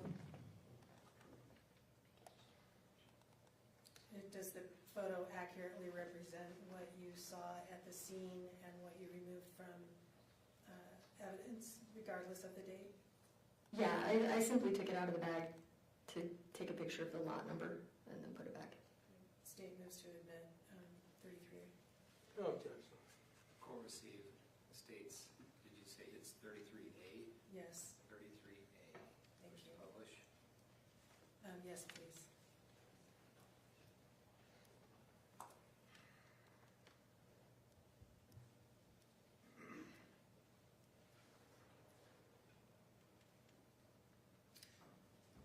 All right, so Mr. Farnsworth gave to you the items from the Fanta box that you took into evidence.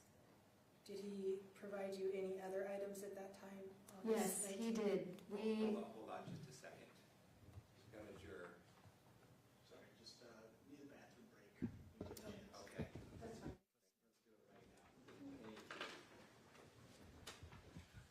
All right, we're going to take a short break. Ladies and gentlemen, the jury, you are admonished by the court that it is your duty not to converse among yourselves or to converse with any other person on any subject of the trial. And it is your duty not to form or express an opinion thereon until the case is finally submitted to you. This includes no individual research on the parties, attorneys, or claims. Rise to the jury.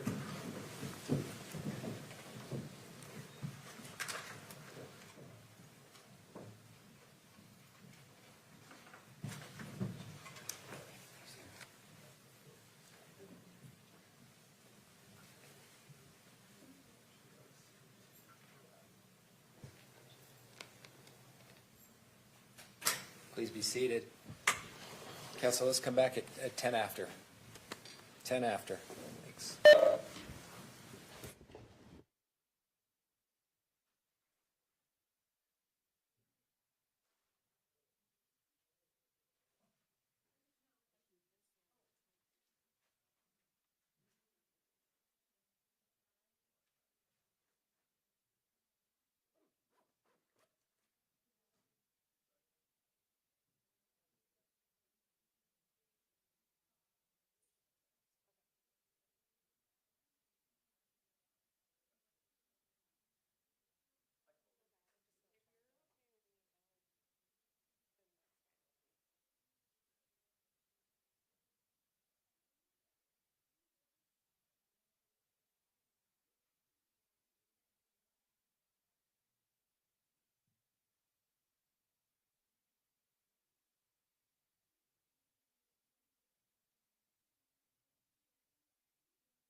Thank you. Please be seated. We go back on the record on case 251401132, State of Utah versus Sundwall. Detective, I'll remind you that you're still under oath. Ms. Thomas. Thank you, Judge. I was advised that I'm not being loud enough, so let me know if I'm not hearing, if people aren't hearing me. I need to back up because I forgot to cover something with you, which is early on in your investigation, we had talked about the amount of, or how many are in your police agency and how many murder investigations your agency has conducted. Did there come a point that you felt that you may need some additional assistance with this case? Yes, as I was writing the warrant for Casey's blood, so we have a liaison with the county attorney's office that looks through the warrants before we send them to the judge to make sure that everything is there that we need in the warrant. And I called our liaison, and she suggested I needed some help. Oh, okay. Full disclosure, who is your liaison? You. Yeah, all right. So once that suggestion was made, what did you do? You had suggested, because I wasn't sure where to go for help, so you suggested the Utah County Attorney's Office Investigative Bureau. So I had my chief talk to their chief. Were there any other suggestions of other investigative agencies you could contact? If there were, I don't remember. There probably were. Okay. And once your chief talked to the Investigations Bureau chief, what happened? Then we met, so I wrote the warrant for the blood, I believe, on the 13th. So I believe we met on the 14th. May I check my timeline? Would that help you refresh your Yes, recollection yes, as it to would. timing? Just refresh your recollection and then look up when you're done. Okay, so I wrote the warrant for the blood on the 14th. Sorry, the 13th. And so on the 14th, it was the 15th that I eventually met with the investigators, with the Investigative Bureau. All right, so your chief and the Investigations Bureau chief agreed that to have some assistance to you. Yes. And who was that person? The chief? Or Sorry, who was assigned to help you with this particular? well, originally I met with their chief, I believe Steve Adams, met with Sergeant Seitzinger, Sergeant Tishner, and Sergeant Hales. We all met in Chief Adams' office. And was any representative from the county attorney's office, the attorneys themselves, present at that meeting? No. Did anybody from the county attorney's office dictate or direct you the direction of the investigation? No. After meeting with those you said four individuals, right? Yes. What happened? Well, we kind of made a game plan as far as initial interviews go. We wanted to interview Meggan because we hadn't spoken with her yet. So we had, I believe, Sergeant Seitzinger and Sergeant Tishner were going to go interview her parents, while Sergeant Hales and I interviewed Meggan. And from that date on, has Sergeant Hales, Special Agent Hales, been involved in this investigation with you? Yes.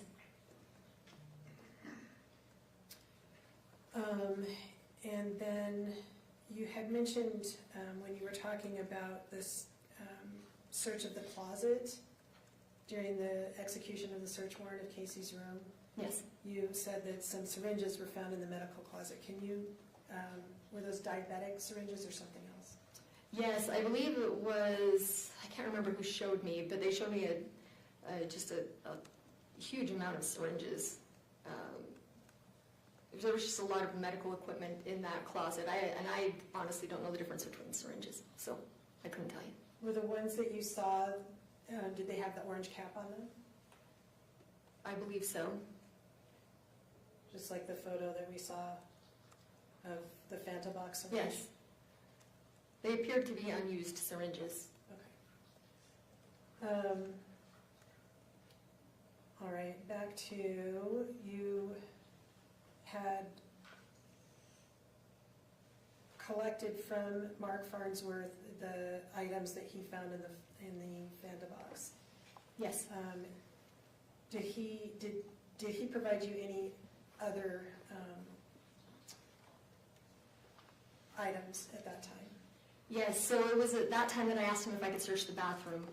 So I went in to search Casey's bathroom, and he, at that time, so he had taken Sergeant Hales into Casey's bedroom.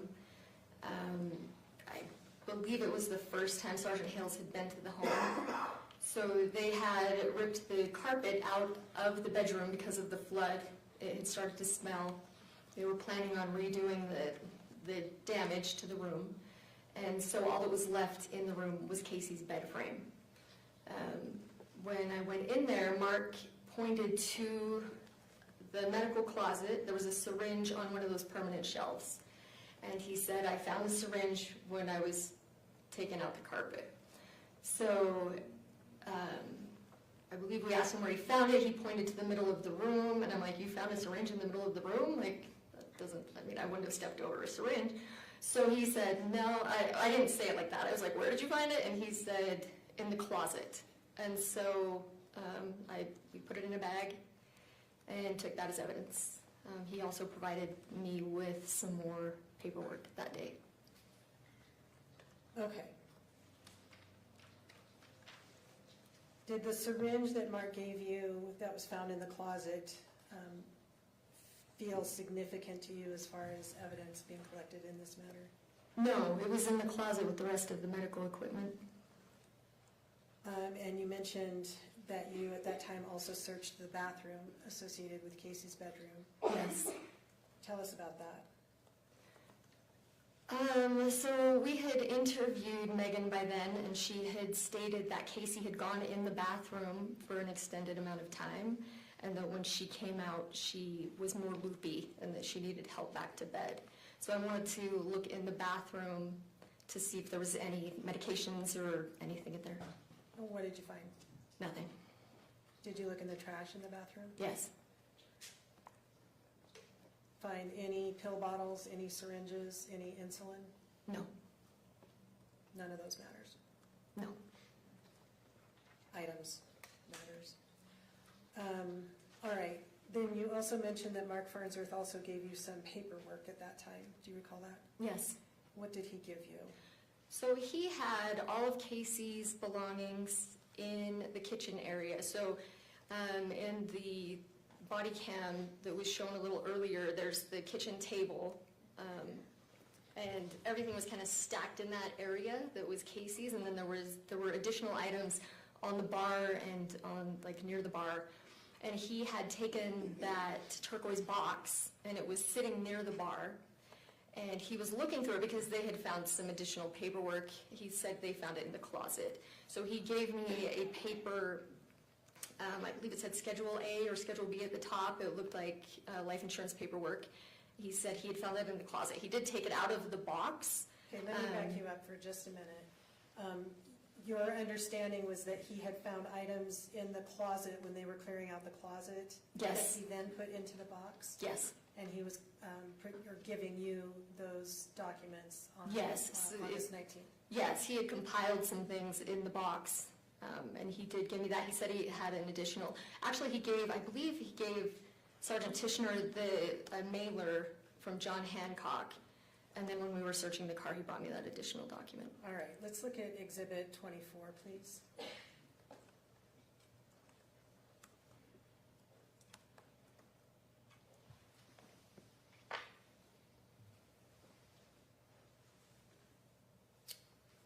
Okay, do you recognize this item? Yes. And is that a fair and accurate copy of what Mark gave you on August 19th? Yes. 24, state moves to admit Exhibit 24. Mr. Williams, No objection. court receives states 24, can be published.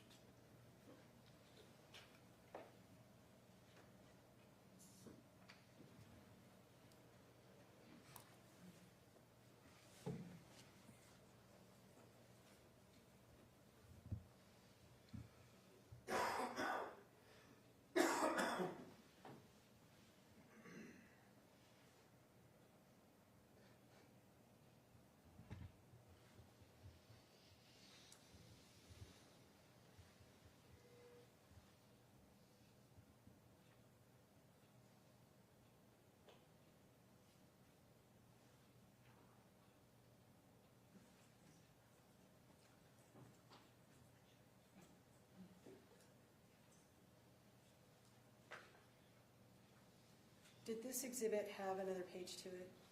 It had a backside. All right, and is that, It folds in half. You can see the adhesive. Yeah, there it is. all right, is that the flyer you just mentioned? Yeah, it's like a mailer. Mailer, you said Mhm. mailer, not flyer, okay. All right, that's been admitted. Can we take a look at Exhibit 8, please?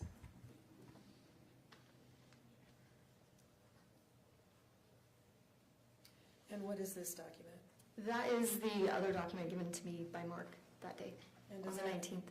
okay, does that accurately represent what you received from Mark? On Yes. August 19th, state moves to admit Exhibit 8. No objection. Court received states 8, it can be published. Thank you.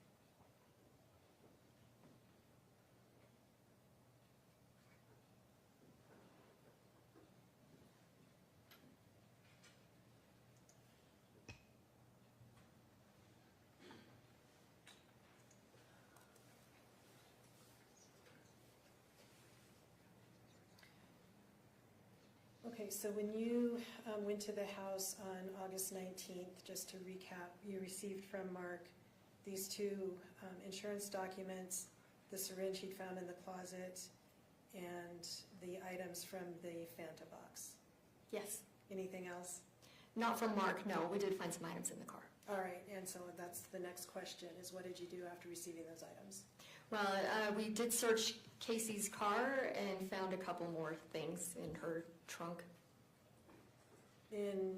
What did you locate in Casey's car when you searched that? We found in the interview with Megan, she had told us that Casey had given her a basket of treats. In her trunk, she had a box that was full of stuff, and in that box was a shopping list and a receipt to go with it that appeared to have similar items to what Megan had described. Okay, could we take a look at Exhibit 35, please?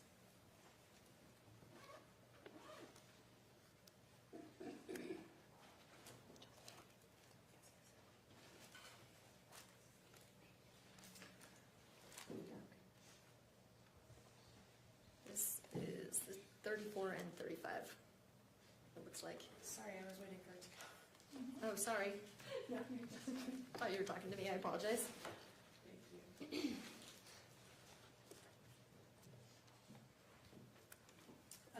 And did you also bring with you Exhibit 36? Maybe. What is 36? Oh, yes, yes I did. No, 158? Are you talking about the, Did you bring with you a copy of the shopping list you found? it's in that same bag. Oh, on the backside, gotcha. So that's Okay. 2 exhibits in one bag, Yes. It's and that's marked both- 34 and 35. Yeah, How are on they separated? one side says 34 and one side says So 35. which one is 34? Is that the shopping list or is that the 34 is the receipt? shopping list, 35 is the receipt. Thank you.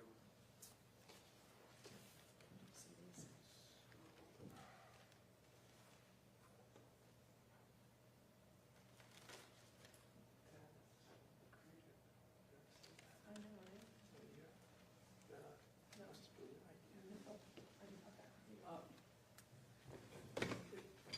They're all in one bag, but pretty creative. I don't have any reason to object. They're marked on either side, it looks like, so that you can see the front of the 2 exhibits in one bag. And you're offering those? I am, Judge. Court received states 34 and 35. And I believe we also have those as a documentary exhibit.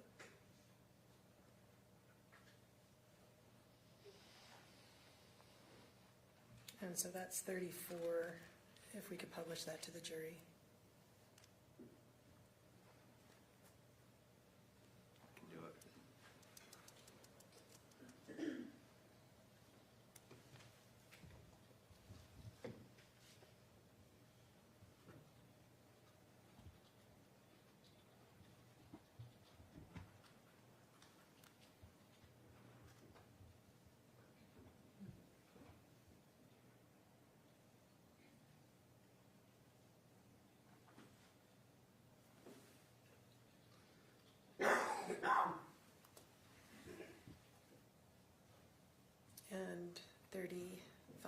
please.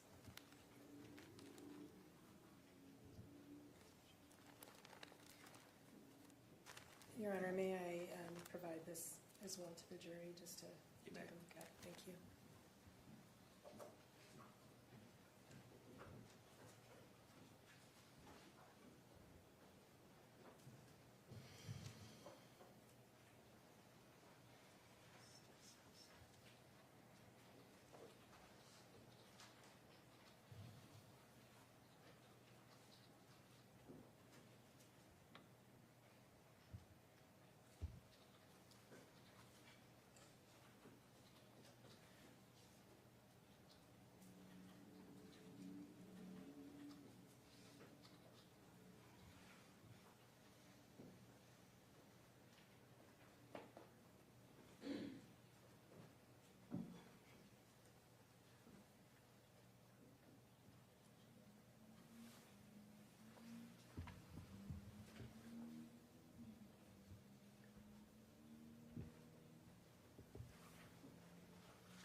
I want to fast forward quite a few months. At some point in this investigation, did additional syringes come to your attention? Yes, Do you recall when that was? that would be 4 months ago in December. All right, so more than a year and 4 months after the incident that Yes. happened here. And what came to your attention? I received an email from Kylie. She stated that her son was getting married and moving in with their grandparents into that basement apartment. She said that when they went to clean out the refrigerator, they found some syringes. Did you look into those syringes? Yes. What did you learn? We asked Mark about them. He had since moved out, and he stated that he found those in his brother Kyle's bedroom before he passed away, or after he passed away, in a desk drawer, and he just put them in the fridge. All right. And so Kyle, to the best of your knowledge, passed away when? January of 2024. And Mark found those and then put them in the refrigerator, and then Kylie found them and called you? Yes. Is that accurate? Yes. Okay, and Kylie called you 4 months ago, would have been about It was December of 2025. Did you take those into evidence? Yes.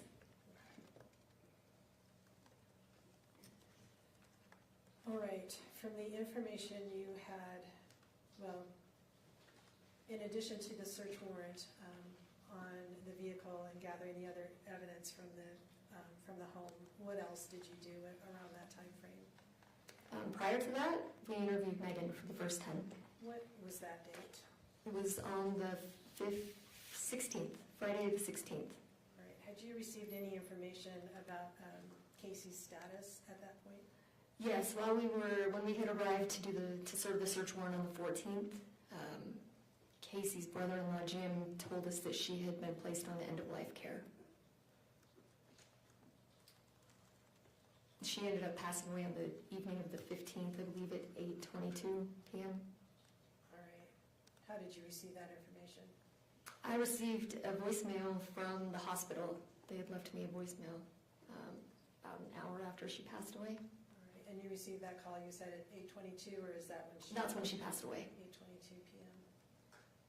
All right, and so with that knowledge, you said you spoke to Meggan Sundwall the next day? Yes. August 16th? Yes, we had actually driven down, that was the day we were planning on interviewing her, was the 15th, when the other two sergeants were interviewing Meggan's parents.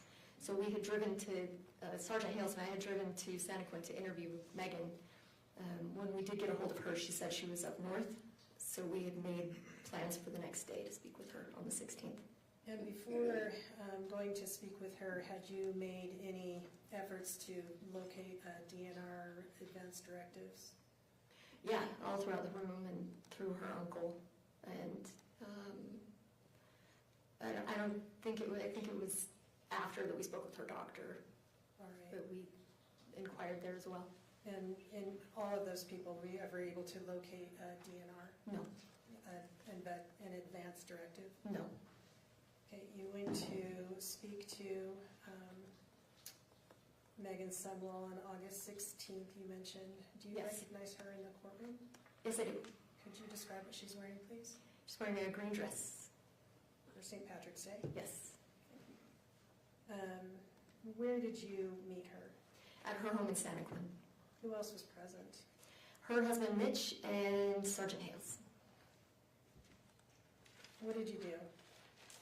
What did we do? Yeah, when you So- got there, what did you do? The original goal was to find out how they met and her story about what happened that previous Monday on the 12th.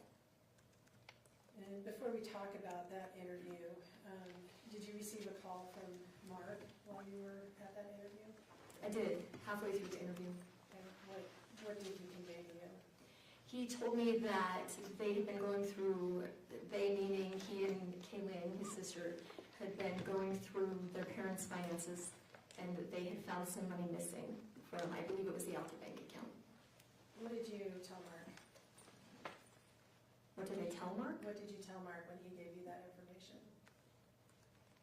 I don't remember.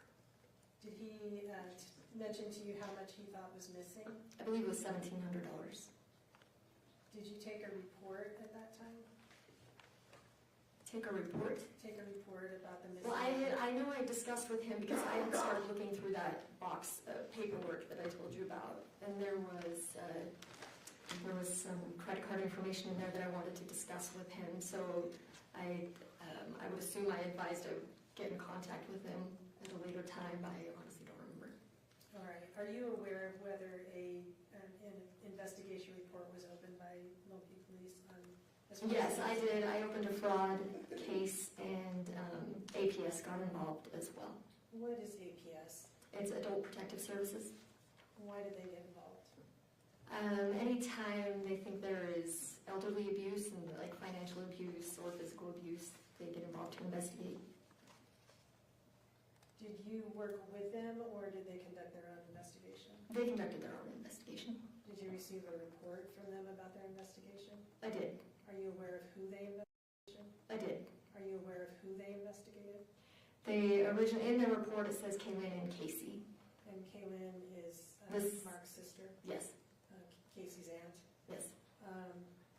And what was the conclusion from APS about Kaylin?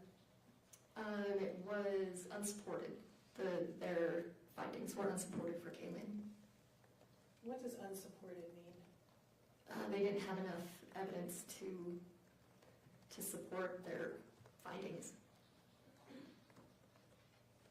What was their conclusion as far as the report went about Casey? They closed the case supported against Casey. All right. Does supported mean convicted? No, Was there ever any formal charge against Casey as a result of that investigation? no, Because she was no longer alive, correct? right. Had APS, as far as you know, had an opportunity to interview Casey about their suspicions? No, In your law enforcement experience, have you investigated cases like that of credit card fraud? Yes. Thefts? Was there anything that you felt was missing from this investigation? usually you would interview the person being accused of the crime, and you would also talk to the, I want to say the wrong words, you would talk to the The the grandparents, we'll say the cardholder, to see if they had given consent for the person to use their card. All right, were either of those things done in this particular case from APS? Not that I know of, Did you do any of those things yourself? no. With the information that you had and that was reflected in the APS report, would you have been comfortable asking for charges to be filed? No.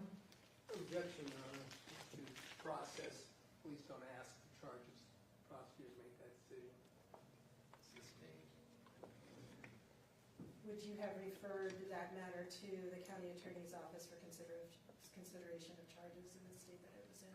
With just that information, no. And at that stage of that investigation, would Casey still be entitled to be presumed innocent of that accusation? Yes.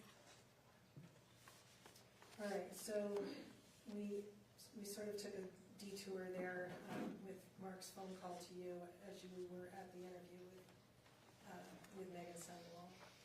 And you said it was you and Sergeant Hales that was there to talk to her? Yes. Any other law enforcement? No. Can you tell us about the kind of the tone and how you approached the whole situation? So we, like I said, we just wanted to find out how they met, how long they'd known each other, that type of thing, the relationship of their relationship, the nature of their relationship, and what her story of Monday was, what her recollection of what happened Monday. All right, and that was within a week, or was about no less than a week from the time that this incident had happened, right? Yes. August 12th was the date of the incident, August 16th was the date of the interview? Yes. All right. Were those interviews recorded? Yes. How were they recorded? With my handheld recorder. I, Your Honor, would like to admit that entire first interview. Well, let me ask you first, Detective. Have you reviewed that interview? Yes. And does it accurately reflect how that interview went, all the questions asked and answers given? Yes. The state's going to move to admit but not publish that interview. Mr. Williams? As? Exhibit 165. No objection. Are you going to play that? I am not going to play it, Judge, because it is about an hour long. I did want to admit it, but in the interest of conservation of time, I'd like to just talk to you about some of that interview. Oh, you're offering it, though, is that correct? I am offering. Okay, so for the record, the court will receive states 165. Thank you. How did that interview start out? We introduced ourselves and asked her how she knew Casey. How and what did she tell you about that? She told us that she met Casey when they were both working at Chrysalis, a residential adult treatment center, I believe, for disabled adults, I believe is what it is. And they were both working there, and Casey had sought her out as the resident nurse to take her blood pressure.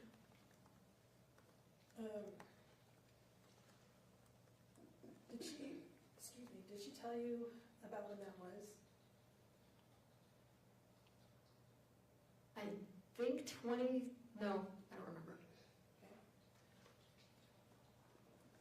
What else did she tell you in the course of that interview about, well, you said that Casey had asked Meggan to take her blood pressure. Why was that significant to you? She told us that she was a nurse and that she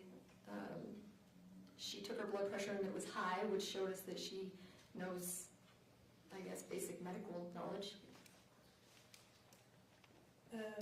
Did she tell you about what had gone on that day, August 12th? Yes, she prefaced it with that Casey had been sick for a long time. We had heard that she had had cancer, so Meggan was still under the impression that Casey was a cancer patient. She told us that Casey had been on hospice, I believe, since April, that she had been conversing with the doctors and nurses and helping with her care. Can I interrupt you for just a second? You said we had learned that she had cancer. Who's we? Well, I had learned that she had cancer as the case was unfolding, like the next day. So as she went to the hospital, her uncle had told dispatch that she was sick and that she had cancer. In the reports the officers had written, it stated she had cancer as well. Did you learn otherwise before you talked to Meggan on this Yes. issue? How did you get that information? The family told me that they had learned she didn't have cancer while she was in the ICU. All right, so you knew that when you went to this interview with Meggan on the 16th? Yes. Okay. You were talking about that she prefaced or started her explanation of what happened on August 12th by telling you that Casey Yeah, she was- had cancer. Yeah, she was giving us the backstory of Casey's health. So she was talking about hospice. She had told us that Casey had broken her femur in 3 places, I believe, a few months prior. And then she told us what happened that day. Did she tell you what they had intended to be doing that day? Yeah, she said that she was going over there to watch movies, just to hang out, is what their plan was. What did she tell you they did after she arrived? She said that they started watching The Blind Side, and Casey fell asleep. And what else did she tell you after, what happened after Casey fell asleep? She did say that upon her arrival, Casey was slurring her words. And she said that she fell asleep when they were watching The Blind Side. She said that she had woken up to use the bathroom, that she had gone into the bathroom and that she was there for a long time. That Casey had gone to use the bathroom and Yes. for a long time? Yes. What did Meggan tell you she did when Casey went up to use the bathroom? She said she took the dog out. All right, and what did she say happened after that? She said that Casey wasn't coming out of the bathroom and that she was pounding on the door trying to get her to come out of the bathroom. She said Casey eventually came out of the bathroom at 2 or 2:30, I believe is what she said, and that she was acting even more loopy and that she had to help her back to the bed. Did she give you any indication during the course of this interview what had caused Casey's medical condition that day? She said she didn't know what happened. Did she mention anything about pills? I think she said when she got there, Casey had taken some pills out of a little box, but she didn't know what they were. She had told us prior to, when she was going through the medical knowledge about the hospice and the nurses and doctors, she had said that she spoke with, or that she had been in contact with Dr. Massour in relation to Casey's care. So during, when she was going through the timeline of the 12th, she did say that she had contacted him. All right, were you able to confirm or deny whether that happened? She did send who she thought was Dr. Massour a text, yes. Can we look at Exhibit 37, please?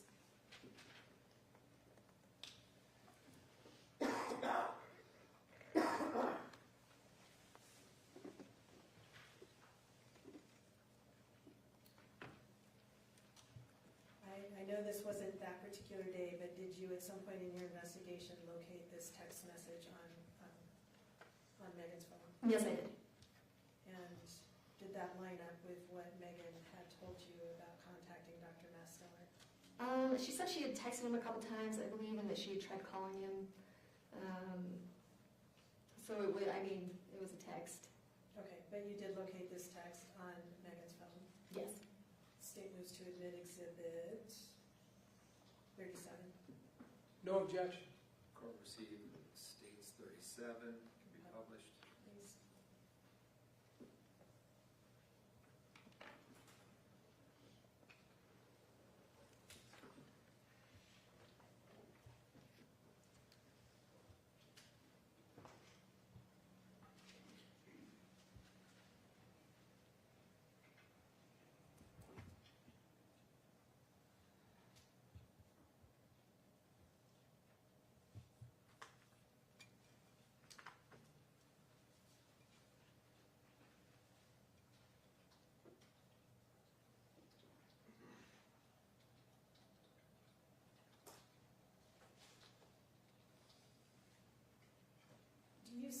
in Exhibit 37 the phone number that text message went to? Yes, Were you able to ascertain whose phone number that was? yes. Whose was it? It actually belonged to Casey's deceased father. So that was not Dr. Masteller's phone number? No. Did you also, when looking at the phones in that time frame of what Meggan was describing happened to you, did Meggan also locate, or did you also locate a text that Meggan had sent to her mother? Yes. If we could please take a look at, I'm sorry, back on Exhibit 37, what was the, I wasn't fast enough, bring that back up. What was the time of that, when that text message went? 12:47. 12:47. And if I could.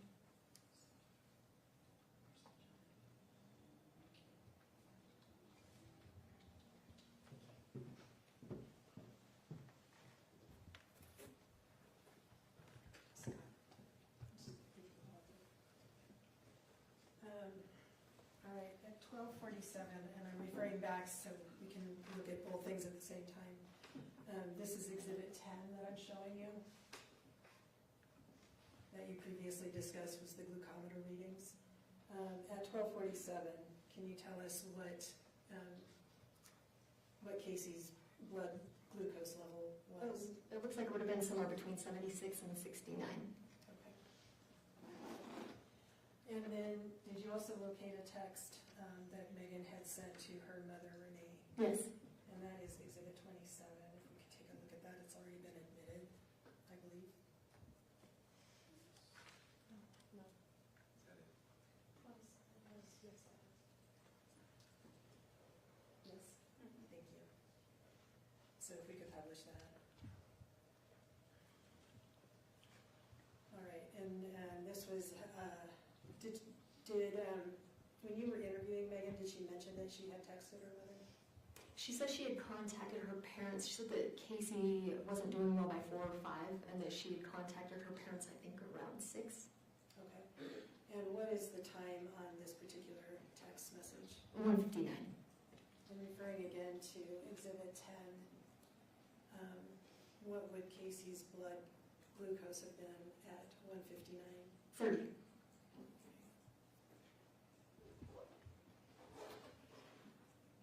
All right, turning back to the interview summary.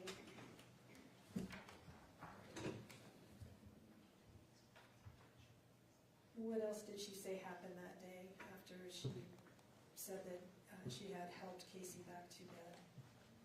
She said that she wasn't doing very well by 4 or 5, and then that she had asked her dad to come give Casey a blessing of release. And again, at 4 or 5, what would her blood glucose reading have been? Low. So 19 or less. Okay. The trick is, I'm going to put it so the defense can see also. Thank you.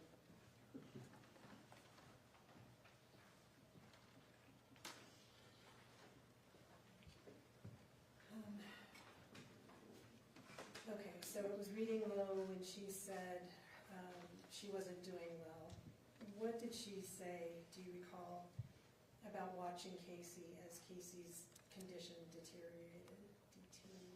She had said that it was painful to watch, that Casey was gasping under her own saliva, something to that effect, and that had always been Casey's biggest fear, that she didn't want to drown in her own fluids.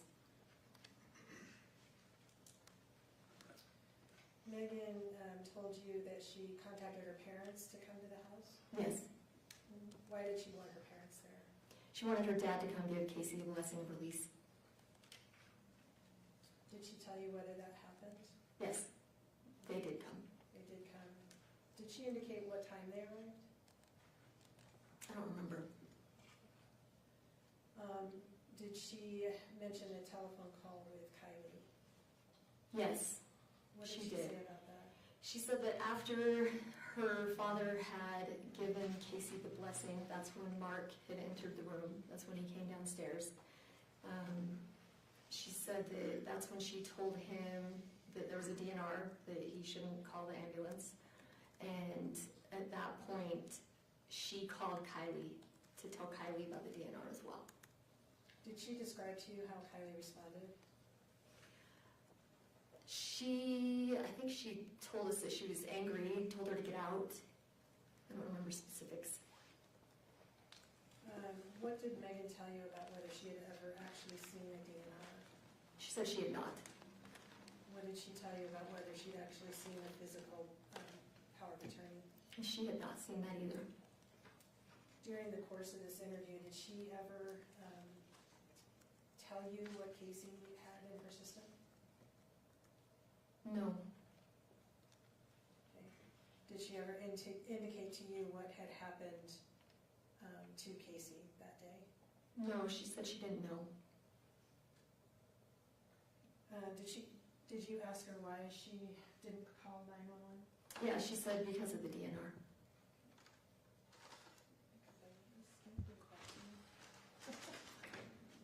Actually, I did remember something. She did bring up that Kylie had threatened her because Mitch asked if we were going to do anything about that. I remember that. What kind of threat did she say? She said that she was going to ruin her or something like along those lines. Okay, just to make sure our pronouns are lining up. Kylie told Meggan that Kylie was going to ruin Meggan, Yes. and that's what Meggan told you during this interview. Yes. And you asked her why she didn't call 911, Yes. and that was, The DNR. okay. Did you inform Meggan during the course of this interview what Casey's medical condition was? Yes. We let her know that Casey had passed away. How did she respond to that? She appeared sad. Okay. In what way did she appear sad?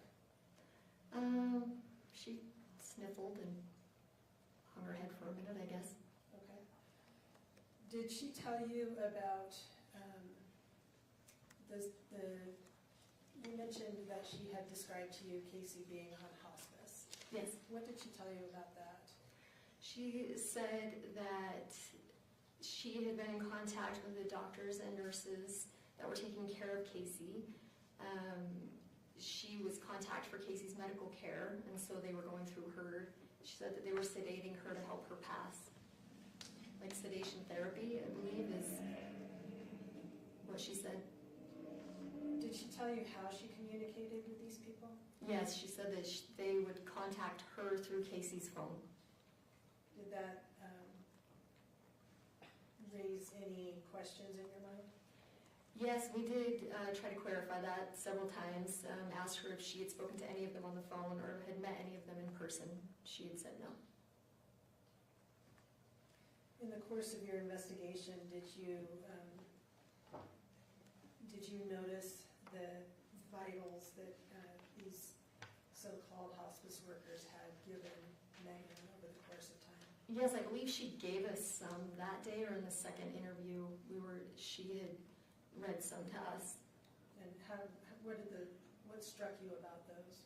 They were extremely low. I don't know much about anything medical, but they were extremely low. Like, I believe the temperature was in the 50s, something like that. Enough to raise your concern that these Yeah. were inaccurate? Yeah.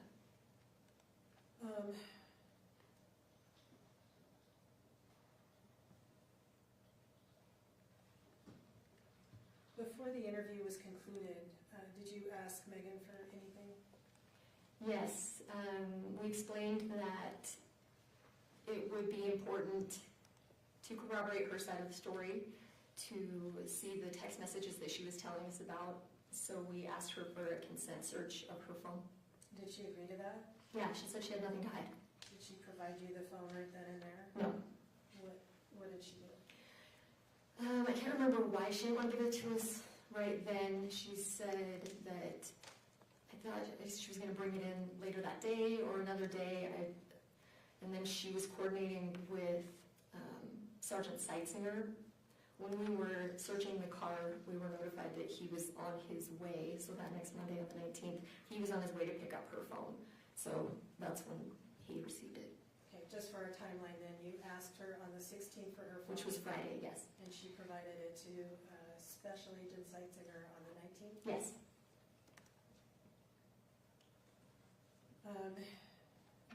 Do you remember specific language from that interview about what she knew of what Casey took or what happened to her that day?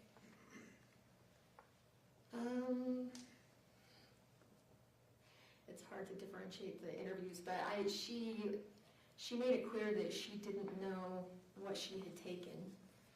That Meggan didn't know what Casey But Meggan did not know what Casey had taken, or why she had gone downhill like that. Was that, in the course of your investigation, did you come across information that she was telling other people that that's not consistent? Yes. If we could, we've previously discussed Exhibit 22, I want to offer it at this time. See 22? 22. And which one is that? It's a telephone call. Mr. Williams? The telephone call. The telephone call we've discussed. Phone call evidence of thing Right, subject to prior objection. understood. We'll receive Before stage then, 20, sorry, we'll receive stage 22. sorry, Judge, I didn't mean to interrupt you. Before I publish that to the jury, are you aware of whether Meggan was aware that this call was recorded? She wasn't. Right. And let's play Exhibit 22 if we could.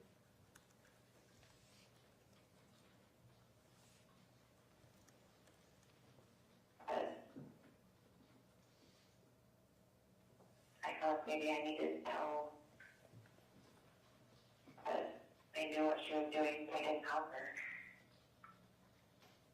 Yeah, I didn't help her. I didn't do anything.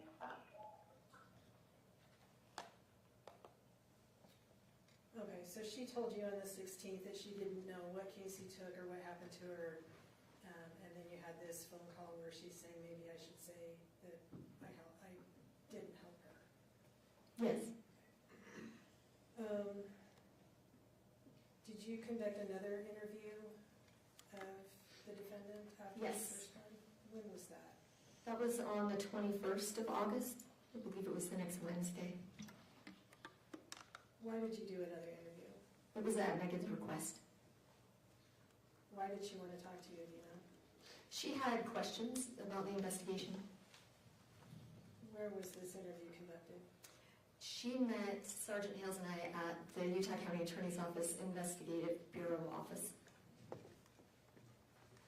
Let me ask you about that office real quick. Is that located in the same building as the Utah County Attorney's Office? Yes. Is it located on the same floor as the Utah County Attorney's Office? No. Do the attorneys in the office have access to the Investigations Bureau? I honestly don't know.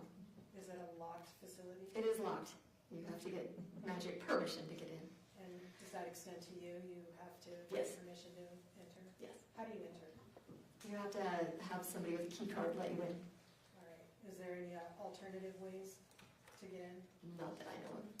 Is there a buzzer that you can? Oh, probably. All right, so on the 21st of August, Meggan came to the Investigations Bureau in Provo, and have you reviewed that entire interview? Yes. Does that accurately reflect your memory of the questions asked and answered in that particular interview? Yes. All right, do you recall how long the interview was?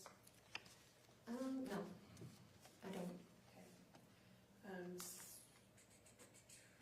The state would move to admit 166, second interview. What kind of media is it? It's an audio, this one's a video. This one has audio and video. I don't know which one you're using.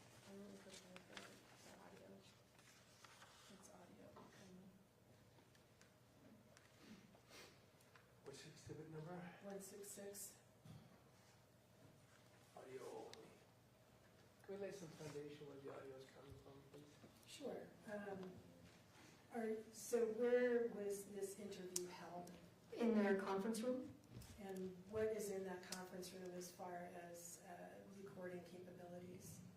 I'm not sure. I believe I had my handheld, excuse me, but I'm not sure how they recorded it there. All right. Are you aware of whether there are any cameras or audio equipment in that conference room? I think so. I don't know. Okay. The audio that you listened to in preparing or in reviewing that, was it from your own Yes. interview? My handheld recorder, handheld yes. recorder? Okay, statement is to admit exhibit 166. No objection. Court received states 166. And again, in the interest of time, Judge, I'm not going to publish it at this time, but would like to ask the detective questions about that interview. What did she first want to know when she came in? She wanted to know if there would be an autopsy done on Casey. What did you tell her? We told her that the autopsy was already done, but the toxicology was not. We're still waiting on all that. What else did she want to know? She told us that Casey had told her that when she passed away to call her attorney, Derek Marshall, and that Her? Casey's attorney, Okay. Derek Marshall, and contact him about further steps. Did you have an opportunity after that interview to get in touch with Derek Marshall? Yes, we did. What did you learn from him? Well, she told us that she spoke with him and that he directed her to the blue box, the turquoise box, and that he told her everything she would need would be in that box. And that's what Meggan told you, he instructed her? Yes. Okay. I believe sometime after we contacted Derek Marshall and he had never spoken with her. Okay, so she was interested in the contents of the turquoise box during the course of this second interview? Yes. Did she describe it? She described the box, said it was a wooden turquoise box, and that it should have life insurance, letters for her, and I don't know, funeral paperwork maybe? Why was she interested in it? She said that that was meant for her. The items in the box were for her. Had you located the box at that time? Yes. She told us the box was locked. I let her know that the box actually was not locked when officers found it. They just opened it. And that I had, when we searched the room, I did locate an envelope with her name on it, but it was empty. And she was concerned about that because she wanted the letters that Casey had intended for her. So we told her we would ask the family about those. All right. And we saw a video, a body cam from Officer Jorgensen earlier where Officer Robinson took the box down from the closet shelf. Do you Yes. recall seeing that? Yes. And have you also reviewed that? Yes. Was the box locked when he opened it to move No. into it? Do you recall whether Meggan mentioned to you during the course of this interview the life insurance policy? I had asked her in the first interview if Casey had had a will or life insurance, and she said she didn't have anything, so she didn't have a will or life insurance. In the second interview, she told us exactly where the paperwork for the life insurance would be, and that it was John Hancock information. All right. Did she give you any information about why she thought the life insurance premium had been paid? Yeah, she told us that Casey's friend Mike Dolan, who was in Casey's phone as my love, had paid the policy. Was she specific about that information? Very. Tell us about that. Well, she just said if we looked in Casey's phone and found his name, we'd be able to find the information. I believe she mentioned there was a text as well. I don't remember the information about the text, but I believe she mentioned a text. Okay. During the course of this interview, did you notify Meggan that Casey did not in fact have cancer? Yes, we told her that Casey did not have cancer, that The autopsy showed that she, besides her one kidney, she was perfectly healthy. That she had not broken her femur, as previously reported, that she had had a knee replacement. How did Megan respond to that? She was shocked. She appeared shocked.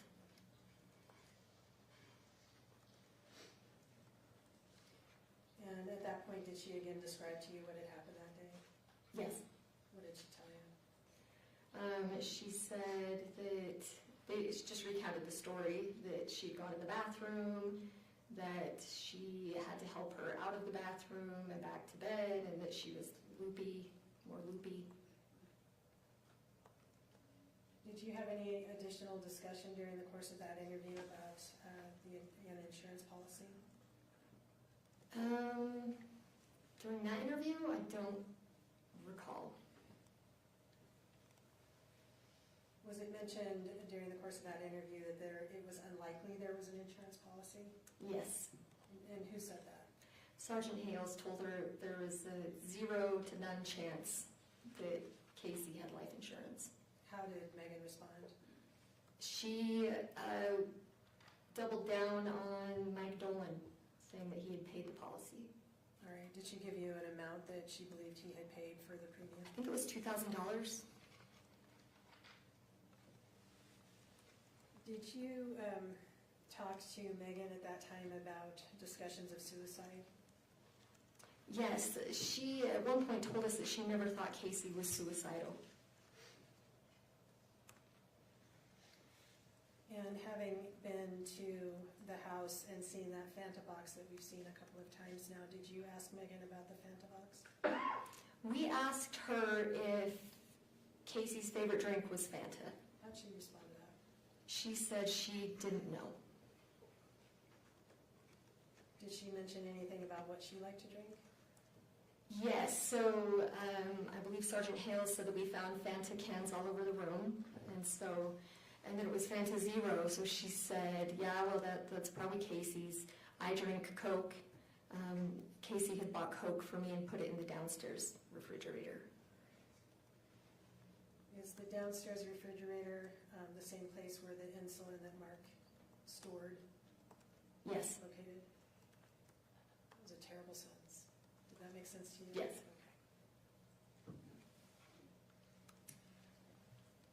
Okay. All right. Are you aware of anything that Megan did about that life insurance policy with John Hancock within a couple of days of your telling her it didn't exist? Yes. What did she do? She signed up for 2 life insurance finder websites, and then she called John Hancock. Okay. I would like to play a copy of that. Well, how did you become aware of the call to John Hancock? When I was going through Megan's phone, the timeline of the time after Casey had passed, I noticed that she had placed 3 calls to John Hancock. And what did you do once you saw that? I called them and called their customer service to ask if they recorded their phone calls, and they said yes, and they advised me of the legal process to obtain that call. What was the legal process? I think I had to send a letter on letterhead. I can't remember. I think it was that. It was either that or a subpoena. After complying with that process, were you able to get a copy of the phone call made by Megan to John Hancock? Yes. The state would, have you also reviewed that phone call? Yes. Is that an accurate representation of what you received from John Hancock? Yes. State would move to admit 147, 147. Can we get some foundation as to the date of the call? Thank you. Yes. Were you able to determine when that call was made? I think it was the day after our interview on the 22nd. So your interview was the That's my memory. 21st, and you believe the phone call was on the 22nd? I believe so. Okay. If you need me to check my report, I can. Would that help you refresh your recollection? It might take a minute, but yes. Please, yeah, go ahead and check and look up when you're done.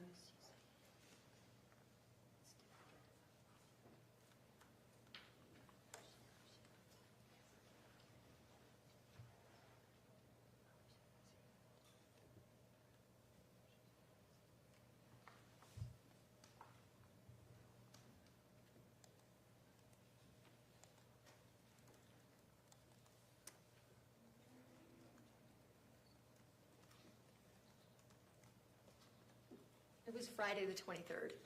Okay, Friday the 23rd was the date of the call Yes, to John Hancock. yes. State moves to admit Exhibit 147. No objection. I'll receive Exhibit 147. You gonna publish? I would like to publish that in just a moment. Well, before we do that, I want to ask you, Detective, during the course of this phone call, after you listened to it, was a policy number provided to John Hancock by Meggan Sundwall? Yes.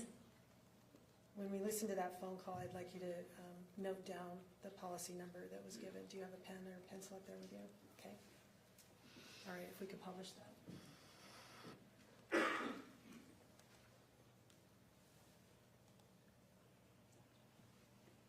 Thank you.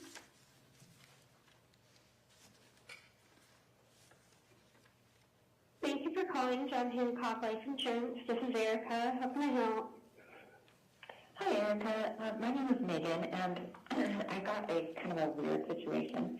I have a friend who passed away. She's basically my sister, and said that she had left me life insurance, but her family is not letting me see any of the documents or anything. So I just need to know if it's like actual. I have like a policy number and all her information. I have. Yeah. What is her? Yeah. What's the policy number? From what she told me, it was 15808495548. Like a legit policy number. Mm-hmm. Well, it sounds like one at least. Look it up. Give me 1 second. Okay. So 15808495548. Yes. Nothing did come up with that. Do you know her social? I do. But it's What's her? fine. Sorry, give me her name first. It's Casey, so it's K-A-C-E-E, and then last name is Terry, T-E-R-R-Y.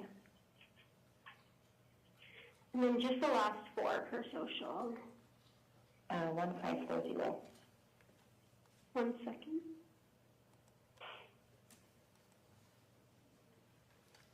Nothing. Nothing. Okay.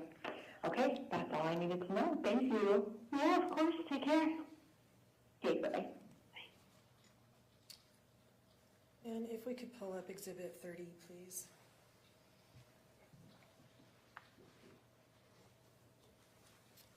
All right, and looking at, oops.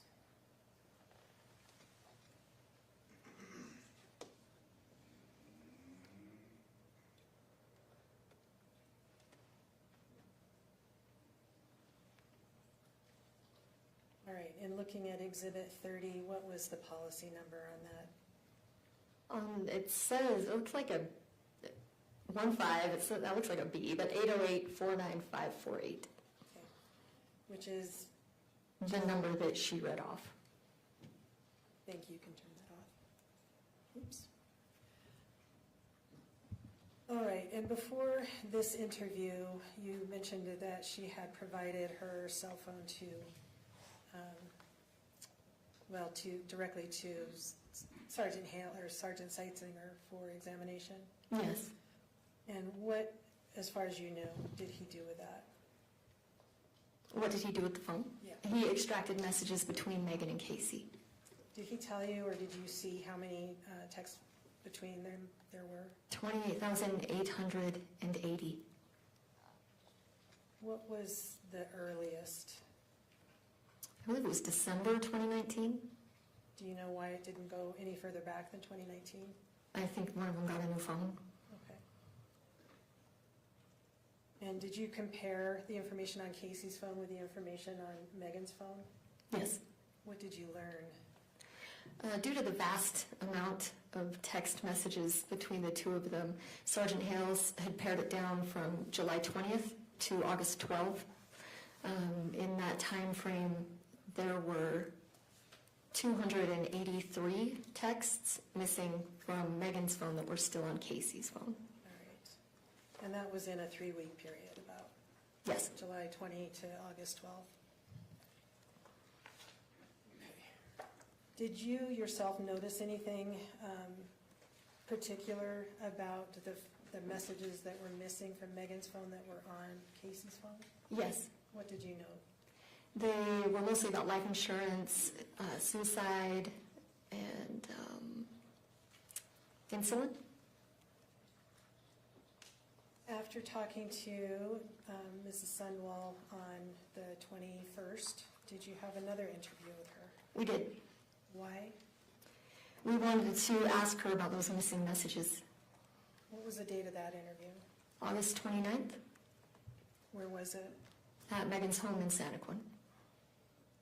Who was present? Same as the first interview. It was me, Sergeant Hales, Mitch Sundwall, and Meggan Sundwall. Was this interview recorded? Yes, How was it recorded? my handheld recorder. Have you reviewed that interview in its entirety? Yes, Does it accurately reflect the conversation you had with Meggan Sundwall on August 29th? yes. And that is Exhibit 167. State would move to admit at this time but not publish. No objections. Thank you. Thank you. Court receive, states 167. How did that interview begin?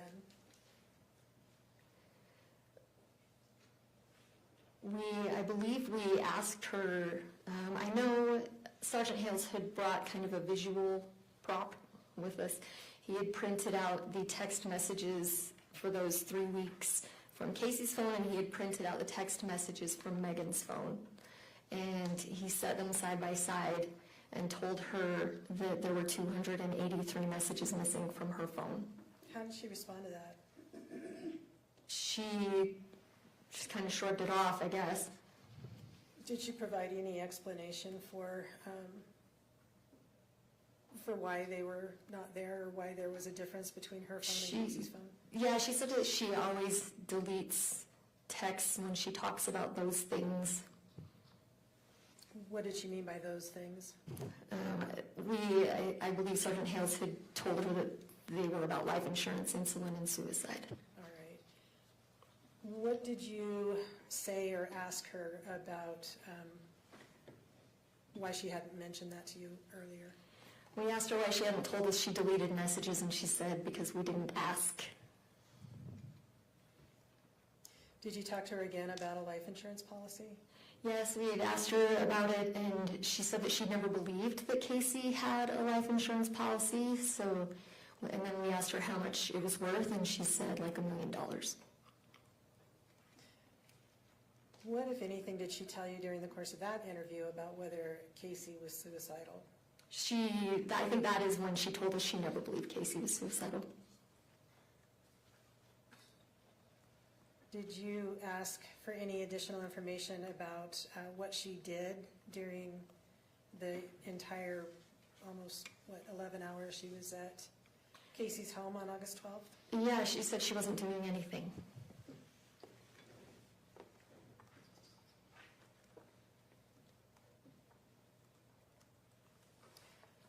Did you ask her what she would have done if Casey had died while she was there?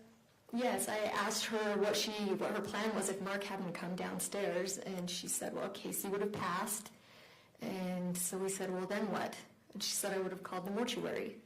And we asked her about the death certificate, like who's going to sign the death certificate, and she said, I am a nurse, I do it all the time. She said something to that effect. Was that consistent with your knowledge of law enforcement No. procedures and policies? No. Who can sign death certificates as far as you're aware? There are a few nurses that can, but mostly it's doctors. There's a list. You have to be on the list. What did she tell you about why she had deleted messages? About why she had deleted them? Yeah, did she give an explanation about why she deleted them? She said that she didn't want to look like what Kylie was accusing her of, And what was she believing Kylie was accusing her of? murdering her sister.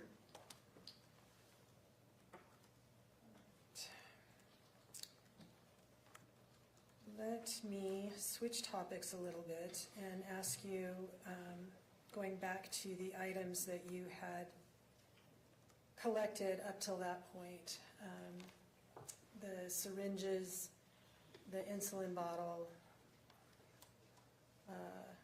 in particular, what did you do with them after you logged them into your evidence? So we took, Sergeant Hales and I drove to the crime lab to take the 2 syringes that we had, the one from the Fanta box and the one from Casey's room that was found by the paramedics. We took those syringes along with the other items that, were found in the Fanta box to the crime lab to test for fingerprints. And when you say the other items that were found in the Fanta box, are you talking The about? insulin, the box, and the instructions that came with the box, and the orange cap. Where's the crime lab? It's in Salt Lake. What were you looking for in particular from the crime lab? At that point, fingerprints. And was that done with those, were those items, you mentioned the 2 syringes, one from the Fanta box, one from the bedroom, and the insulin bottle. Were those analyzed at the crime lab as far as you know for fingerprints? Item 2, which was the syringe that was found by the paramedics, we took that back with us. The fingerprint analyst told us that the chances of finding fingerprints on that syringe were slim to none. And so we took that one back and put it back into evidence and left item 20, which had the Fanta box items. All right, so the Fanta box, item 20, included the insulin bottle and the syringe that was found with it? Correct. You left both of those items with And the box and the instructions. The insulin box? Yes. All right, you left all those items with the crime lab? Yes. Did you receive a report back about what they found? Yes. There were no fingerprints found. Okay, what else did you do after that with those items? We had both of those items analyzed for touch DNA. How does that come about? How do you do that? How do you test for touch DNA? No. How do you submit items to the crime lab for?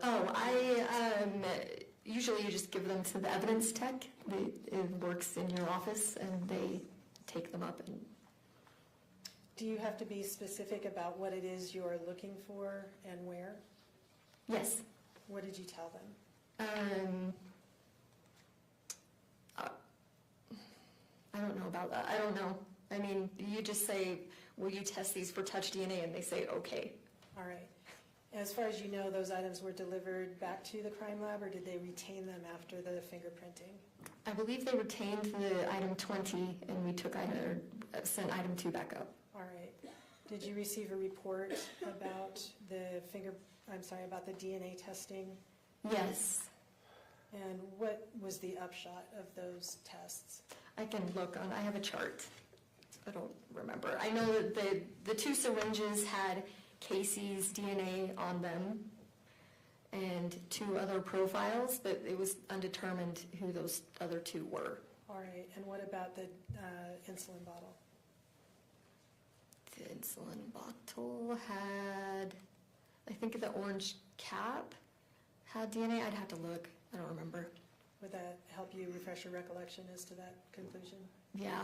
Can you look at that and look up when you have reviewed it?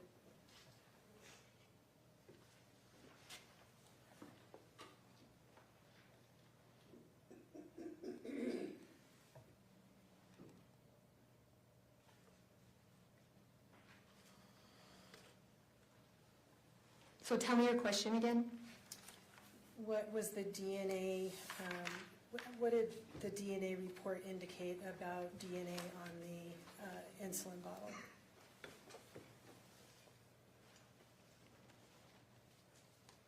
I don't think any DNA was found on the insulin bottle. The reports are hard to read, I apologize. But my recollection is that there was no DNA found on the insulin bottle. All right. We are going to turn now to the text messages that you located on Meggan's and on Casey's cell phones. You mentioned that Sergeant Seitzinger had located 28,880 texts between the two of them in that 5-year period? Yes. Roughly? Did you read all of them? Most. I would say I read most. Okay.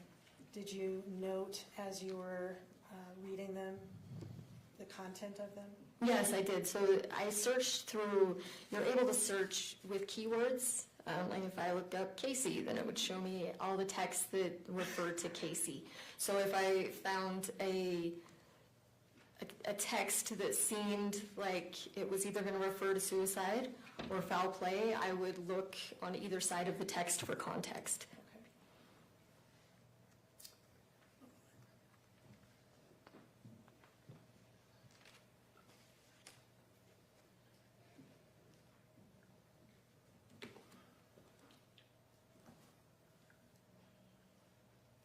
All right.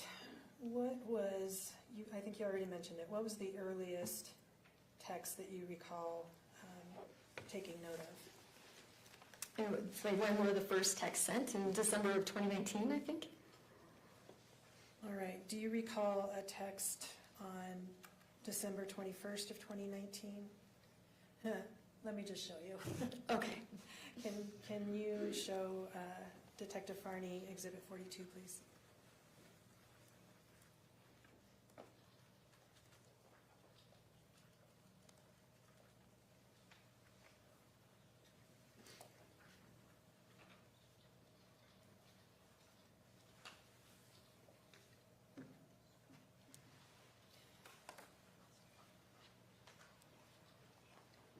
Do you recognize that text? Yes.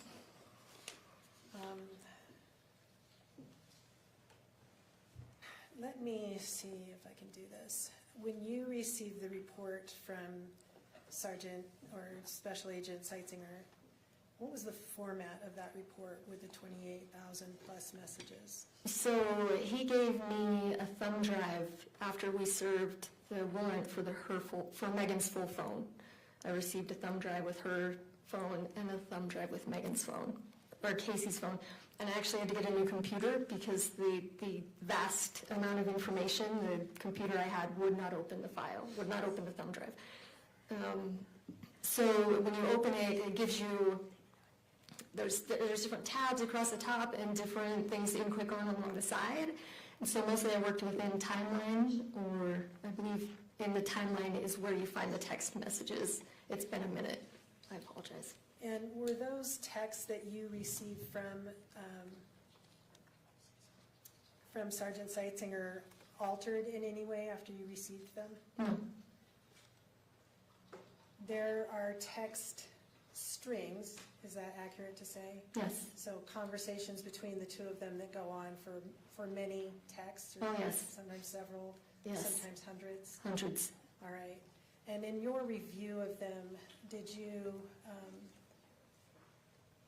sometimes exclude some that didn't seem relevant to the text that you were focusing on? Yes, in the interest of space. And I would cut out the stuff in the middle, or if it was just redundant, I guess I would remove some of those, yes. All right. And what about texts that seem to support, were you excluding texts that would support Meggan's version of what had happened on that particular day? No, I was still under the impression it was either suicide or foul play. I was still trying to figure it out.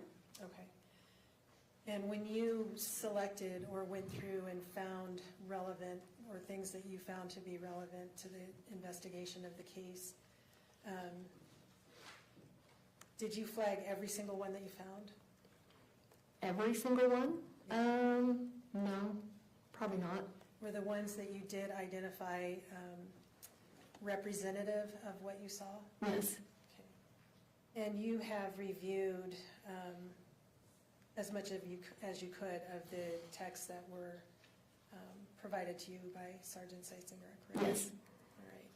And have you seen this format that you're looking at today? yes, All right. Is this format accurate as far as what you saw from the Celebrate extraction done by Sergeant Seitzinger? yes. Okay.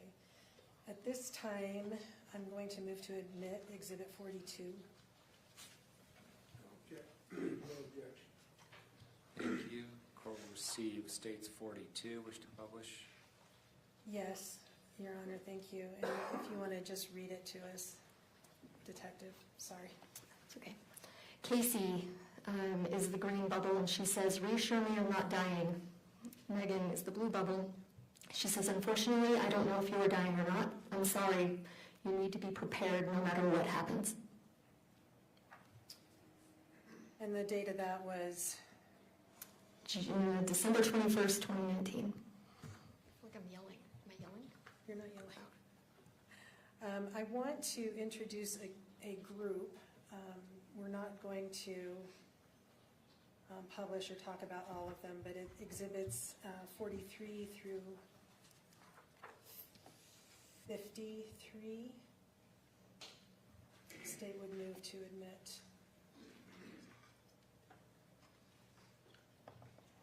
Did you say 43 through 53? Yes.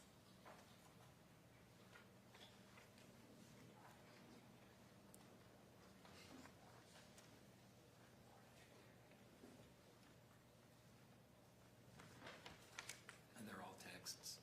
They are all texts.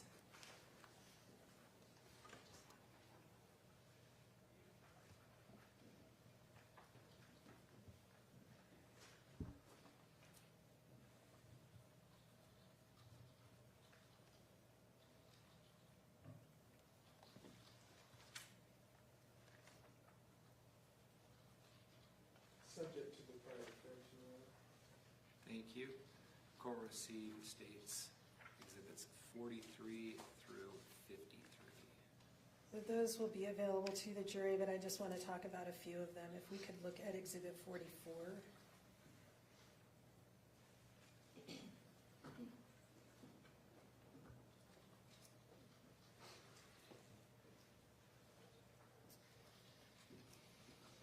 Could you read to us, please, and publish, yeah. Could you read to us, please, the first couple of texts on that, well, the text on that page? Yes, again, Casey is green. She says, yeah, I'm assuming he is because he said we could keep our appointment for Monday as well. I called him to see about meds. I'm having a major panic attack, or it's my heart failure, but I have like tons of pressure on my chest and I can't breathe normally. I can take it, but today I can't. Normally I can take it, but today I can't. It's like the more time goes on, my chest feels heavier. So Megan says, I'm sure that is only going to get worse, unfortunately. And if we could skip down to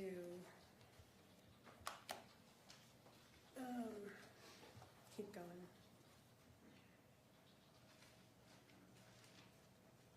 All right, and ultimately, what was the text that Megan sent back? Megan says, the process of dying is pretty brutal from what I've observed. We take a look at Exhibit 47.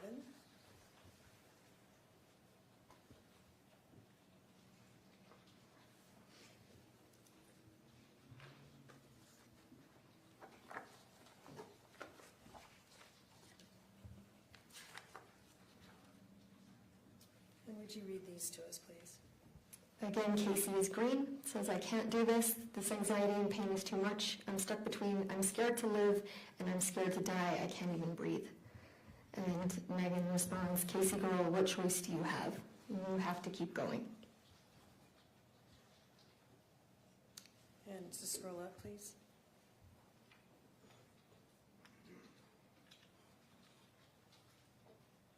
Megan continues, but I think you need to really work on replacing your fear of death with more faith. And Casey says, I agree. I'm more afraid of death by taking my own life. It's so hard sitting here waiting for it to happen. And Meggan says, you aren't going to take your own life. Exhibit 48.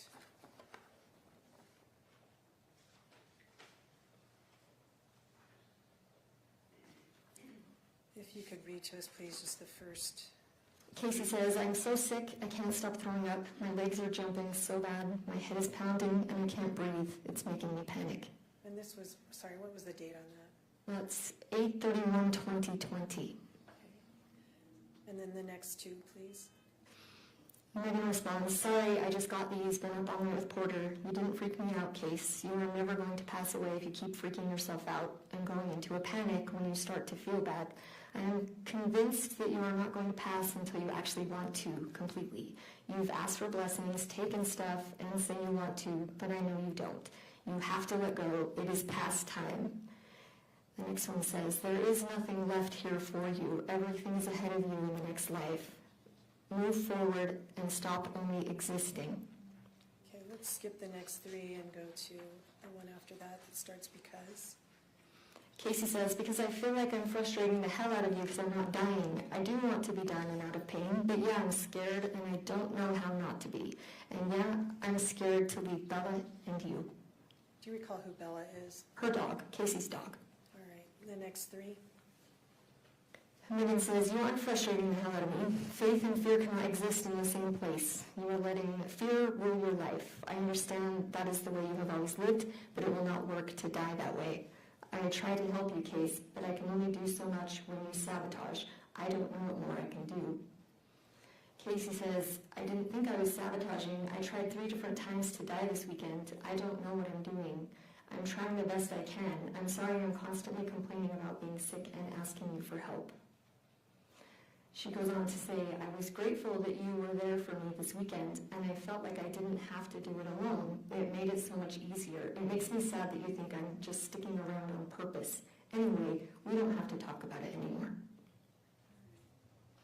Let's take a look at Exhibit 49.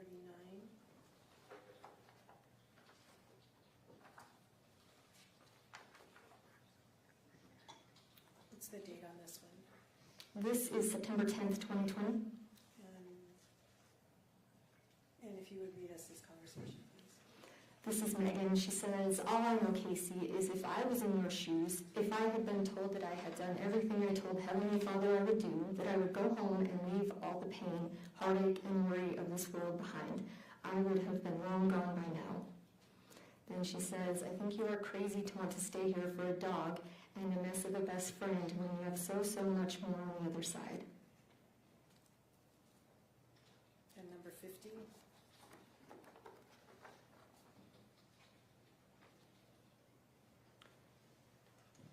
Casey says, I know you are having a bad day and I'm sorry. I'm sorry that I haven't gone home yet and I'm making your life harder. I am trying. I know you don't think I am, but I am trying to mentally prepare myself for it. What was the date of that particular text message? September 11th, 2020. Great. We can look at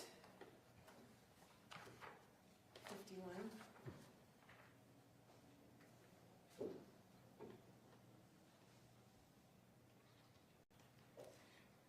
Meggan says to Casey, what? Casey, we're not kicking you out. I was just asking if you had made any decisions about what you're going to do, live or die. And Casey says, I know, but I don't know what I want right now. I want to live and I want to die. It's just screwing with my head trying to decide. It's a ton of anxiety for me. I just knew you had asked if I was going to find somewhere to live. So I know I'm a lot of work and feel bad that I'm here because you have to put your life on hold and it's not fair to you guys. Meggan says, what do you have to live for in this life? I truly believe everything for you is ahead of you, not here. I've felt that way for a long time, more strongly as time goes on. 52.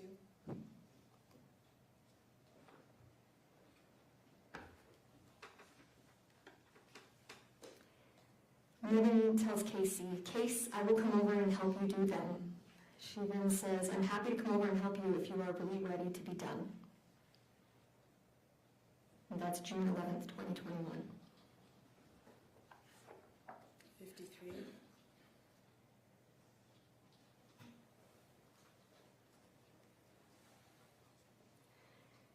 Meggan says, I don't think you will. That's why I said that I'd be willing to come over and help you. I really feel like you need to do some deep soul searching and figure out what's holding you back and what you need to let go of. When you are actually ready, you let me know and I'll be there to help you. You won't be able to do it alone. All right, state,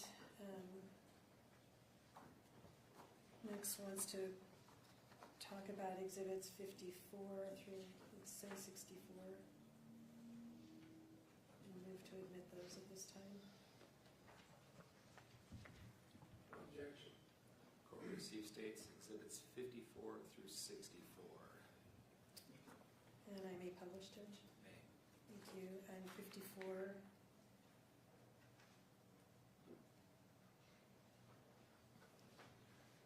Okay, let's skip these first two and go to the third one.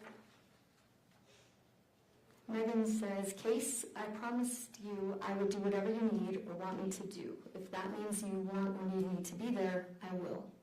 I don't break promises. I will let you decide and tell me what you want and need. Casey says, I know you don't, but the more I've thought about it, I feel selfish for making you watch that. Of course I would love for you to be here with me, but I also don't want to give you PTSD or something. It's hard watching someone you care about die, and it can screw with your mental health. But if you think you can honestly do it and be okay, then yeah, I would love for you to be with me. Obviously, you are a hospice nurse too, so this isn't anything new for you. I just want to make sure you will be okay. Let's go down to the next thing Meggan says. Case, I want to be there with you. And next. Could we do it on Saturday so Mitch can be home with Porter? And then the next thing Meggan says. How are you feeling about tomorrow, Case? How does Casey respond to that? Honestly, I'm starting to worry about it. I just don't feel like it's the right thing to do. But I don't want you to be upset with me. I know you just want what is best for me and that you love me and don't want me to suffer anymore. But I'm struggling with it. I'm tired of being sick and in pain and dealing with the anxiety. I don't know what my problem is and why I'm so nervous about it. And how did Meggan respond? I'm not going to be upset with you, Case. It's your call, not mine. What did Casey say? I wish I could just find a medication that would make me fall asleep and not wake up. But my biggest fear is like suffering and not being able to breathe and just being in a total panic. And I know that sounds silly, but like when they put a dog to sleep, it's not like they suffer and gasp for air and it takes a while for them to pass. That's why I wish they could just give me that damn medicine they give to people to let them die. Because I heard they don't suffer, they don't struggle to breathe. They just fall asleep and their heart stops and they die. Okay, let's take a look at Exhibit 55.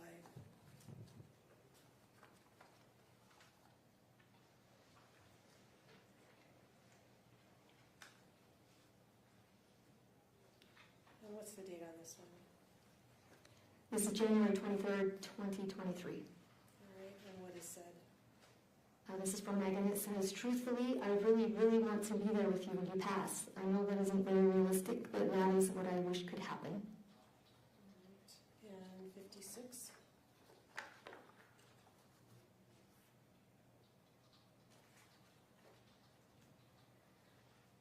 Casey says, nights are rough. I hope you can find a different job sooner. I hope I can just die within the next few days, because then you can quit your job, and I would honestly love that for you.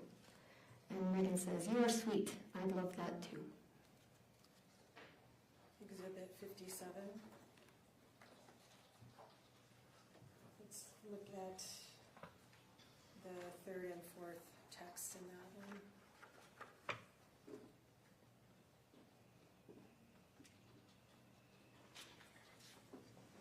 From Meggan, I assume you got your meds and went to bed. I hope you can get some peaceful rest. I'm at work tonight if you need me. Casey says, sorry, I didn't see your text. I haven't had them yet. I was waiting in Masteller hoping he would let my nurse go home, but he's not going to call, so I guess I'll take my meds and go to bed. And then down to Meggan's next response.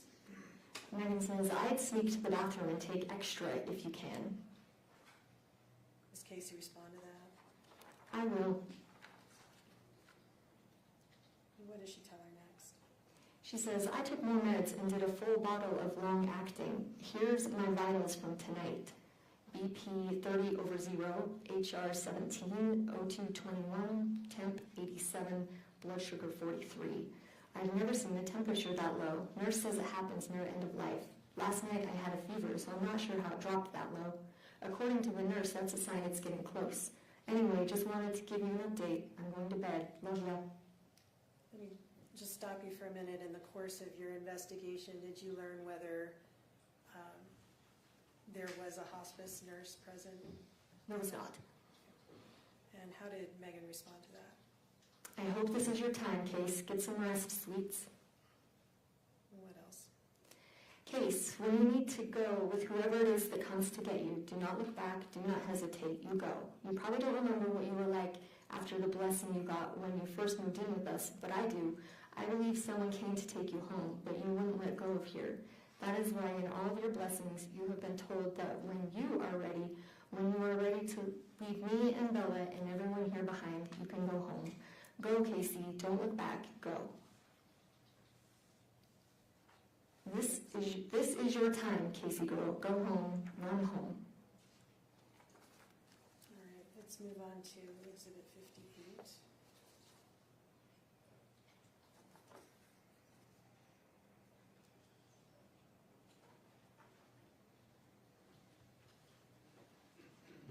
Meggan says, Case, you have completed what you came here to do. It is time to go home. You know that if you listen to your heart and soul. Casey says, I know, but there are times I feel so close and then it doesn't happen and I get frustrated. I'm doing everything I can to go home, and honestly, I think taking all these meds are helping and speeding up the process. I just wish it would happen faster. I know, sweets, and I'm sorry. And Casey says, thanks. Meggan says, tomorrow is Easter. Wouldn't that be a beautiful day to pass away on? And Casey says, it sure would be. And Meggan says, should we pray for that? Casey says, that would be great. Thank you.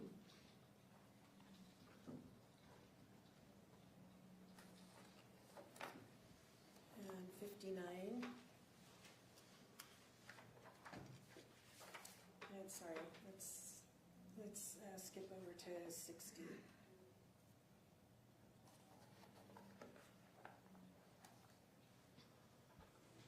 If we could look at the fourth one. The top? Starting with, I think. Meggan says, I think you'd need at least 100 units. It all depends upon how your body metabolizes medications, which I think is super slow. He said it's crazy because if you wrap someone up and keep them warm, the body just continues to metabolize the insulin, and an autopsy doesn't even detect an overdose of insulin. It's super crazy. What was the date of that one? That was September 2nd, 2020. All right. And going down a little bit, all right, to the one that starts, I can see. Meggan says, I can see if maybe we have samples of insulin here.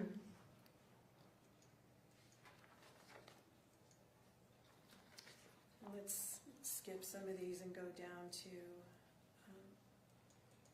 I asked,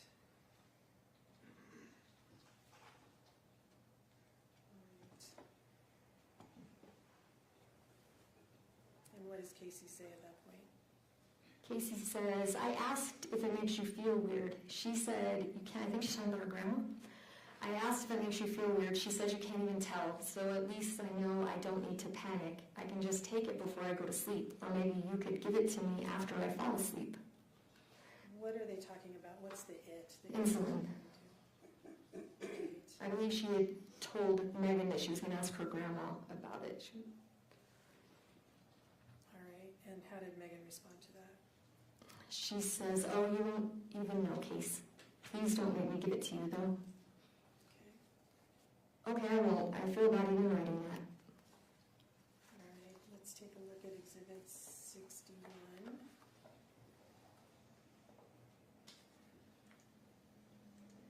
Just the second one, please. The second text. Are you doing insulin tonight? And the date on that one? September 2nd, 2020. All right, 62.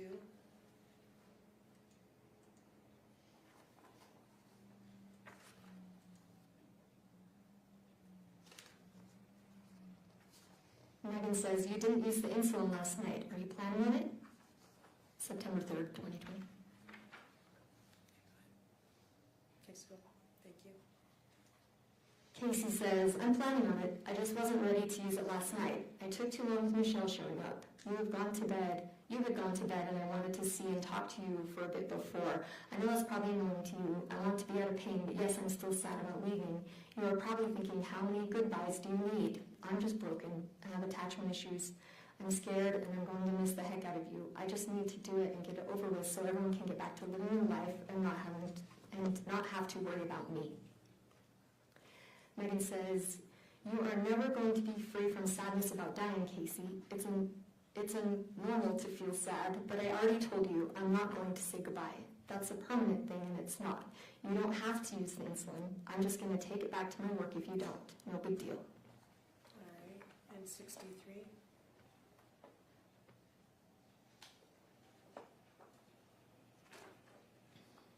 If you could read just the first 4 texts in this series, please.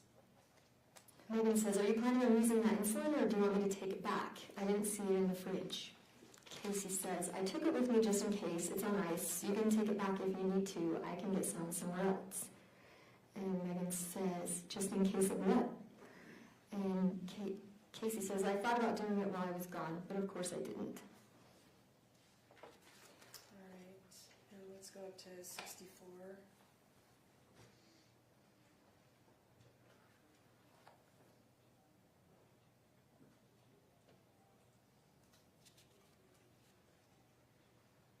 Casey says, I thought I wanted to go and spend time with my family. My stupid anxiety just runs my life, and I don't know how to change that. I'm sure it drives you crazy, because you are the one person that takes it all away. I don't even know why I have anxiety most days. When I'm with you, I feel like I'm okay, like I'm home and safe. I don't know where all this trauma comes from, but it's a really crappy way to live. I'm not worried about what happens after. I'm honestly afraid of dying. What's it going to feel like? I know it's probably so stupid to you. I feel like a little kid that is constantly scared, and I hate it.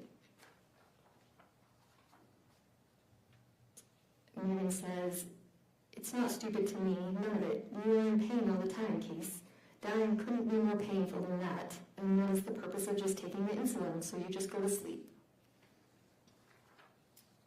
And the next group is, we'll say 65 to 74.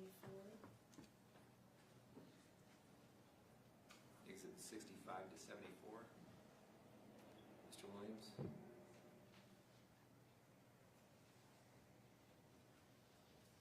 No objection. Court received states 65 through 74.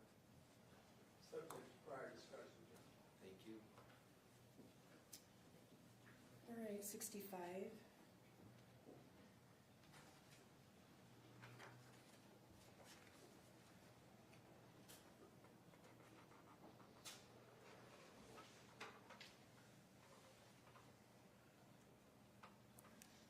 Megan says, do you want me to take that insulin back so it's not an option for you?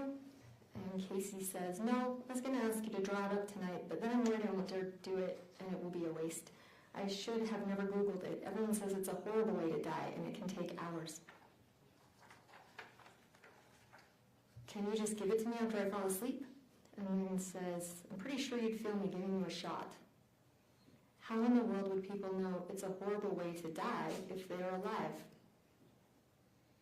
It would not take hours. I talked to our nurse educator about it, remember? Casey says, I remember. That's why I said I shouldn't have Googled it. Okay. And let's skip down to, whoops. Go back to that one, please. Skip down to the last 3 texts in that series.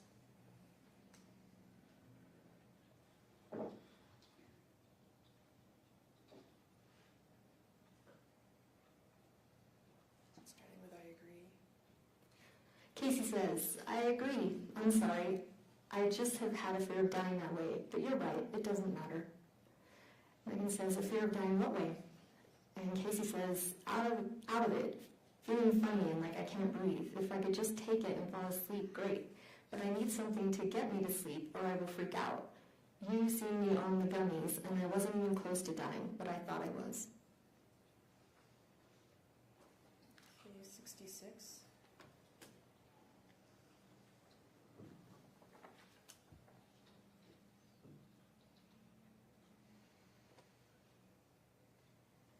Megan says, how are you this morning? I didn't come in and check on you because the shots were still in the fridge, so I figured you were okay. Casey says, I'm okay. I don't know why I didn't just do them last night. I was pretty out of it from all the Phenergan I took to relax. I remember being in so much pain and taking like 4 showers last night because I was so uncomfortable. And Megan, I don't know why either. I drew them up for you and tried to get you to take them. You were really out of it, which I thought was the point. 68. Oops, sorry, 67.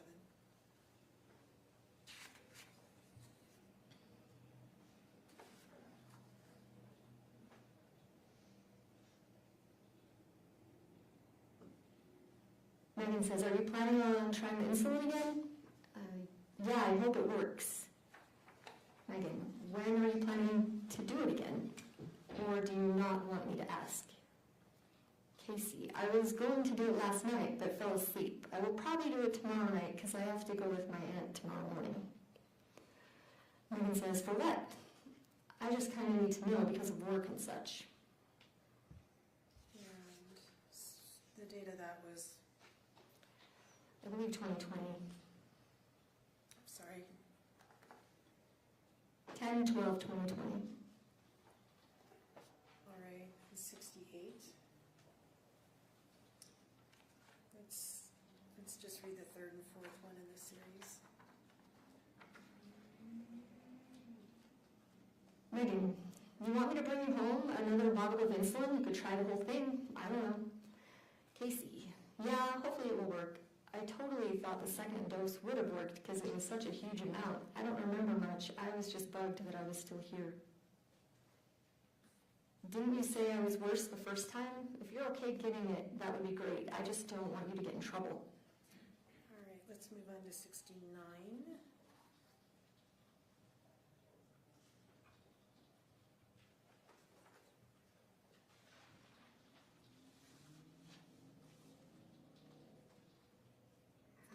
Megan, I think there's one more box of insulin in the fridge. Want me to bring it to you? You could try giving it normal, which might be the difference.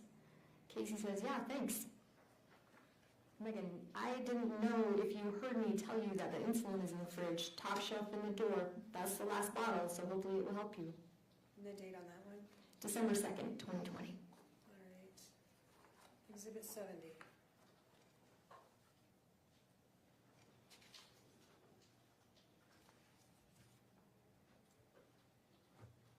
Megan says, are you nervous to do it yourself? Casey, no, just not sure what I'm doing. Megan says, no, want to know what I do? And Casey says, yes. Megan says, if I wanted to make sure it did what it was supposed to do, I'd draw them all up, everything you've got, and give it all at once through report. Casey says, even the sedation? And Megan says, I don't think even you could survive that. She goes on to say, do you want me to come over and do it? And let's go on to 72.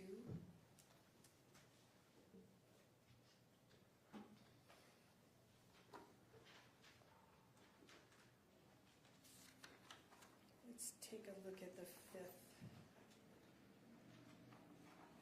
text. Megan says, how many did you do before? Casey says, I think I only did 1.5 because I didn't want my grandma to know, but I just ordered her more insulin last week, so she has like 9 or 10 bottles in the fridge. So she won't even notice. I just want to make sure it works since I'm doing it alone. Megan says, I'd do at least 2 bottles then, maybe 3. Casey says, okay, should I just do shots or put it through my port? And Megan says, what did you do last time? I'd do both. Okay, let's skip the next two and go down to the one after that. Megan says, will you keep me updated? When are you going to do it? And Casey says, yes, I will. I'm thinking probably around 3. Why around 3? And then Casey says, because I'm going to take Bella outside to play for a bit. My nurse usually comes over around 9:30 to 11. I feel like that's plenty of time. Megan says, that makes sense. Little Bella girl. And Casey says, I laid down for a minute after I took Bella outside to play and accidentally fell asleep. I just woke up. I'm going to take that now. Let's skip the next two and go down to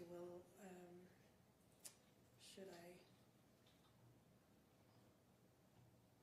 Casey says, should I take some long-acting insulin too? And Megan says, I guess you could, but if it were me, I'd probably just take extra fast-acting. All right. And that was Exhibit 72. Let's look at 73.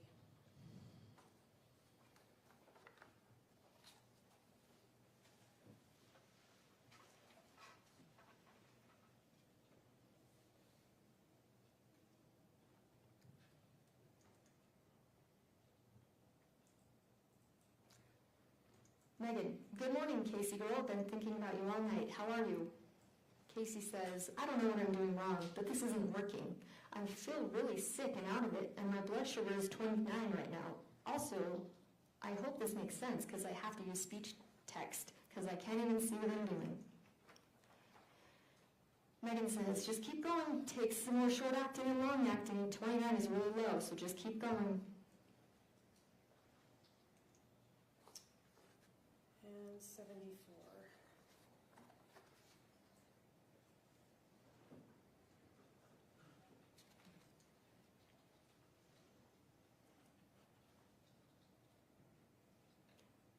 Casey says, honestly, I feel like the only way to do it is to shoot myself, but I don't want to make a huge mess, and I'd have to make somebody clean it up. Megan says, do you have access to a gun, Case?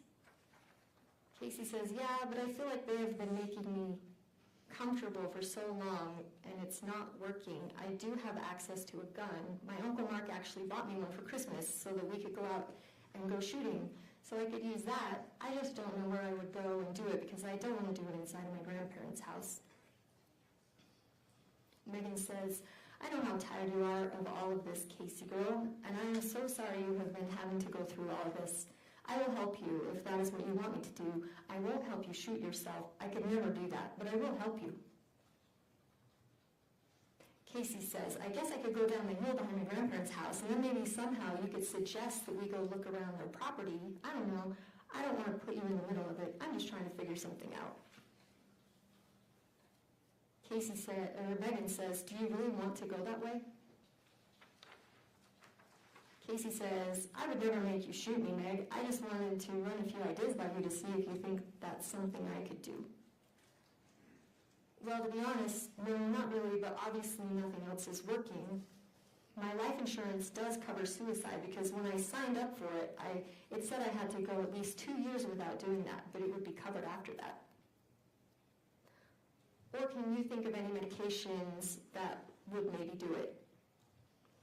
Megan says, I think we could figure out another way. I've still got all those bottles of Benadryl. If you can get some insulin, then you can take all the pills and then I can give you insulin over and over until it works. Casey says, I do have plenty of insulin. Megan says, I think the insulin didn't work because your body recovered itself because it didn't continue to get more insulin. Casey says, I think so too, and maybe we should do 3 or 4 bottles worth at one time. Megan says, but with that with the Benadryl should do it. If that's what you really want to do, I will come and help you. Thank you, Casey. Thank you. I would appreciate that. We're going to have to wait a few days, though, because my grandma's sister and her husband and kids are here for a few more days. They live in Hawaii, but they're in town for a funeral right now, so they've been staying with us. Megan, you tell me when, and I will come. Megan then says, there's never going to be a good time, Case. Let me just ask you,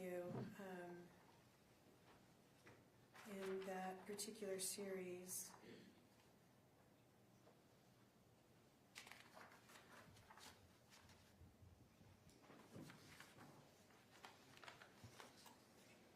sorry, I got lost in my questions to myself.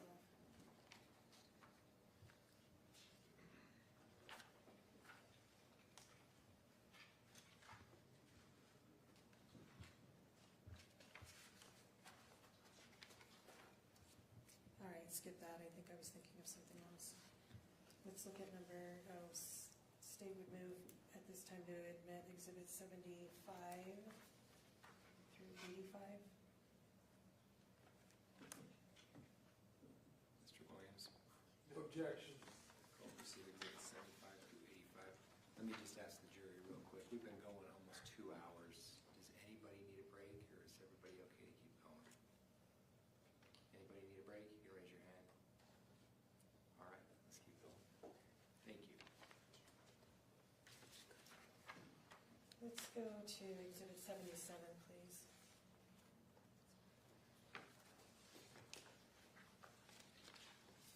What number? 77.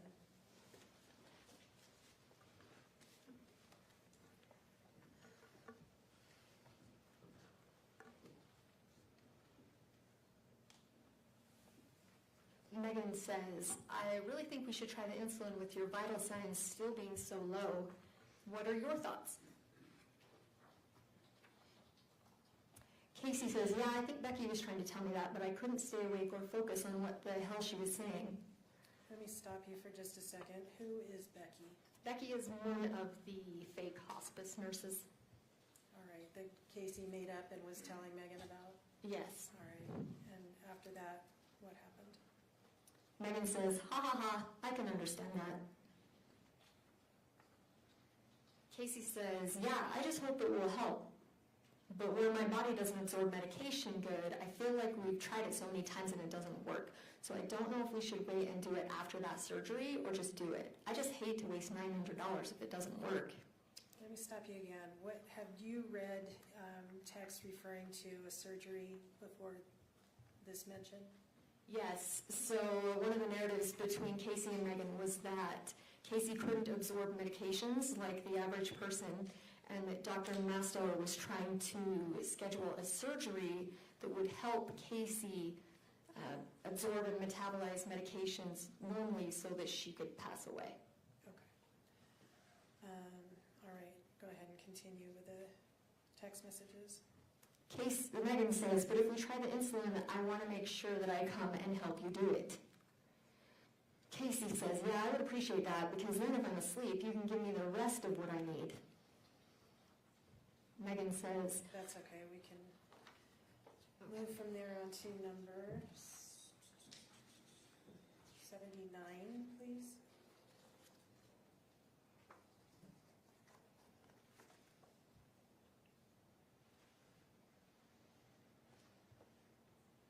Casey says, yes, sorry, it's been a bad day. Been crying and in a ton of pain. Went to bed early.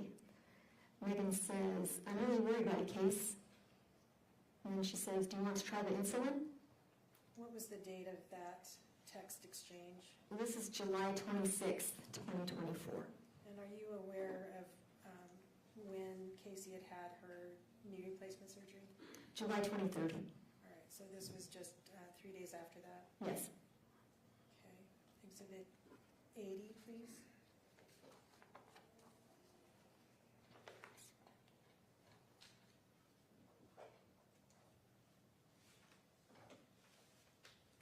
Meggan, here is where you and I differ the most. I think, and it's the same with Mitch, you two are actually so alike. Your focus is the now, like you want relief now. Whereas I was focused on doing the insulin because it's a long-term solution, not just for the now. You need a permanent solution, Casey girl.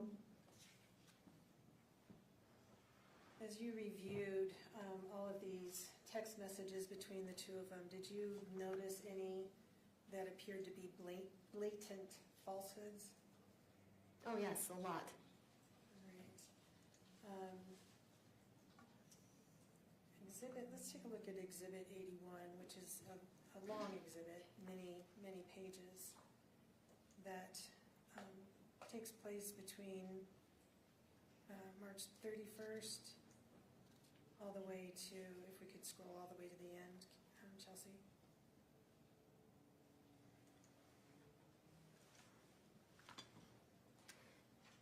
July 18th, 2024. So this one, it looks like she's talking as Kelly. Casey is being Kelly. So there were probably 5 or 6 hospice nurses that Casey would pretend to be. There was also Dr. Robinson, who was the hospice doctor who didn't exist, and every now and then they would converse with Dr. Masteller, who you obviously know is real.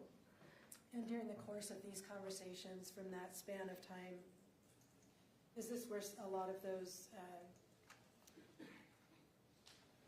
vital signs that were part of Exhibit 11 that we saw earlier? Yes, I believe they started a few months prior, but this hospice thing started in April, and that's when they really picked up with the vitals. Okay, there were pages and pages of fake vitals that we talked about with Dr. Masteller, you recall that? Yes. And that all came, well, that came from this exhibit in addition to some of the others over the course of time between these two? Yes, from the text messages, yes. All right.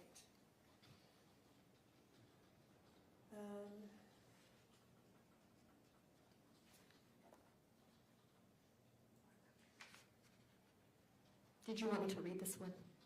No, there's, like I said, there's 50 pages to this exhibit. Okay. All right, let's go on to Exhibit 82.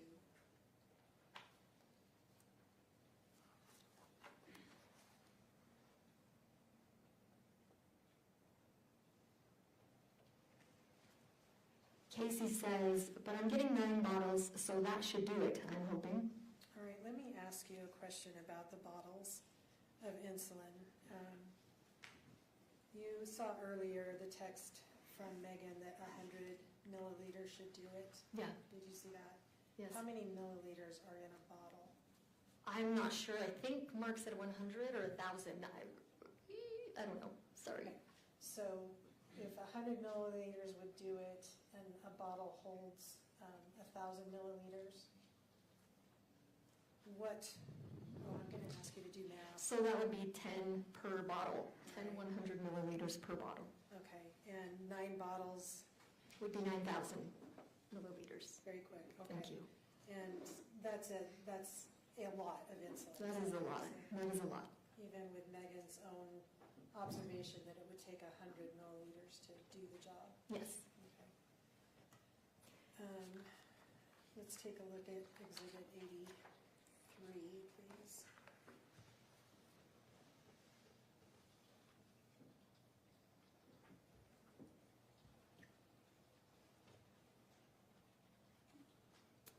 Casey, it would appear she's in the role of a hospice nurse. It says, I have no idea how someone's heart rate can be that low and it doesn't just stop.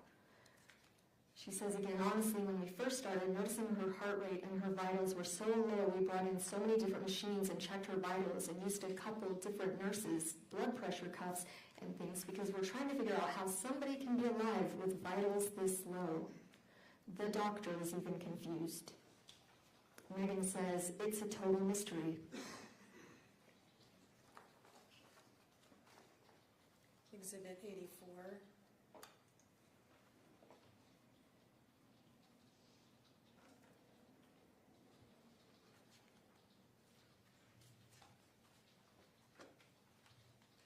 Casey, again in the role of a hospice nurse, says, I know she doesn't want to feel like she's drowning when she passes, but maybe this means she's getting close, and taking the oxygen off of her might help speed things up.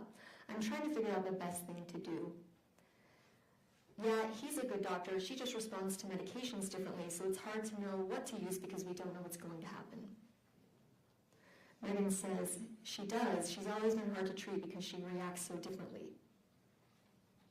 Casey says, yeah, I've never seen someone like this. Poor kid. Obviously, she's not a kid, but she is still so young. It breaks my heart that she's going through all of this. Meggan says, she is so young still. Casey, as a nurse, says, and it's her birthday in 12 days, and who knows if she'll be here for one last birthday. If she is, she probably won't even be awake or feel well enough to even enjoy it. Just breaks my heart that she's so young and is so sick and hasn't been able to pass away yet, so she can be free from all this pain and suffering. Meggan says, I am praying she'll pass before her birthday. And the nurse says, me too, we don't have much time left on sedation. is what that's supposed to say, I assume. I need to go through all of the hours she has used and how many she has left, because they only approved 30 days. But when we took her off of sedation, there were still times we stayed for 4 or 5 hours giving her meds to make sure she was comfortable. So I will figure all that out while I'm here with her, because I need to know the date, just in case we have to reapply through her insurance company again, to see if they will approve us to stay with her longer or what is going to happen. But I want to make sure we get the paperwork in at least 10 days before, even if she still happens to pass away before, knowing if we need it. And at least that will give them time to decide if they will approve it, and then we don't have to wait like we did last time. The insurance company drives me crazy. They want so much paperwork all the time, and they take forever to make a decision because they don't want to pay for it. Well, guess what? If people pay for insurance, they should get the care they need. Drives me crazy. I hate dealing with insurance companies. And this group of text messages, you understand to be on Casey's phone pretending to be other people? Yes. Texting Megan? Yes. Switch notebooks.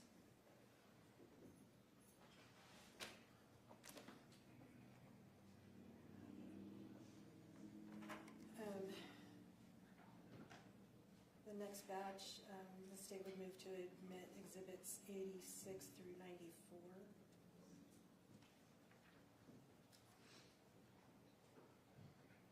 Scott? Thank you. Court received states 86 through 94. I'm going to skip up to exhibit 89.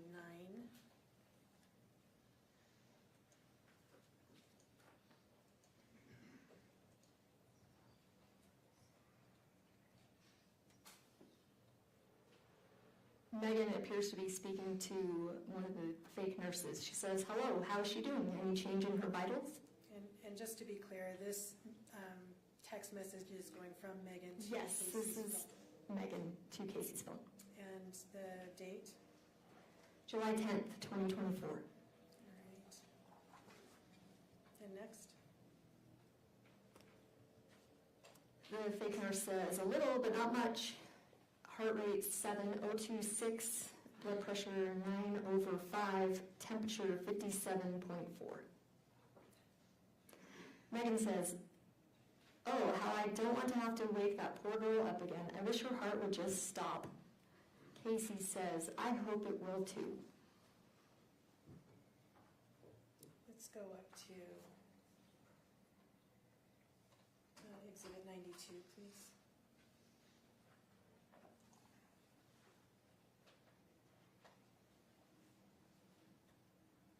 And the date on this one is what? This is July 28th, 2024. Okay. And she says, "Are you okay, Case?" From Casey's phone, it says, "Hi Meg, this is Dr. Malcolm Masteller. Casey hasn't been doing well at all today, and I ended up bringing her to American Fork Hospital because I couldn't get a catheter in her, and she's been retaining so much fluid and can't pee, which is making her leg pain a lot worse. Anyway, I'm trying to convince the doctors to approve her for the spleen and intestine surgery we wanted to do and fix her knee while we're at it. We've been here for 11 hours, and I don't think it's going to happen right away, but I feel like I'm getting pretty close. So we've been running tests. They're doing an ultrasound on her leg right now because it's completely red and purple, and they just were checking for a blood clot. Anyway, she told me if you messaged her to respond, so when she gets back from ultrasound, I will have her get a hold of you." Okay, let's skip the next three and go on to the one starting okay. Megan says, "Okay, thank you. Any idea why hospice has just seemed to drop her since she fell and broke her leg? It is so strange." From Casey's phone, it says, "I have no idea. I got in an argument with Dr. Robinson about them neglecting her, and he wouldn't say much. So I gave Casey referrals to other hospice companies, and I hope she will choose a different one. But I told her I would take care of her until she got things figured out. Even when she has a new hospice company, I will still work with her. But I don't want her to be in this much pain. It's not fair to her." Does Dr. Robinson exist? No. All right. Let's skip the next one and go down to I agree. "I agree. I have tried everything I can without breaking the law. So we need to get the surgery done so that her body will absorb the medications and she can pass."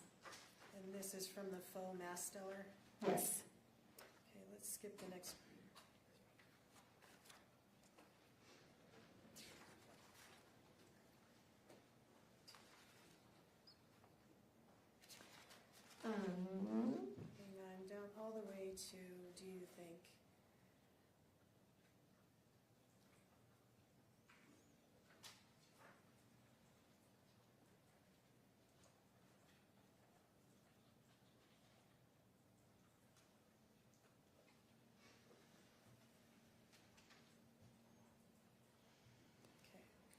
Megan says, do you think I should come up and be with her tonight, or do you think she'll be okay?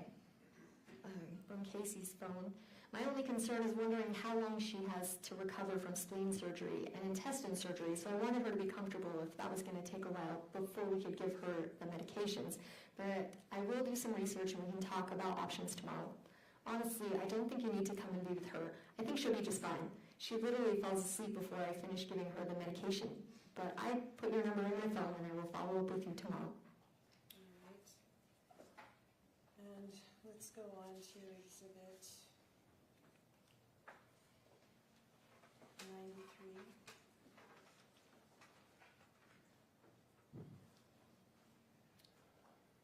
Let's go to the third one. Megan says, does Dr. M know how poorly you are doing? What's the date on this one? This is August 6th, 2024. All right, let's skip down a bit to maybe emphasize.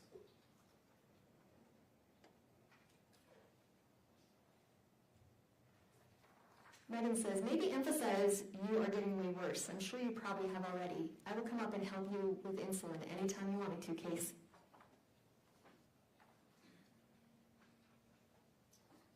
All right, let's take a look at 94.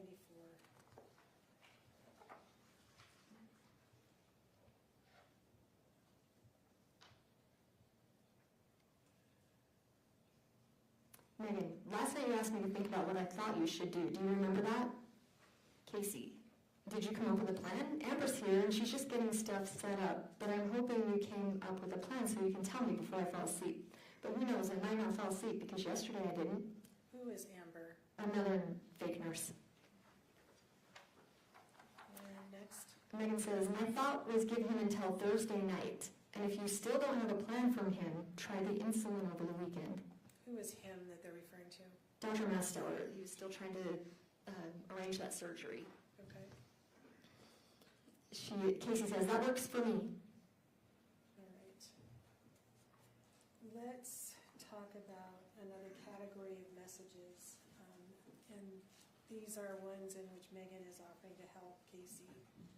In dying, as you read through them, what seemed to you to be the trend when Casey asked for or Megan offered help? It seems like they would usually come up with a plan to have Megan come over and help Casey, and then Casey would deflect. She would find a reason for Megan to not come over. That was what it appeared to be when she invented the doctors and the nurses. It was just kind of a big ploy to keep Megan out.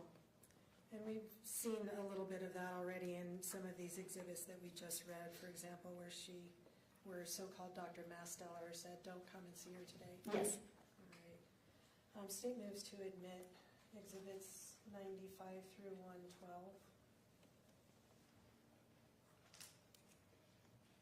No objection. Thank you. Court received states 95 through 112. Thank you. What is happening on exhibit 95? Can you read that one to us? And we're going back to 2020 again on this, correct? Yeah, it looks like June of 2020. This is Casey, and I'm so sick of being sick and feeling like this. I can't stop shaking and throwing up. I hate it. I don't know how to let go. Seriously, tell me what I need to do, please. And Megan says, I don't know exactly, Case, but I'm sure my dad would be happy to come over and give you another blessing if you'd like. Even a blessing of release. And Casey says, I don't want to ruin your plans for this weekend. And Megan says, oh my gosh, are you even kidding me, Case? Stop that. Going to the cabin is just going to be a whole lot of work for me. Our weekend plans are certainly not important in relation to your suffering. Okay. Let's take a look at 99.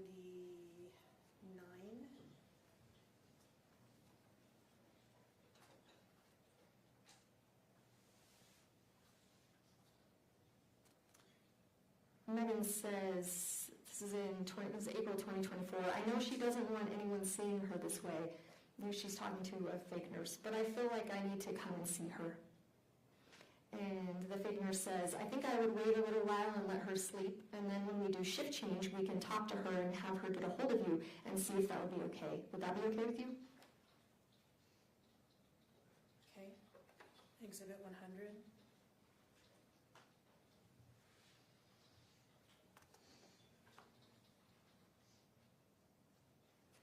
Megan says, well, this would have been a good day for me to come up and help you with the insulin. It's April 15th, 2024.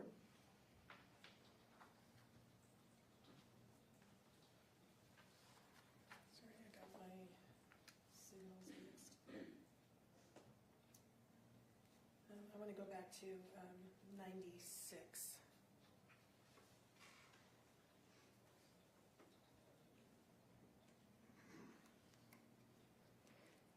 Megan says, this is April 26, 2024. Yes, let's do insulin tomorrow. Let the nurse give you the medicine to help you. And Casey says, you're totally okay with that? I just don't want to ruin any plans. If you have any tomorrow, I know I think way too much into it, but I care about you too. I just want to do what works best for you. Okay. And up to Exhibit 101.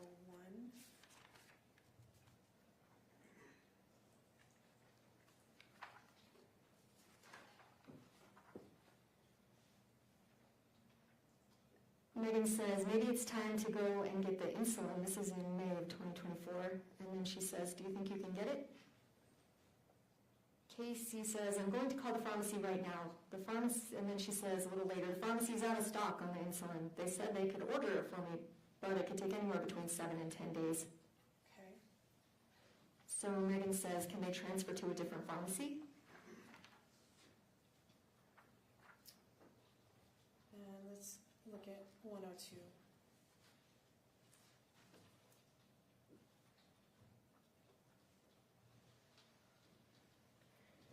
Megan, this is July 26, 2024. She says, do you want to try the insulin? And Casey says, I do. I just don't want to do it until after I see and talk to Mass Stellar tonight. Megan says, do you want me to try to come and help you tomorrow? And Casey says, I'll let you know after I talk to Mass Stellar tonight. And 103.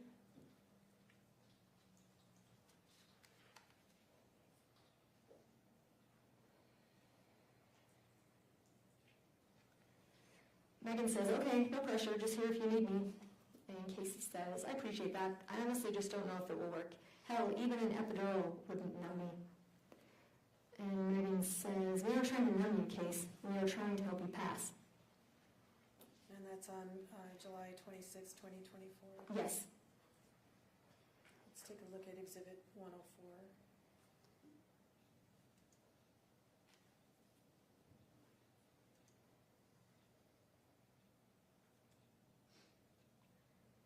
Casey says, thanks. This is August 1st, 2024. Thanks. I was thinking maybe I should start drawing all that insulin up and just freaking do it and get it over with, because I have no idea how much longer the surgery is going to take to get approved. I mean, I guess it got approved, but we don't know when it's going to be. Megan says, seriously, I wish we just knew something. Casey says, because it's going to take me hours to draw up 38 bottles of insulin, maybe more. I need to count them. I know it's at least 38 bottles, though. I wish we knew something, too. Megan says, yeah, I think you should let me come and help you do that. We seriously need to get some bigger syringes and needles. Okay. Let's go up to 105. Sorry, 104. Wait, that was 104. Yes, 105, please. Megan, have you decided what you want to do so I know how to plan for the weekend? That was on the 9th of August. Casey says, I know you said you would help me decide, but that was before we got more information today, so I'm still trying to figure out what I want to do, and Mass Stellar did send me an email and said if I wanted the surgery sooner, I could fly to Spokane and have it done. Honestly, I don't know if I want to do that. How uncomfortable is it going to be flying home after a major surgery? So anyway, I'm just racking my brain trying to figure out what would be the best thing to try and do, or just say F it and do the insulin and pray to God it works. Megan says, if you wanted to have the surgery sooner, then what? And Casey says, a week. He said it would probably only be a week before they could do it here. He was waiting to hear back on it, on if they got a surgery room scheduled at the U of U, and then he would let me know. Or I can fly out there and get it done in a few days. So I'm just trying to figure out what to do. She then says, I just know a dang plane ride with my leg the way it is, it's going to hurt going there, and then being in pain from the other surgeries coming home is going to be worse. Megan says, but he said it would only be a week last week. I think flying to Washington for the surgery is a crazy idea. Casey says, that's what he thought, and he only got home Monday, so yeah, I guess he was wrong. Sorry, I'm super grumpy today. I don't have any meds, and I'm sick as hell. I can't sleep, and I can't stop throwing up. I'm trying to figure all this shit out, and my memory sucks. Megan says, but again, these are just my opinions. Casey, like I said, I think it is 2. He just said if I wanted it sooner, I could fly out in a day or 2. And Megan says, Casey, what do you have to lose trying the insulin? You didn't pay $900 for it, which is a huge blessing. And 106.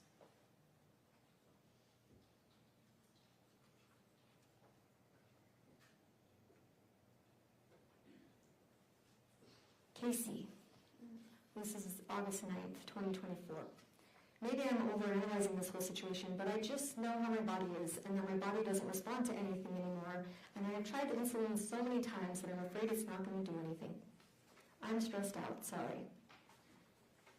Megan says, but if it doesn't work and you end up having the surgery, they're going to give you medication after the surgery to help you pass anyway, so you're not going to need the insulin after surgery. You've never tried that much insulin before, Casey. Casey says, that's true, but a part of me is still worried. What if the surgery doesn't work? That's true, I haven't, but 9 bottles would kill a normal person. Hell, 1 would, and 9 didn't even do it. Like I said, I'll do it. I just hope I don't wake up because I'm just going to be disappointed. Megan says, I feel like there's something else that's keeping you from doing it, and that's what I'm trying to figure out. Casey says, I promise you there isn't. I'm just stressed out because nothing's working and I'm frustrated. I'm tired of waking up every freaking day feeling like freaking shit and nothing working. Megan says, so you're out of meds and you're going to have to go the whole weekend without any meds? Casey says, I called Masso and asked him if he would bring me some tonight because I was out, and he said he would drop them off, but it might not be until 11:30. But I did that because if we're going to do the insulin, I wanted to have the medication on hand as well. So don't think I'm planning on not doing the insulin. I'm just trying to figure out what to do. Last we talked, you said, let's wait and see what he says on Thursday. But I couldn't get in to see him until today. Wasn't sure if you wanted to wait and do the surgery or do the insulin. And then you said, well, I told you what I thought, and I honestly don't remember. So I've just been trying to figure everything out and go through our messages, but I delete most of the insulin messages most of the time, just in case anyone goes through my phone. So I feel like you're getting mad at me, and I'm not trying to make you upset, and I'm not saying I won't do the insulin this weekend.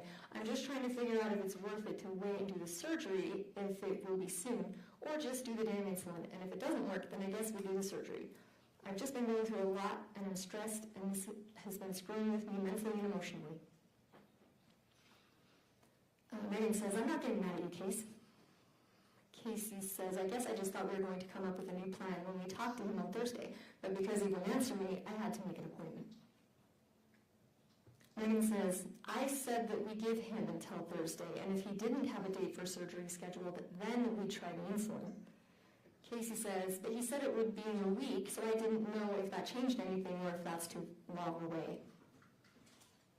Megan says, but the way I see it is you have nothing to lose doing insulin, because if it doesn't work, then you'll be having the surgery. After the surgery, you're going to be getting different medications to help you pass. So you are just going to have 38 bottles of insulin sitting around. Casey says, what day and time do you want to do the insulin? We'll just do it and see what happens. Megan says, I'm not saying you have to do the insulin, I'm just trying to help you think it through. Okay. Another category of text messages between the two of them I wanted to talk about is ones that Casey alluded to having attempted to kill herself by suicide, to die by suicide. Did you notice any of those in the course of your review? Yes, there were a lot of those. Okay. Did you find any of them to be accurate as far as whether she had ever been treated for a suicide attempt? I couldn't find any information, though. All right. I want to move to admit exhibits 107 through 114 at this time. So I think we're on 113. I think your last batch was 95 through 112. Oh, I went all the way to the bottom of the page. Thank you, Judge. All right, let's go ahead and take a look at Exhibit 112 then.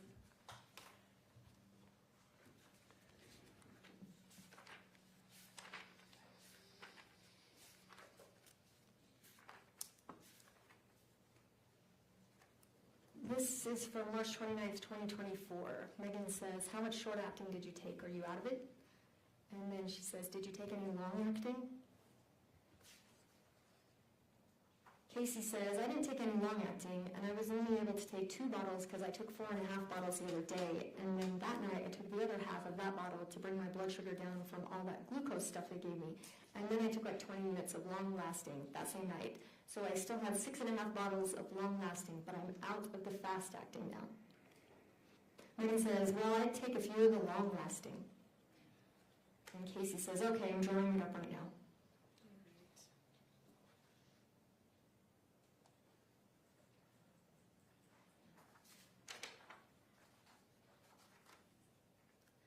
Are you aware during any of these text messages between the two of them of any other, we saw one where she talked about suicide by gun, correct?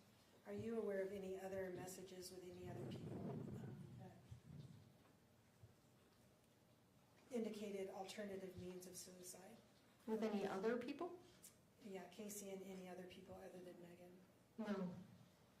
Did you see any messages to an individual by the name of Kristen Clements?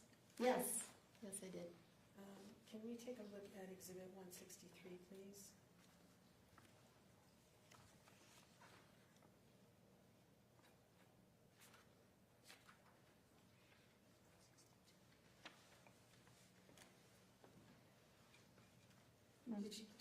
Did you notice this text in the course of reviewing Casey's text messages? Yes.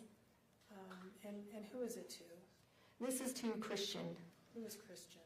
Christian is her friend that she was trading pills with. All right. State moves to admit Exhibit 163. No objection. Court received states 163. You can publish it.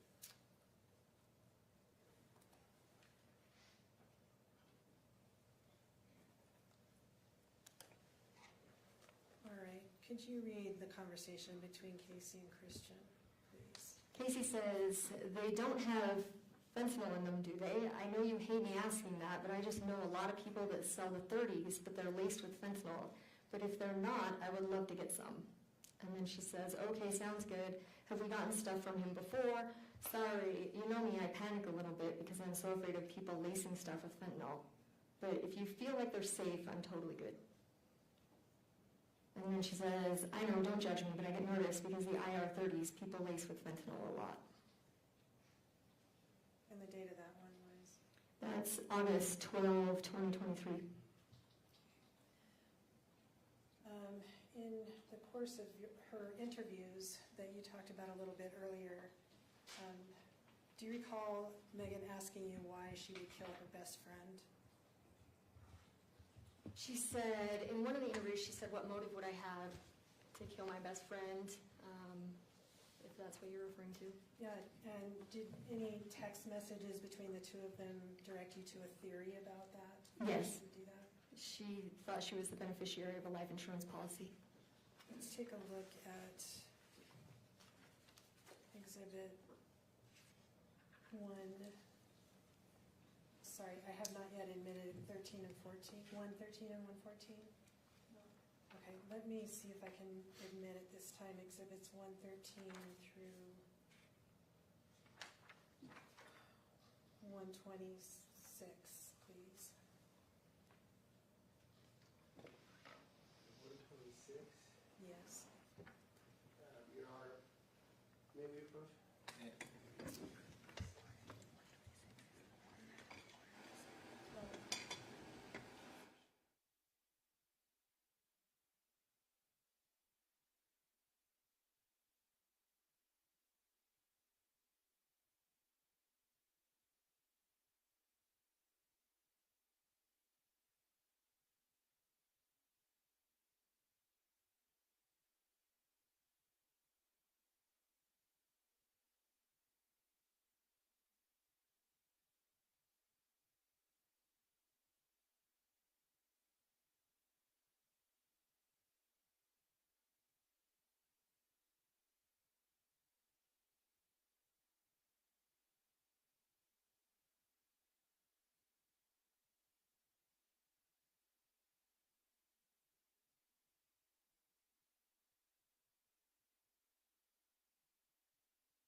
Counsel, thank you. Ladies and gentlemen of the jury, we're going to break for the evening. It is almost 5 o'clock. We put in a good day. Before you leave, might I remind you, you are admonished by the court that it is your duty not to converse among yourselves or to converse with any other person on any subject of the trial, and it is your duty not to form or express an opinion thereon until the case is finally submitted to you. This includes no individual research on the parties, attorneys, or claims. We'll start back up tomorrow at 8:30. You guys are pros at this now. You know the drill. We appreciate your efforts. Cool.